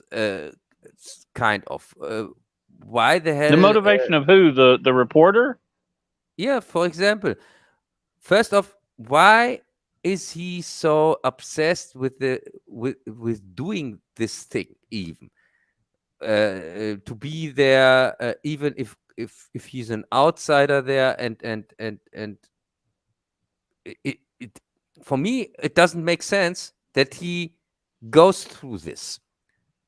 And I know it's based on a real story whatsoever, but as I said, like it is presented here, it doesn't really make sense for me that he goes through all that. And also, I don't know why I should even be interested in what is going on there, because for me, it's about the Yakuza.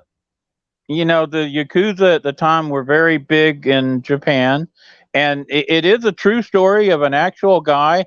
And he had his family. If you see when he calls back to his family, he had an overbearing mother and a father who had kind of rejected him, and a sister who was almost suicidal. And I think a lot of he wanted to be away from that, as far away as he could be, and he just immersed himself in this alien culture. And it ended up being, I think it was a challenge to him once he tried that no gaijin could be a reporter, for they had never had a reporter who wasn't Japanese. And he took that as a challenge, and they wouldn't let him report the news. So he went out and he dug up a real story. He actually went out, and these people were suiciding, and he found out they were being forced to suicide because these loan companies were taking out insurance policies on them. And this really happened in Japan. This is a true story. And these loan companies were in with the Yakuza, and they would humiliate and shame these people into suicide and collect the money. and a lot of other stuff happens having to do with the Yakuza. It's a long and complicated story, and Cub hasn't watched the series as usual. It's just like Stranger Things. Hey, So I can't really go into an in-depth review. No, I watched the first episode, and you saw an episode and you weren't happy, and that's okay. You get to reject it, but it didn't grab me. I was not. But your name is Lone Wolf and Cub. You're supposed to be drawn in by the Japanese culture. Yes, that's the Japanese culture. What I thought was it's one of the few shows that shows Japan of that time. Now, the reason we like Lone Wolf and Cub, one of the reasons, is because it shows a Japan that I think rings true.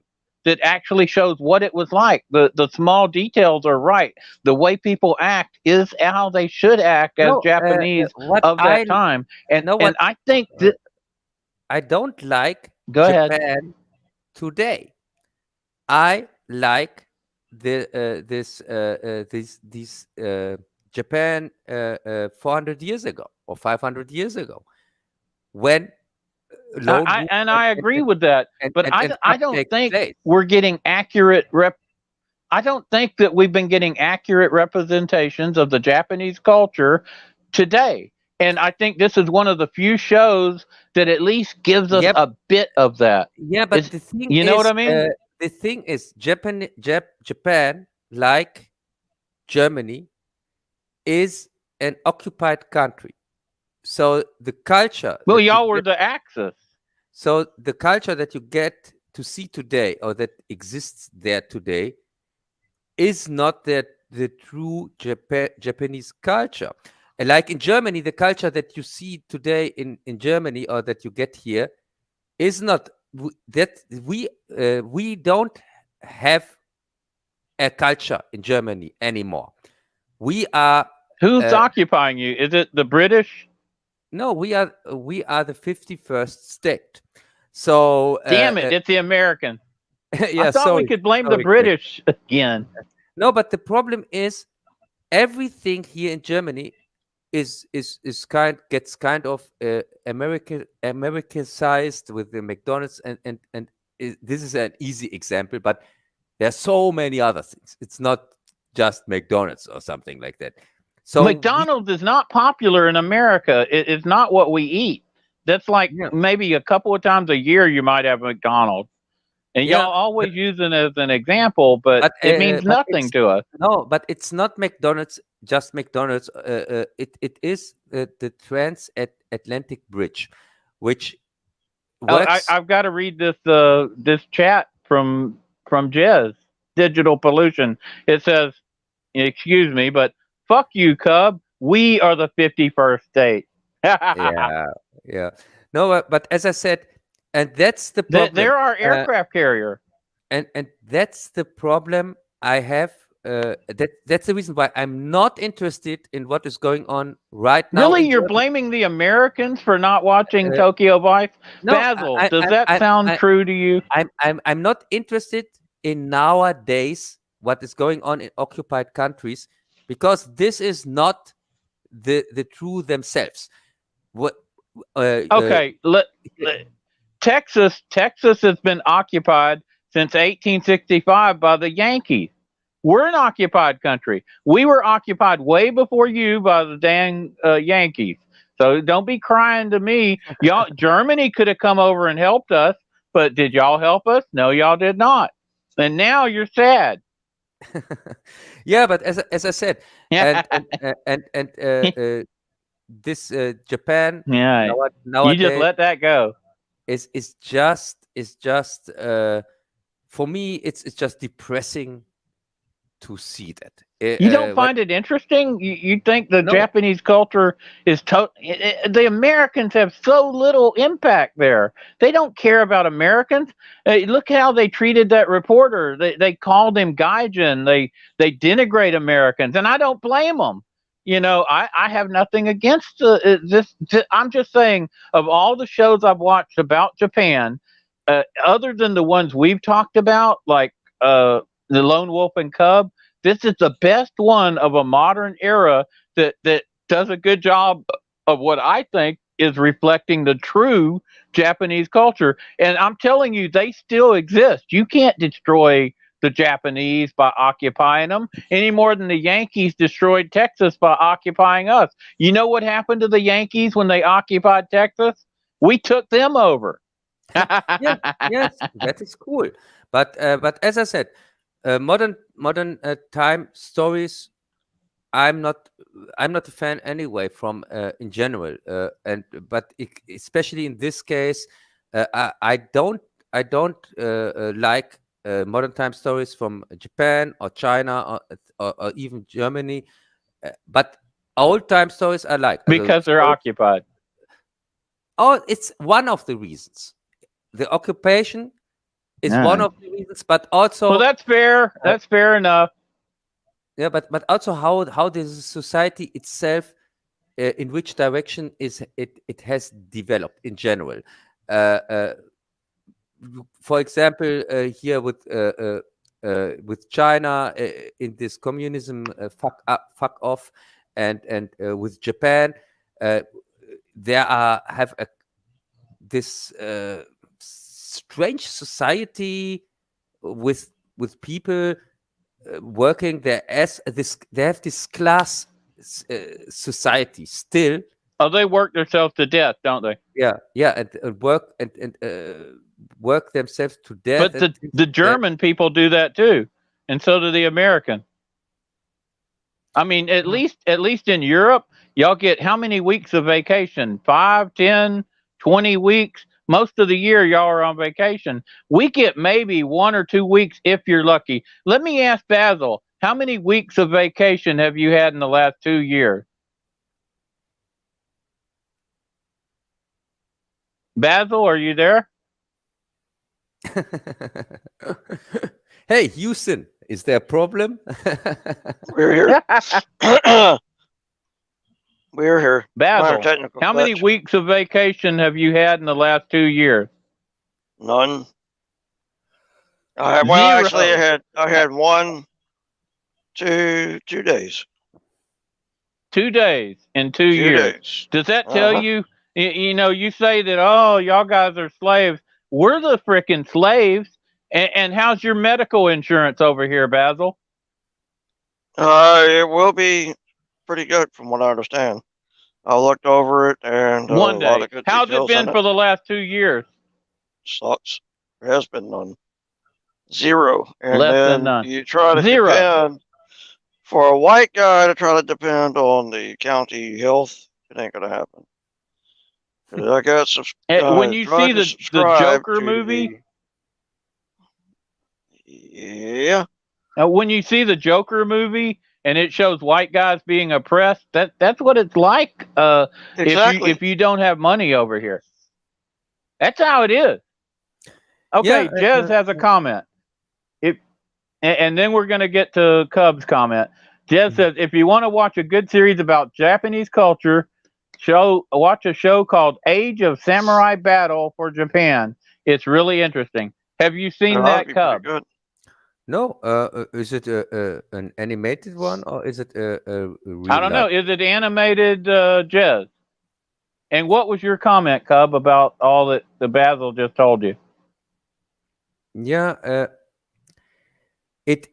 The small people get now fucked over all over the world. It doesn't matter where you live. And I'm just telling you, you're right. Yeah. And the thing is, it's bullshit because you talk about oppressed. A white guy like myself cannot get the help. And he's got all these goddamn Mexican motherfuckers coming across the border, won't do it the right way. Dirty motherfuckers, getting anything they want. They come across the fucking border. The goddamn liberals give them free healthcare, free rent. We have to pay for the goddamn education. We got to pay to feed the dirty, filthy motherfuckers. I'm barely making any kind of goddamn money at all, and I can't get any goddamn help from my own government, despite the fact that I'm paying into the goddamn system. Bazzil, the thing is, here in Germany, the people get brainwashed by the puppets that are put in as our politicians. They are selling out our country. They are letting out everybody in here.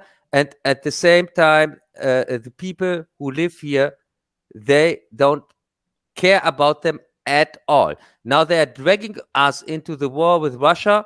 And don't forget this whole Corona fuck up thing. We have here still mask mandates and so on. Here when you on bus and train, and when you want to go to the doctors, which I wasn't at the doctors since 2.5 years, and my teeth are aching in this moment, and I can't go to the stupid doctors because of the stupid mask mandate. But the goddamn illegal motherfuckers get anything they want. Yeah. If they tell me, oh well, we'll approve you for assistance, but you're gonna have to pay for everything out of pocket. Yeah. Well, what the fuck does that do me, you stupid motherfucker? Ironically, if Cub was to come to Mexico and cross the border illegally, he'd be all set. Of course, absolutely, guaranteed. Yeah, and if would come over here, you'd get a house, and pretend to be an Ukrainian fuck of Nazi fuck, then he would be treated like a king. So the world there you go. Upside down. It's on his head, and also the world is upside down. Just to close that with the Japanese culture, I like old times in general. I like 400 years, 500 years ago, Japan, and also Europe, and here with King Arthur and things like that. And this is even longer ago. It was in medieval times.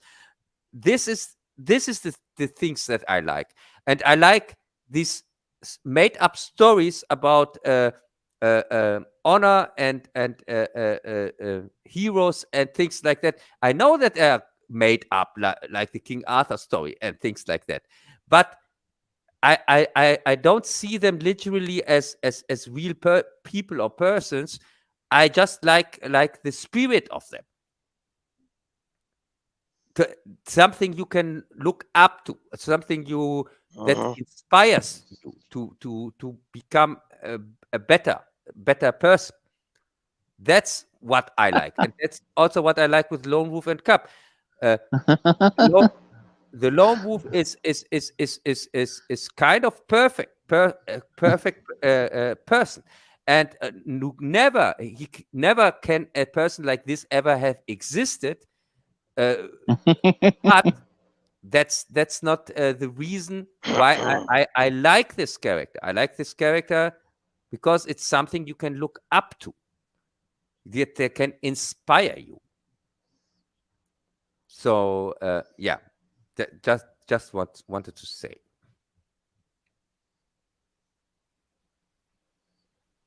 Interesting. Yeah. Well, okay, so it's time to move to the next topic since we got kind of hot on that one. Yeah. That was kind of crazy. Eventually we're going to get to something that Cubs like, and I know he's going to like it because it was absolutely awesome. But let's talk about 2,000 Mules and cowardly cops who don't go into a school full of kids getting murdered for an hour and a half. Yes, that was Texas. Uvalde. It's unbelievable in Texas. Yeah, but you know what?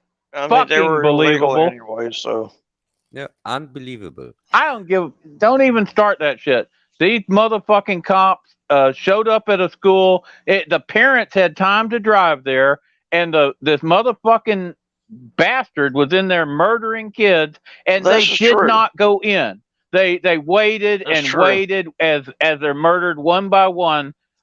I'm upset. I told Cub I probably couldn't even talk about this.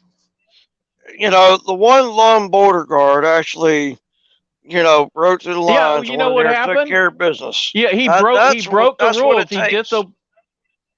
He disobeyed orders. He broke the rules. Now, you know what? There were fathers trying to go in there and save their kids. You know what the fucking cops did? They tased them. They tased them. Yeah. If I had a gun or if I had a damn knife, I would have went in there. Even if I was with my bare hands, I would have went in there against that bastard. And I'm not a cop. I'm, just a guy from Texas. And most Texans would have attacked. They tried to attack, But I tell you what, something is suspicious going on because the Democrats want to have these mass shootings. Oh yeah, I think that. it's a setup. I don't believe in. It looks like a setup. And guess what? When they try to investigate it, they brought up some bullshit rule about, oh, if the suspect is dead, you can't have any public records about what went on. Well, Yeah, the bullshit. Texas Rangers tried to investigate it, and it got crushed. Anybody who tries to ask, why they did this shit, you're not allowed to know. And I know exactly what happened. These cowardly cops who accept money and have a badge, they should be in jail. If you show up and kids are being murdered and you're not willing to go in there and do something about it, then god damn, fuck you, you sorry son of a bitch. I'll shoot you myself. My God! I can tell you how I see this situation when I heard of it. For me, this is a clear case because it is no secret that Texas has the most resistance against all this stupid nonsense what is going on right now, and not just since Corona, also before that. Texas constantly. Yeah, we're a pro-freedom state. Yeah, and of course, when the other side tries to do a scam like that, of course they do. They take the state with the highest resistance. They try it in Texas, put in their malls here, and do this shit by the cops or I don't know where these cops come from. Who didn't? I can't believe that there are real Texan cops. Doesn't make sense to me. We have the same thing here in Germany. We have here a county that has the biggest resistance. It's called Sachsen. It's from East Germany. Because the 5 East Germany counties. What's the name of the county? Sachsen. And the East Germans, they resist this whole Corona crap and so on, and are protesting on the streets and so on, completely differently like the West Germans. The West Germans, these are the obeying sheep, and the East Germans are our last hope, because they knew this kind of regime, what we got now. They knew with the Stasi, right? Yeah, with the Stasi and the GDR back then, with where the Berlin Wall was still up and so on. So they know exactly what propaganda is. They know exactly they can smell it. To trust your government and things like that. They know that. So they looked directly through this scam and are resisting. And so they try everything in this county, try to push it down, say, we found there a Nazi nest and things like that. They always play the damn Nazi card, or bigots, or Yes, and constantly try to new laws and so on, and orders and things like that, all in this county, all just because there is the biggest resistance. And so for me, this is a scam. What they have done with Texas, they try to put a bad light on their opponent. This is all. At least I interpret it this way. I think you interpreted it correctly. Yeah, because I know Texans myself, and as I said, I couldn't believe that these police men were even real Texans. Now, we're talking about a city on the border. We're talking about these were like mostly 100% Hispanic Texan. And the Hispanics I know, when it comes to the safety of their children, are extremely brave, and they would murder your ass in a second if you tried to hurt their kids. And I'm talking... those parents, I understand why they got tased. What I don't understand is how this happened, and how a kid at 18 has guns that cost over $4,000 each, and he has a truck that costs $30,000, and yeah, the whole thing of how all this went, and how he's allowed to sit in there. The door to the school was wide open where it's supposed to be locked. They had a school security officer who ran the other way instead of engaging him with his gun. The police showed up in 2 minutes, got shot at, but then they waited they waited an hour and a half. You know, what the hell? That's not Texas. That's not anybody I know. But you know what it is? That's these Democrats in Texas. We have these people, they come from up north, and they come down here and they call themselves Texans, and they're not Texans. What they are is they're fucked up individuals who pretend to be from our area, and they want a political issue, so they're willing to let children die. That's what it looked like. I may be wrong. And also, I'm a little drunk, and I'm extremely upset. And Greg, the guy is dead or not? This 18-year-old guy, the shooter. Yeah, he's dead. Yeah. So we have conveniently again a dead assassin, and that invokes a law that doesn't let us investigate why these cops didn't go in. Isn't that convenient? Yeah, and then strangely enough, the police chief was allowed to resign. Allowed to resign without ever being questioned. Something's funny about this. It stinks to high hell. Oh, funny. Yeah, it's something's funny. Yeah. You know what I mean? I don't mean funny in the comical, but I'm no, I know exactly what you mean. Yeah. I don't. You don't mean humorous.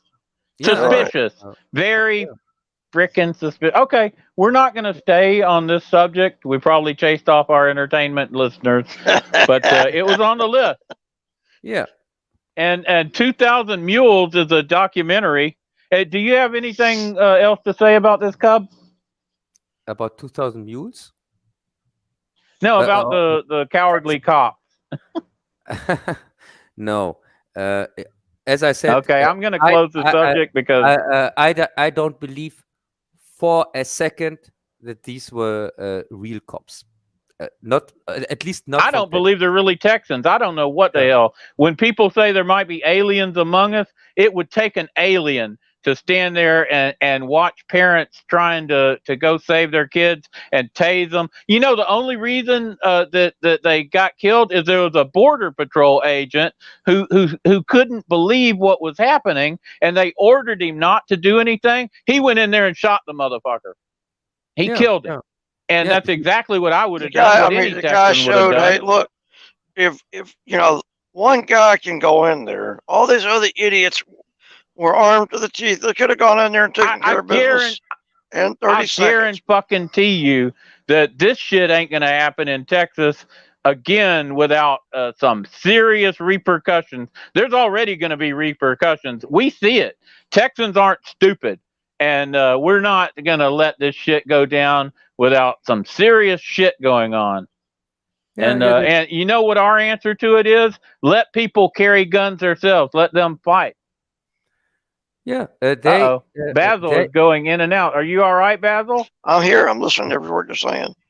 Yeah, they're trying to throw mud on Texas as usual, to say that people here in the rest of the world have in their mind, oh, Texas, yeah, this is the dangerous countries where all these shootings are, where all these children got killed and things like that. They just want to put you in a bad light. This is a political thing. This is so obvious that they can say, oh, look, we want to have the people safe, so it would be best to take away their guns and things like that. That's the only reason. And also, well, Biden, you know, I'll say something about I'll say something about gun control. There are like 200 million guns in America. There are at least 40 million stolen guns in America.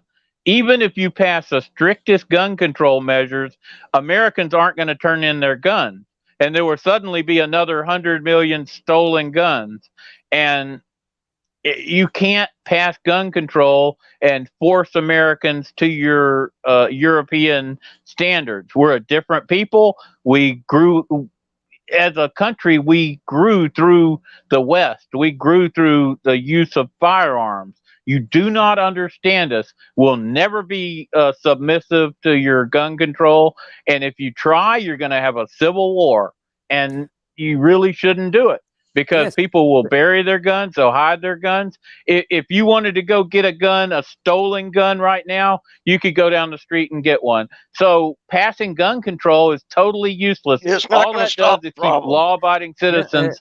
Yeah, that's going to keep law-abiding citizens from defending themselves. Look, you know, the problem with all this shit is, before we'll move on, but the problem is the goddamn lazy ass fucking judges and the lazy ass prosecutors not wanting to do the job. Period. Yeah, there's a lot of problems with it. We know what the problem is. Millions and millions of laws they got on the books already about gun control. We need more. We need more. Guns bad. Guns bad. People bad. The problem is you don't enforce the fucking law. If you enforce the goddamn law, hang on, let's see what Cub has to say. What are you saying? What are you saying, Cub?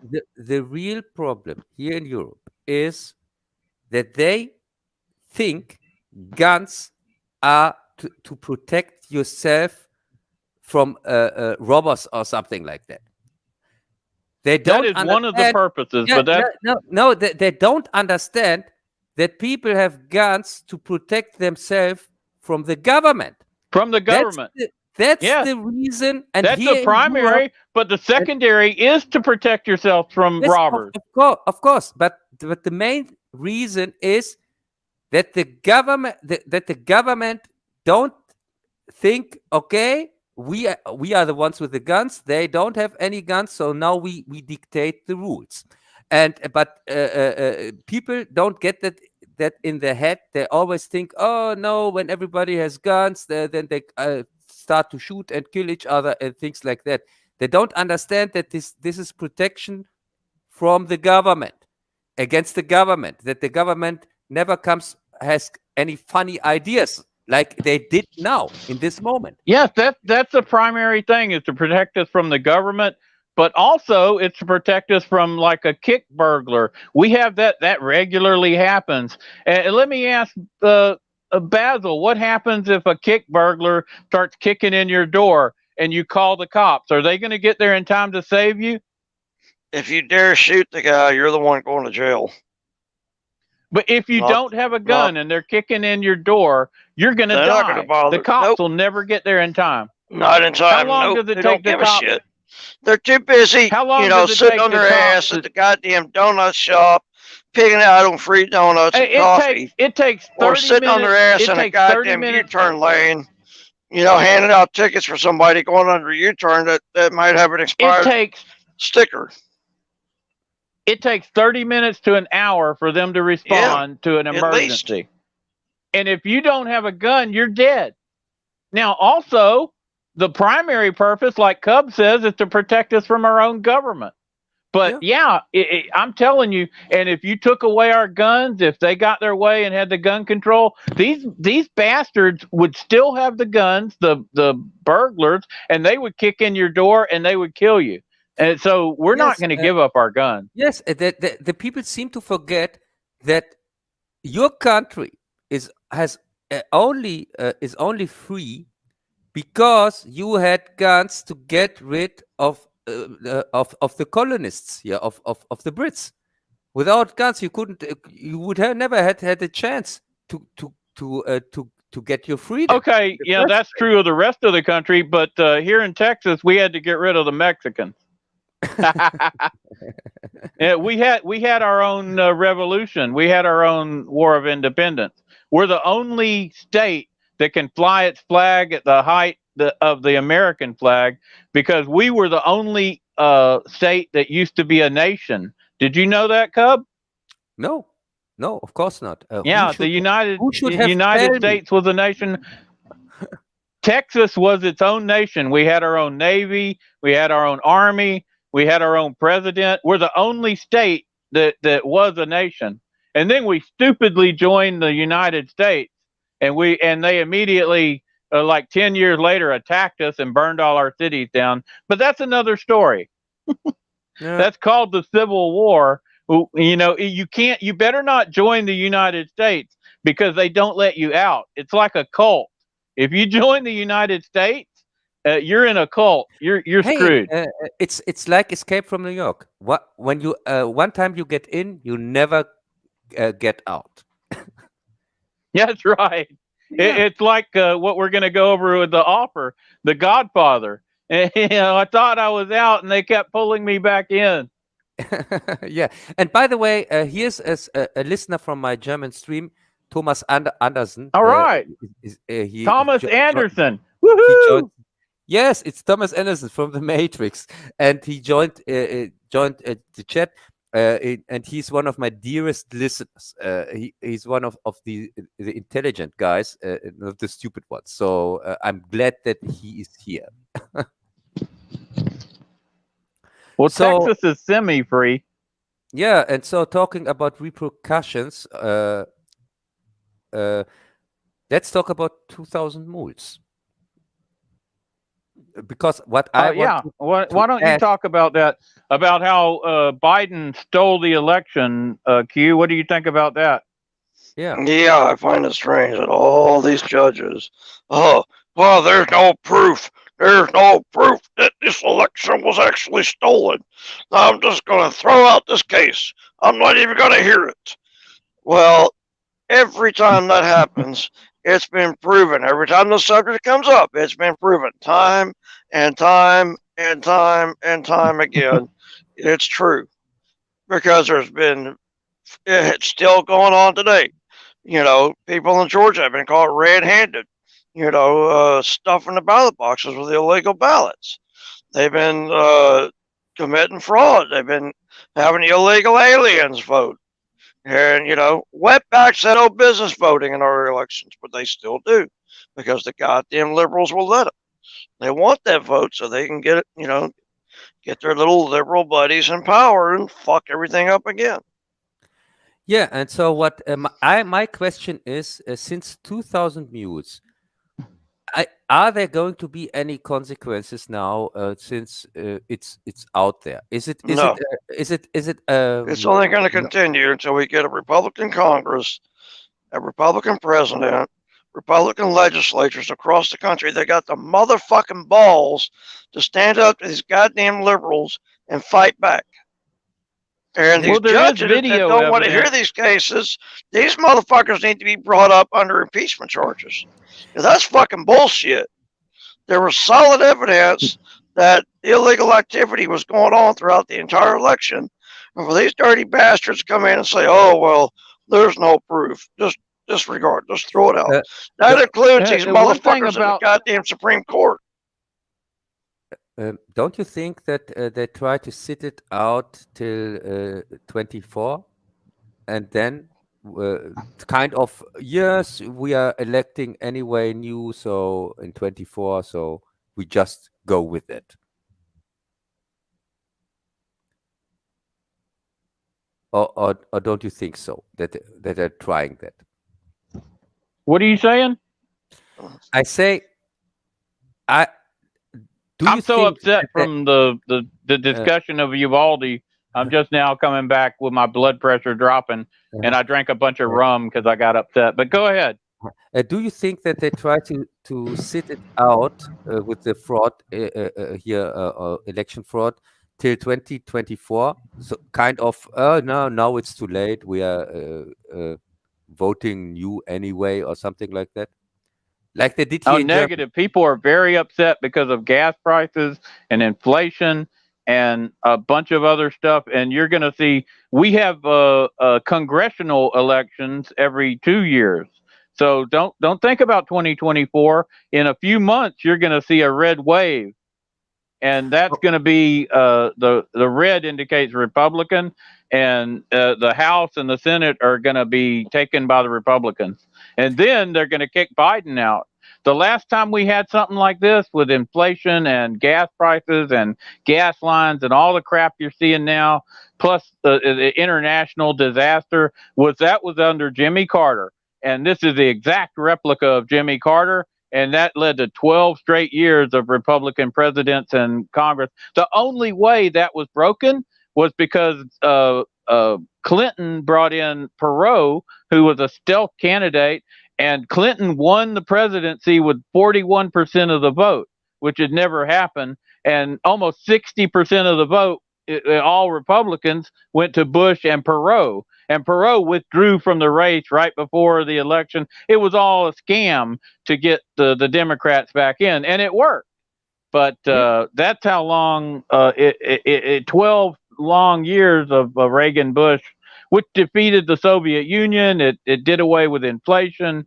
It caused a huge boom economically. Of course, now they look back on it and they pretend like what actually happened didn't happen, because they're allowed, like 1984, they rewrite history. Yeah, and Greg, by the way, most people, when you tell them nowadays the name Ross Perot, they have no clue what you're talking about. I, of course, know exactly what you mean, the third party, because we say always this is a two-party system, but it isn't a two-party system, because most people, I try sometimes to explain here in Germany, people, how the vote system works, the American one, because for most people don't understand it. It's too complicated for them. That somebody gets all the votes when he has more than 51%, and then he gets all the Wahlmänner, what you call it, voting men, or what you call them. This yeah, as I said, it's I can explain it in German, but I can't explain it in English. So yeah. Well, then say it in German, so that at least Thomas could say it in German. You don't have to not say it. Say it. No, I'll eventually translate it. No, you should say it. You're saying you could say it in German. Say it. That's I know you speak German. People don't even realize Cub speaks German. Yeah, but as I said, you didn't say it. You just got quiet. Damn it. No, I said Wahlmännersystem, and this is the German word for it, which means that when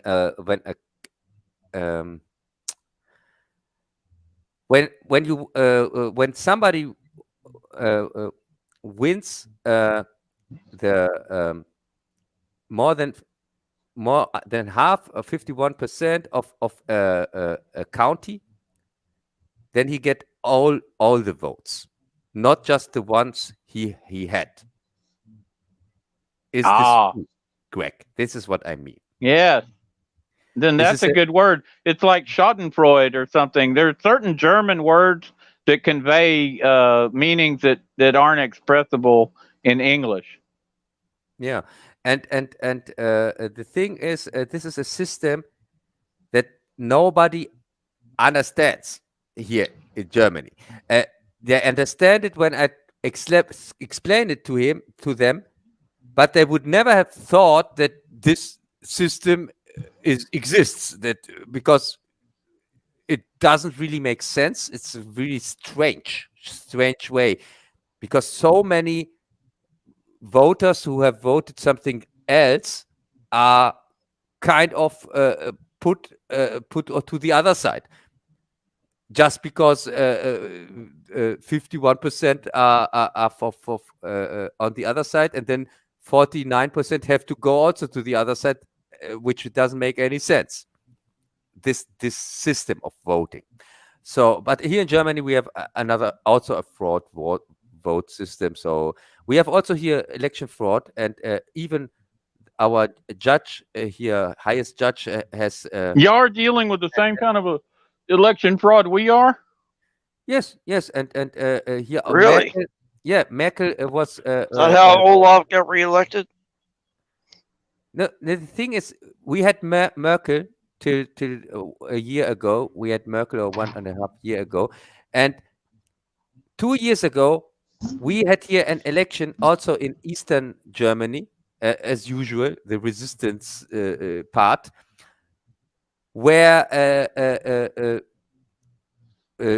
Merkel was not. It was not that what she wanted, so she made it backwards. She said, "No, this doesn't count," and the guy who got elected had to retreat, and they changed that, which is election fraud. And now, 2 years after the incident, the judges have now said, yes, that was not right what she did back then, but it is too late. It is too late. Was 2 years ago, and she is since over one. She's 1.5 years not a politician anymore. So it doesn't matter that the judge now comes with this sentence, if you understand what I mean. Yeah, that's often how it works, Cub. Yes. You win when it no longer matters. Yeah, and we had election fraud a few months ago here in Berlin, which is officially election fraud. It is official. But still now, it has no consequences. They just go with it. Because it would change how our parliament, the seats in the parliament would look like, and things like that. But there is still no consequences. So I have no clue what is going on. Greg, are you still there?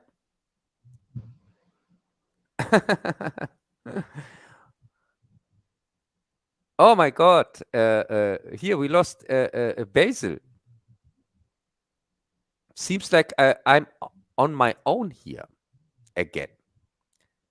So yeah, the whole voting system is a scam. It just yeah. Nice to have you back. There he is. Now he's back. Yeah. Yes. So Greg, are you also back? A minor technical glitch. Yeah, something like that. Yeah. So I would, Greg, I would say let's move fast on, because damn it, are you there? Yeah. Can you hear me, Bazzil? Yes, yeah, I can hear you. Greg, what would you say? Would you say, should I make you an offer that you can't refuse? What is that? Is that more rum? Quote the Godfather. Gonna make you an offer you can't refuse. Is it time for the offer? Yeah. Is that what you mean? It seems like that, or don't you think so? Because we are 4 hours online already. Oh my God! You told me we were only going to go 2 hours. Damn, that was his promise. He said no more than. It doesn't even feel like 4 hours. He said 2 hours maximum. And now it's 4 hours, and we hadn't even got halfway through our list. Yeah, and we didn't even. You know what happened to German efficiency? About the offer. In that it's a story about the making of the Godfather, or as the Italians put it, the Godfather. Wondering why they came up with the song, that they did. It's a love song when the movie itself has nothing to do about a love story. Speak softly, love, to only the wind hears you. I mean, really? Come on. Yeah, the song is from. I mean, it's a beautiful song. I love it, but it's kind of odd because it's a movie about definitely not about a love story. Isn't it? The music is from Carmine Coppola. From he's related to Francis Ford Coppola. It's I think what is it? Is it his father or his uncle or something like that? See if I can find out who wrote Something this. like that. Yeah, Camino Coppola is his name, and okay, Greg, let's talk about. Okay, so the next thing we have on the list is The Offer, and this is possibly the greatest TV series, streaming series I have ever seen. And, also, and Jez is right. Digital Andy pollution. Williams wrote the song.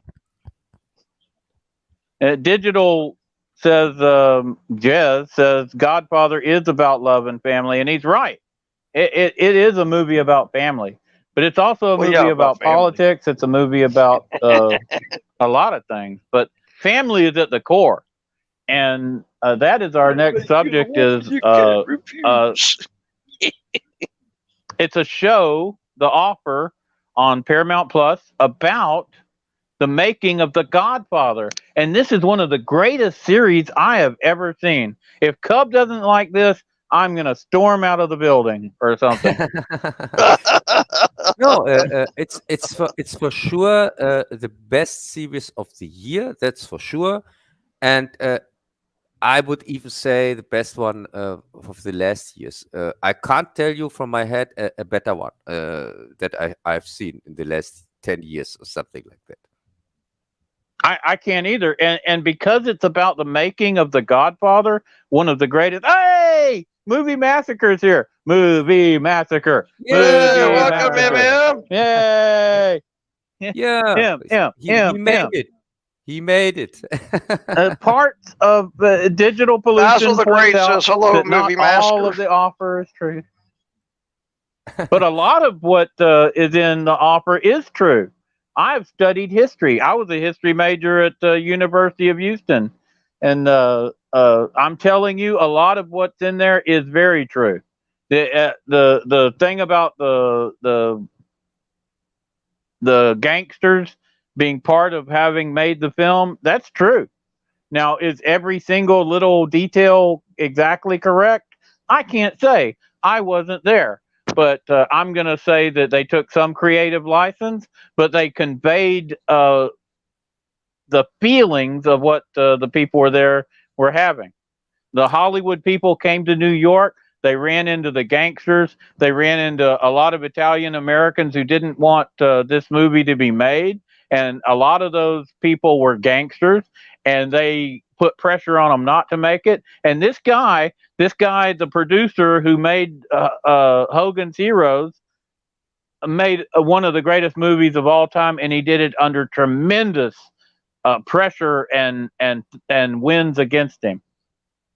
And it's amazing. It's an amazing series. I would absolutely recommend this. This isn't just 5 thumbs up or 5 beer mugs. No, this is double that, triple this. This is 100 beer mugs up. I'm telling you, if you ever listen to anything I had to say, watch this damn series. And if you've seen The Godfather and you know anything about history, you're going to really enjoy it.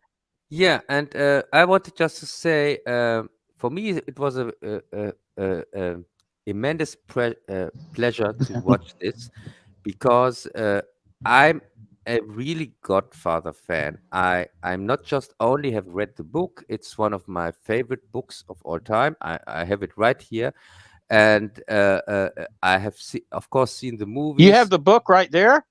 Yes, and it's here in my in my bookshelf, and I've of course seen the movies, but I have also several times. But I've also seen the 6-hour version of Godfather Part 1 and 2, the television cut in the right order of how the things happened, which is also from Coppola. It's not made from somebody. It's from Coppola. So it's a kind of director's cut, which and contains much material which is not in the movies, by the way. And I like all the versions, and I have seen them all several times. Even this TV cut, which goes over 6 hours or 8 hours or something like that. This also I saw at least 2 or 3 times. So I'm really a huge fan of this, and so to see this, it really put a smile on my face. Because when when you see how Mario Puzo was struggling with the book, and you have read the book, and you see how they were struggling here with getting the scenes in Italy and so on, and you know this how important this part is, and so on in the final product, and also in the book, it is just and it's like seeing the behind the scenes parts of every scene, like when to learn that Al Pacino, when he's going in there to reach up and grab the gun, that they had to move that scene up to like the second scene shot because they were going to cut him from the movie after not wanting him in there, and he is so essential. I can't think of another actor who could have done this. And to see all this behind the scenes stuff of this greatest movie, to me, was mind blowing. It's amazing. And occasionally you see a book that reveals this stuff, but I have never ever seen a movie or a documentary or a series like this, which is like a long movie that dives into this and does such a good job. Every one of the characters is so well acted. Every one of the characters is so well written. I was amazed, and I could not recommend it any higher. Yeah, and I'm pretty sure that they took some liberties with the story, because I'm sure they did. Because when you see how the story of the production of The Godfather seems to mirror the book itself. Yes, that was. I can see that they maybe stretched it a little bit, but I don't care.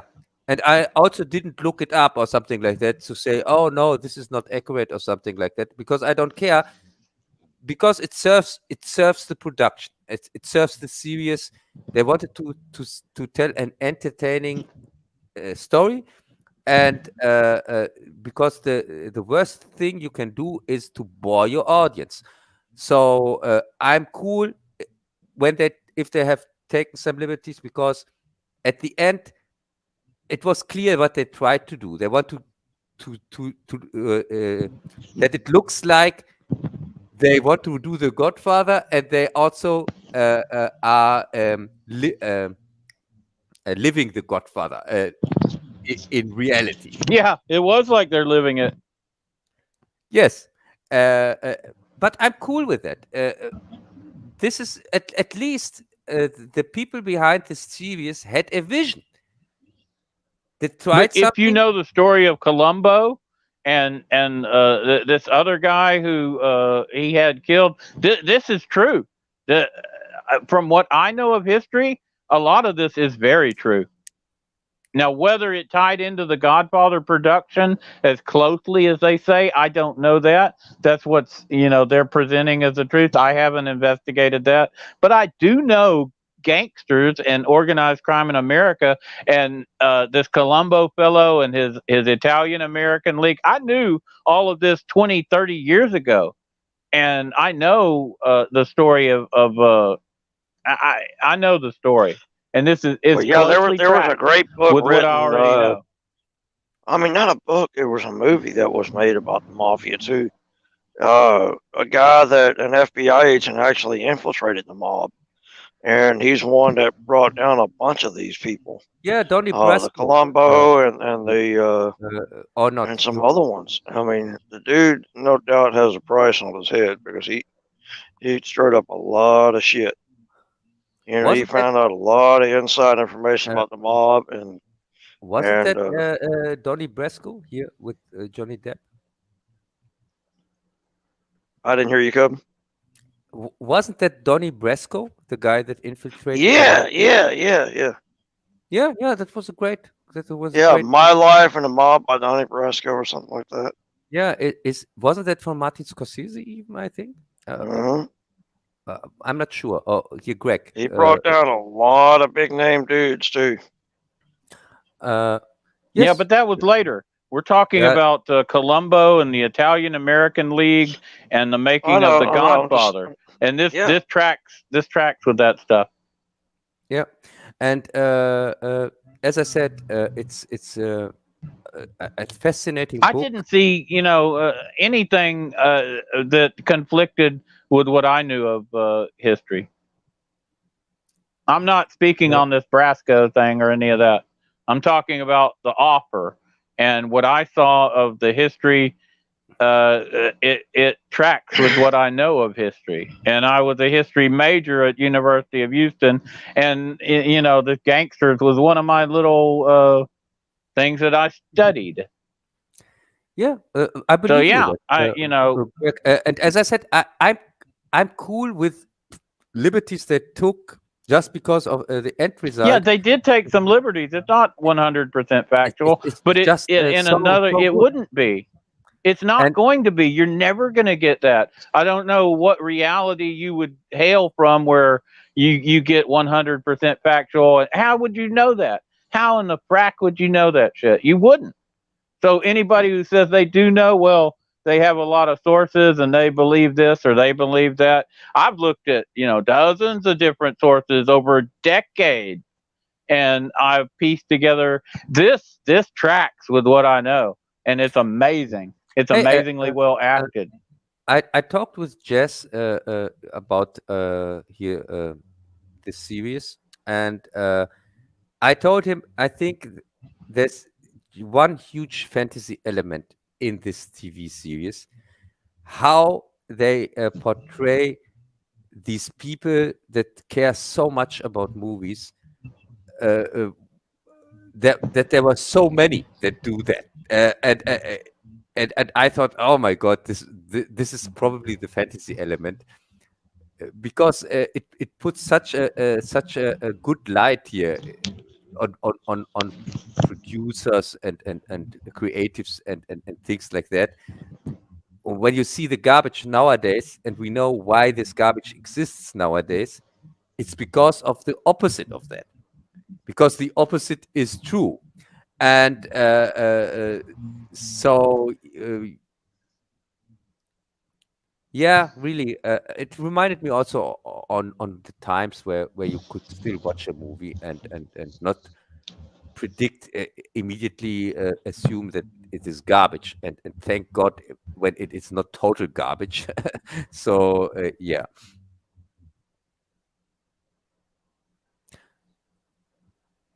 Hey, I think we all agree that it was a great show. Yes, Digital Pollution says all in all, The Offer is a great show, very entertaining. I agree with that. I think Cub agrees with that. Yeah. Jazz agrees with it too. It's a 100%. Yeah, so we're all in agreement on this. Yeah, this is a must. Yeah, I don't want to spoil anything of it, so I'm just going to leave it at that, and we'll move on to the next thing if you want. Yeah, of course. If you know it, there are no spoilers because you know the story. I knew the story already, so because I know the book and the movies and so on. But still, it was still hell of entertaining. So yeah, let's move on. What's next on the list? Next thing is Star Trek: Strange New Worlds. So it's the new Star Trek series. Yeah. And we'll start with Cub. What did you think of the series Cub? Yeah, it's garbage. Till which episode did you Is it garbage at the level of Discovery and Picard? Yes. For me, it is. It is unwatchable crap, and it is more shiny crap. That is all. It's a polished turd, or what you call it. Because the core is rotten. It is they completely destroy the Spock character in every episode. kind of in every episode they have to do something to undermine the Spock character. There was even an episode, I don't know if you have even seen that, where at the end Spock brings up Cyborg, his other half brother, besides his half sister. No, I haven't seen that. They show Cyborg even from back. You see him standing here back to the camera, and I just thought, so we might see Cyborg, huh? Yeah, not in. Cyborg was from Star. And some of you might not know, Cyborg was from Star Trek V. That was the movie directed by William Shatner. Yeah, and it was perhaps one of Cub's favorite Star Trek movies. What did you think of Star Trek V? Yeah, that was total bullshit. And Cyborg, they put in Star Trek V, they put Cyborg out of their ass, saying, "Yeah, we completely forgot to tell you in the last 80 episodes of Star Trek, the original series, and the 2 seasons of the animated series, and the 4 cinema movies, that Spock has a half brother. He's called Cyborg." What about the heartwarming scene I don't remember of Spock Bones, ever Spock, having a half brother. Well, he did in Star Trek V. It's not considered canon by most people. Yeah. Yeah, I agree with Jez. Star Trek V was a good idea, but poorly executed. What about the campfire scene where they're roasting marshmallows, Bones, Spock, and McCoy? That's a heartwarming scene that even Cub probably loved. Yeah, yeah, I like this scene. But the thing with Cyborg is they never brought him up before, and they never brought him up after. He just exists in this movie. That's the only place where this supposedly half brother exists. And now he exists in that's true. Movie, and he exists. And now he exists in Star Trek: Strange New Worlds. Yeah, at the end. Okay, so one episode. We've heard from Cub, and now we're going to hear from me. And what do I have to say? Well, me and Cub have completely agreed on. Can you hear me, Bazzil? Yeah, I hear you. I don't know. Okay, here we go. Okay, so me and Cub have completely agreed on Picard and Discovery. Totally unwatchable, total crap. Don't even bother with it. And it destroys canon, all that stuff. But I have not watched all of the Strange New Worlds episodes. To be honest, I've only watched 3 episodes or 4 episodes, but I didn't make it through the 4th one because it was really bad. But I like 2 of the episodes. And this is the first time since Star Trek Enterprise that I've liked any. And I mean, I've watched all these years. I didn't watch the last year of Discovery because it's just so terrible. But I watched all of the stupid Picard shows because Cub made me. He demanded that I watch them. And then, of course, he doesn't watch the stuff. But, yeah. Anyway, I call it quirky, unpolished, beautiful sets. You've got Anson Mount.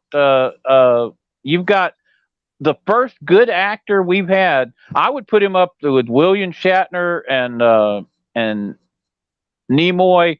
Any of them. Have you seen Hell on Wheels, Cub? No. You didn't watch Hell on Wheels? No, Have you watched even one episode? No. Okay, it's a great series, and Anson Mount, who plays Pike, is really good in that series. I've seen him and stuff. He's a good actor. He's bringing something. This is the best actor we've had in a long time, and he's elevating these other actors. Now, yes, they're going with practically an all-female cast. Yes, I could tear the show apart on some of the bad episodes that I've seen. So I've only seen a couple of them that were okay. They were watchable. I wasn't angry. On one of them, Spock Amok, I think. It's a takeoff on Amok Time, and him and T'Pring end up swapping bodies. Which, God, it was so you would think it would be a terrible episode, and I actually enjoyed it. It wasn't great, but it was enjoyable. Hang on. Really? Yeah, really. I was shocked. Now, admittedly, I had a good buzz. Yeah, And I can't remember. Probably you. I can't remember much of the episode. Probably you like the part where the female doctor gives Spock advice on his marriage, on his relationship. I don't remember that. I do remember that I laughed at it. Yeah, and hey, it's been 20 years since I laughed at anything in Star Trek. And this is a comedic episode, like Trouble with Tribbles. They were trying. The Trouble with Tribbles was actually a good one. Or did you like the Spock and his fiancée action in bed? Was that the part that? Let's move on to the next one. Wait a second. That I watched. No, and that was maybe you like the beginning of the episode where Spock has this dream where he is with this where he is on kind of a wedding, on his own wedding or something like that. Maybe I was smoking a joint of hydro at the beginning of that episode, and I had a super good buzz, and I really did enjoy it. And they tell him, yeah, first you have to defeat your greatest enemy, and by the way, we see and they showed. Oh, wait till you see it, Bazzil. They have the actual fight scene. He's fighting himself. But they use the sound from the original mock time. Dun dun dun dun dun dun dun dun dun dun dun dun. Yeah, it was awesome. Yeah, and you see Spock, the human Spock, and the Spock fighting each other because, of course, he is. Oh, yeah, you're right. enemy. And even Cub admits that was a great scene. But let's move on to the Gorn episode because I know Bazzil watched the Gorn episode and enjoyed it. He told me how much he enjoyed the Gorn episode, and he hates Discovery. He hates Picard, but he enjoyed the Gorn episode where they drop the photon torpedo on the Gorn and they go into the cloud. What did you think of Star Trek: Strange New Worlds, the Gorn episode, Bazzil? Yeah, it was actually pretty good. It's pretty lame when the chickies get caught up in the in that little transit way. The tube that went between ships. That's true. Yeah, that's true. Yeah. He told. That was really stupid. They take their time. They're slowly strolling. They're supposed to be moving quickly between starships. Instead, they stop. They have time for a long conversation. They run. Oh yeah, I mean, look how slow all the other people are moving inside that. Why do they have fucking windows? Why are there windows to look out of this tube between starships? And of course, the tube doesn't let them raise shields. Why can't they raise shields everywhere except around the tube?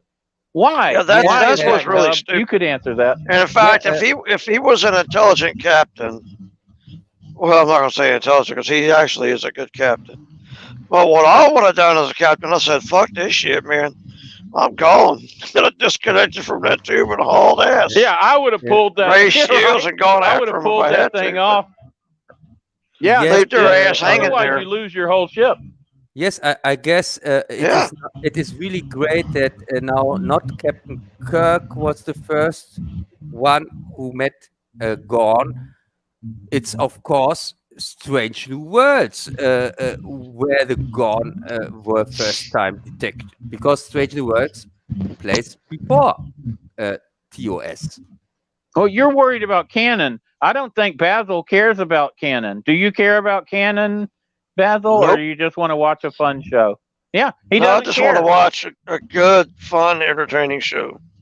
Worry about all Right, the and he details. doesn't wanna have to It's think as about bad it. as Star Wars. When you start getting into, well, it should have never been this way, it should have never been that way, you distract from the entertainment value of the show. Yeah, but I agree with Bazzil. they are chasing You're this. distracting from the entertainment value They are of the chasing. show. They are chasing this asteroid which wants to destroy Cub this is distracting. this planet or whatever, and then they come up with this brilliant idea that Spock goes on a mission with this female. I have forgotten how her I'm name putting is. that in the chat, Bazzil. Yeah, the Cub is chat distracting messed up. from the entertainment value. Yes, I see that I'm chatting as Orla Greg, and you're chatting as I don't know what. Yeah, whatever. No, I couldn't. And I see I see the Bazzil Hey, but highlighted when you're talking, and then Orla Greg when. I can tell you. Bazzil is easily distracted, people. I am really curious if when you both come to episode. I need more. When you both come. Okay, we're both drinking heavily, Cub, and we've been streaming with you for like 5 hours. Yeah, it's fun though. Hey, which felt like. But we did enjoy a couple of episodes. That's some value there, right? Wait a second. I'm really curious to see your faces or your reaction when you sit through the 7th episode, the one that I had to. Oh God, is it that bad? Yes, medieval in space, as I said. They're all dressed up. Yeah, you said it was medieval in space. What y'all don't know and must now be told is I used to be in the Society of Creative Anachronism. Yes, you did. Where we dressed up. Bazzil's known me for a long time. And we would get in medieval costumes with shields and swords, and we'd go out and hundreds of us would battle with each other.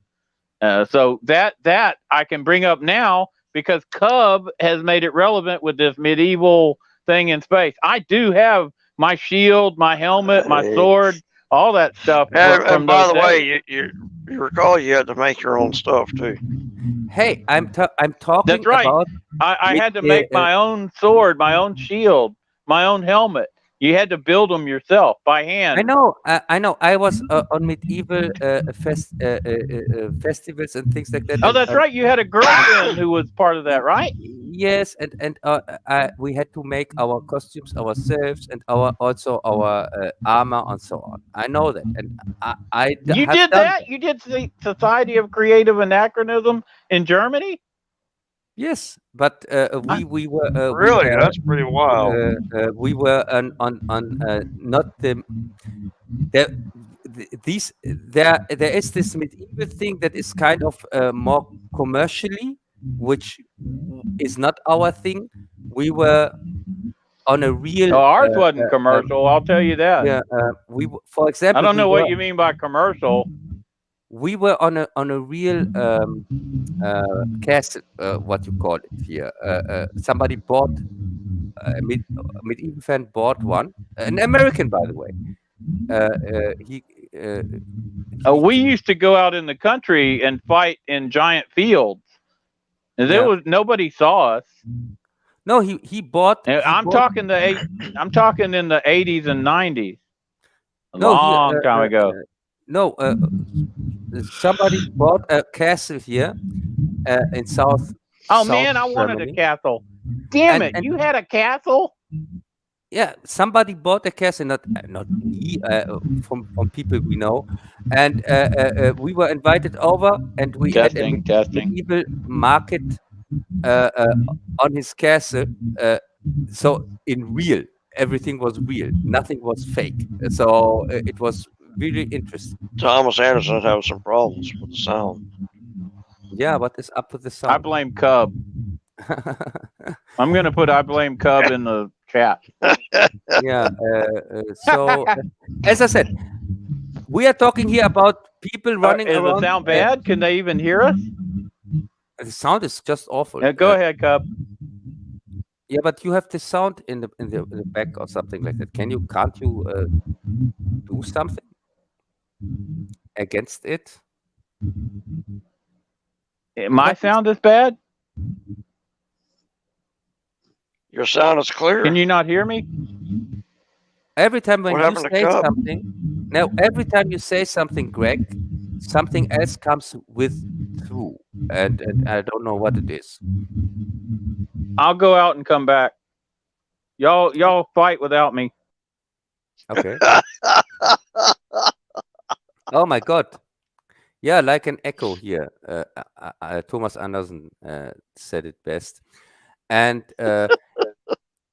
so in this episode, as I said, they are all in costumes, in medieval costumes, on the bridge of the ship here. So, and it's just annoying. The whole episode, by the way, it's just unwatchable. I barely made it through it, and it is about this doctor and his daughter. He has this little daughter that he has put in the buffer, and he is reading these medieval stories to her, and these medieval stories become true on the bridge. But it is just, oh my God, it's so bad executed. You have to see it to believe it. I can't describe it. It is just awful, a nightmare. So yeah, air conditioner possibly. So are you still here, Basil? So what would you get? Would you rate it as thumbs up or 5 Rotten Tomatoes? All Rotten Tomatoes I can get my hand. I can get my thumbs on, okay?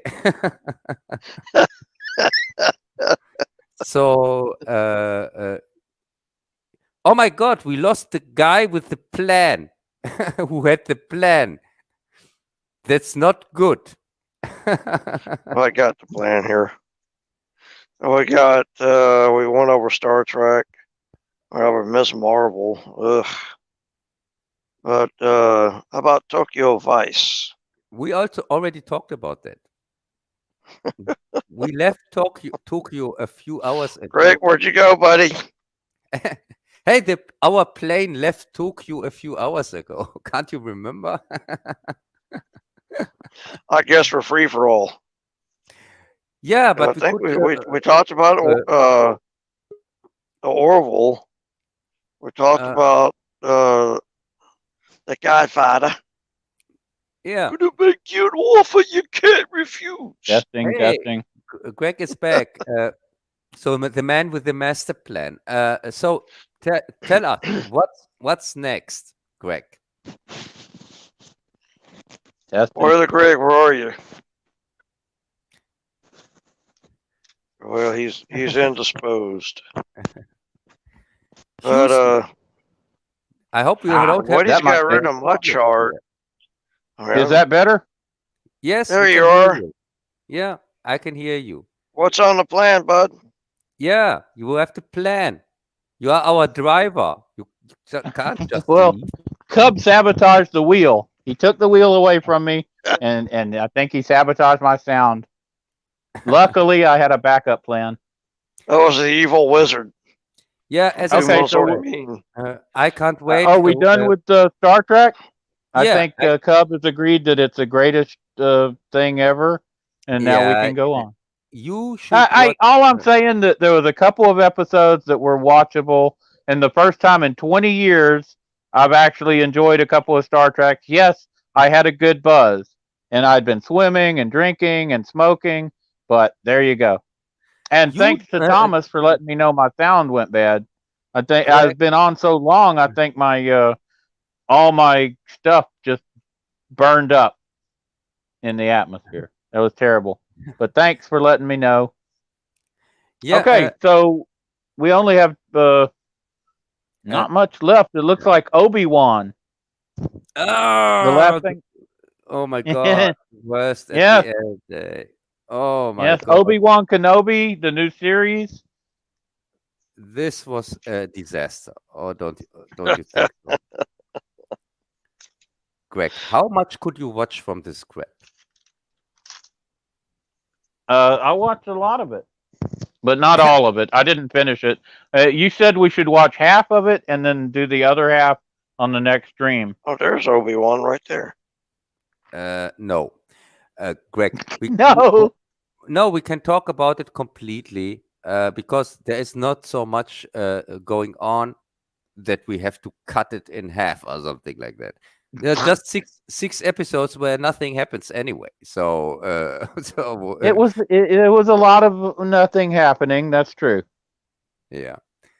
So, but because we are so late, we can maybe we talk about Obi-Wan next time if you like to. Yeah, we can do Obi-Wan next time. That's the last thing we have. We can just bump that. That's the last thing for this stream. I mean, it is. How late is it in Germany? It's like 12:30 at night. Yeah, 12:30 at night here in Germany. Oh my God, that's when the vampires come out. Is after midnight. Yeah, it's 5:35 and Germany's overrun with vampires. But on the other side, I finally get my sound right, and we're cut off. No, Greg. But on the other, really, Obi-Wan, there is not much to talk about. In 2 months, nobody cares for it anyway. So then we have Andor on our plan, and oh, that's right. They got that other series, Andor. Is that the one that's based on the Rogue One thing? Yeah, it's that one. And talking about Obi-Wan, so you saw the first 3 episodes. Basil, could you catch up on Obi-Wan? Yeah, what about that, Bazzil? Let's catch up. I will admit, Leia got kidnapped, and Obi-Wan goes to rescue her, and then he runs into Darth Vader. That basically catches up. Or you go ahead, Bazzil. Oh yeah. Remember that part? Yeah. In fact, Obi-Wan was an idiot, in my opinion. You knew Vader was lurking around that area. Why would you stand right there in a window staring at the guy when you know damn well he can sense you?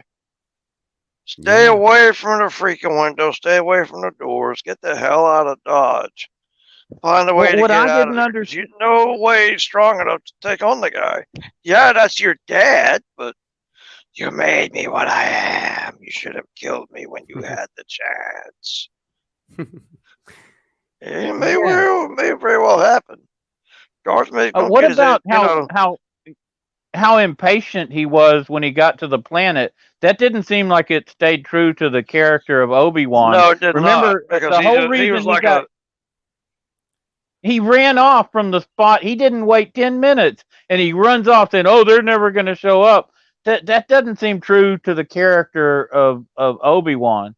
And in another part where they're traveling in that transport vehicle with the stormtroopers, he calls Leia by her name after giving her another name to the stormtroopers.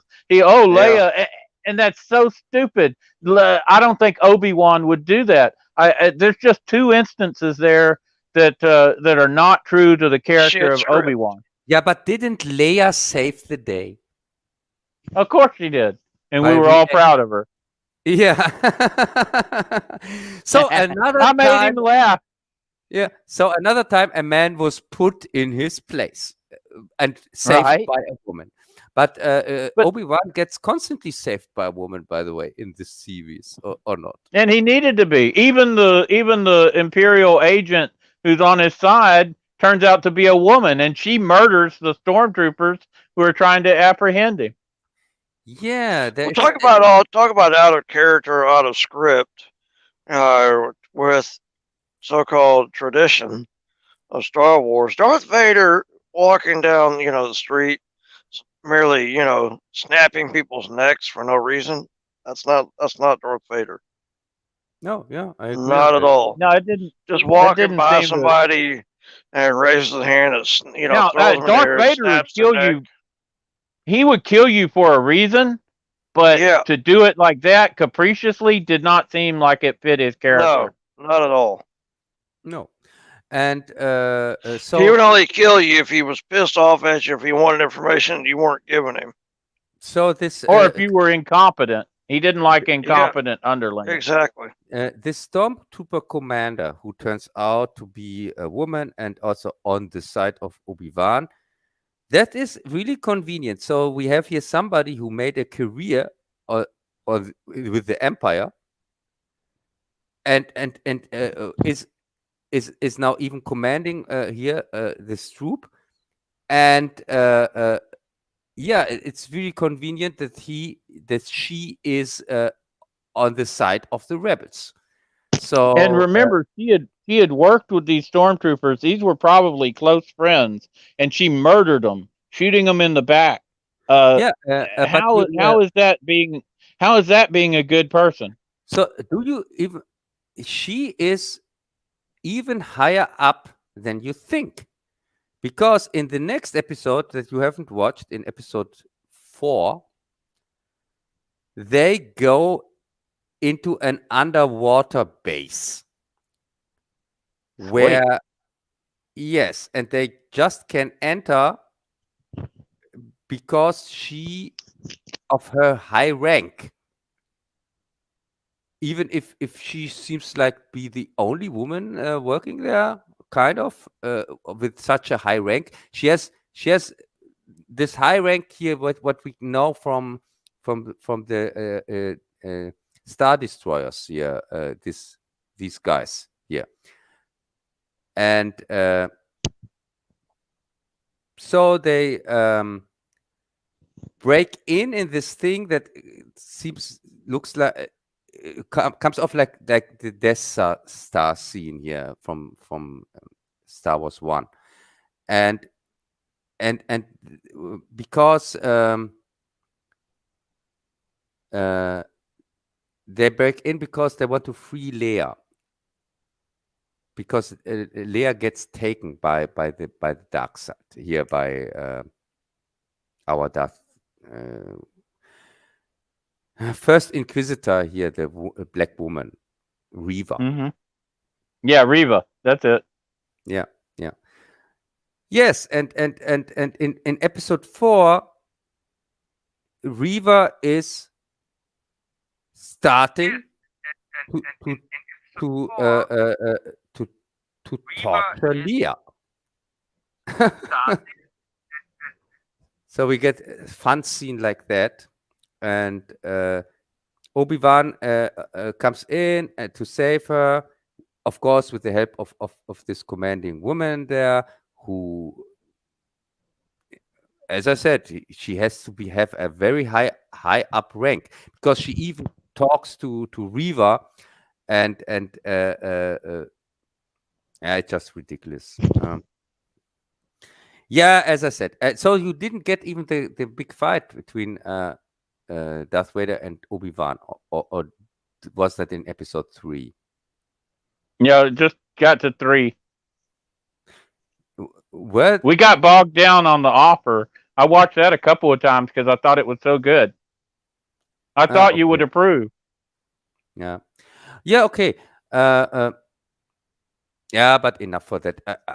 I have already talked a few times about Star here, Obi-Wan. I talked already about it on Wednesday on Just Stream, and I talked also and again on Friday in German. And you were stuck there by yourself. Yeah. So I'm sick talking. I was there listening. I'm so sick talking about it. Yay! That means we're gonna get off early, Bazzil. Yeah. So no, it's too depressing.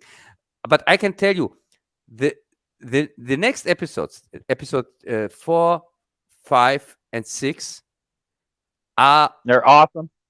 They get worse and worse every episode.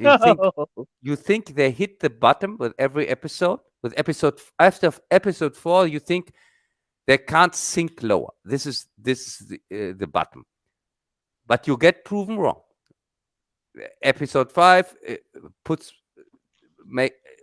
makes you scratch your head, and episode 6 is a complete disaster. So yeah, it's just yeah. But I'm finished with that. So is anything on the list anymore? By the way, No, that was it. no. Okay. That was it. So Lightyear was saved by the gong. Yeah. Oh, If there's yeah. anything we're missed, we'll get it next time. Yeah, maybe next time you have seen Lightyear, and then we can talk together about it. Oh yeah, I hadn't seen that yet. I'll try to get to see it.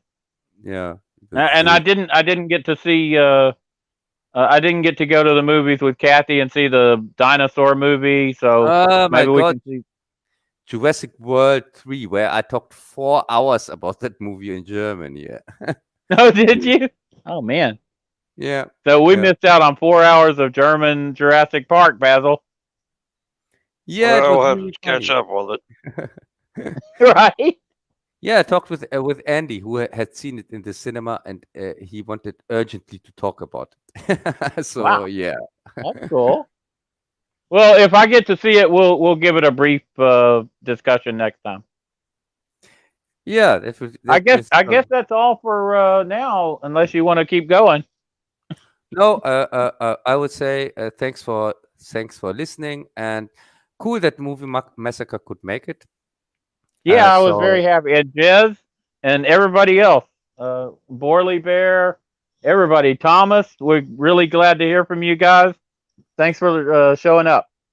yeah, and see you next time in 2 months. It is every 2 months, the last Sunday, so that people have an idea when this stream takes place. Well, Cub, it's been fun, sir. It's been a long time, but I enjoyed it. Yes, it was really fun talk again, and so I go out and say goodbye to the chat. Bye. Good night, everybody. Good night, all.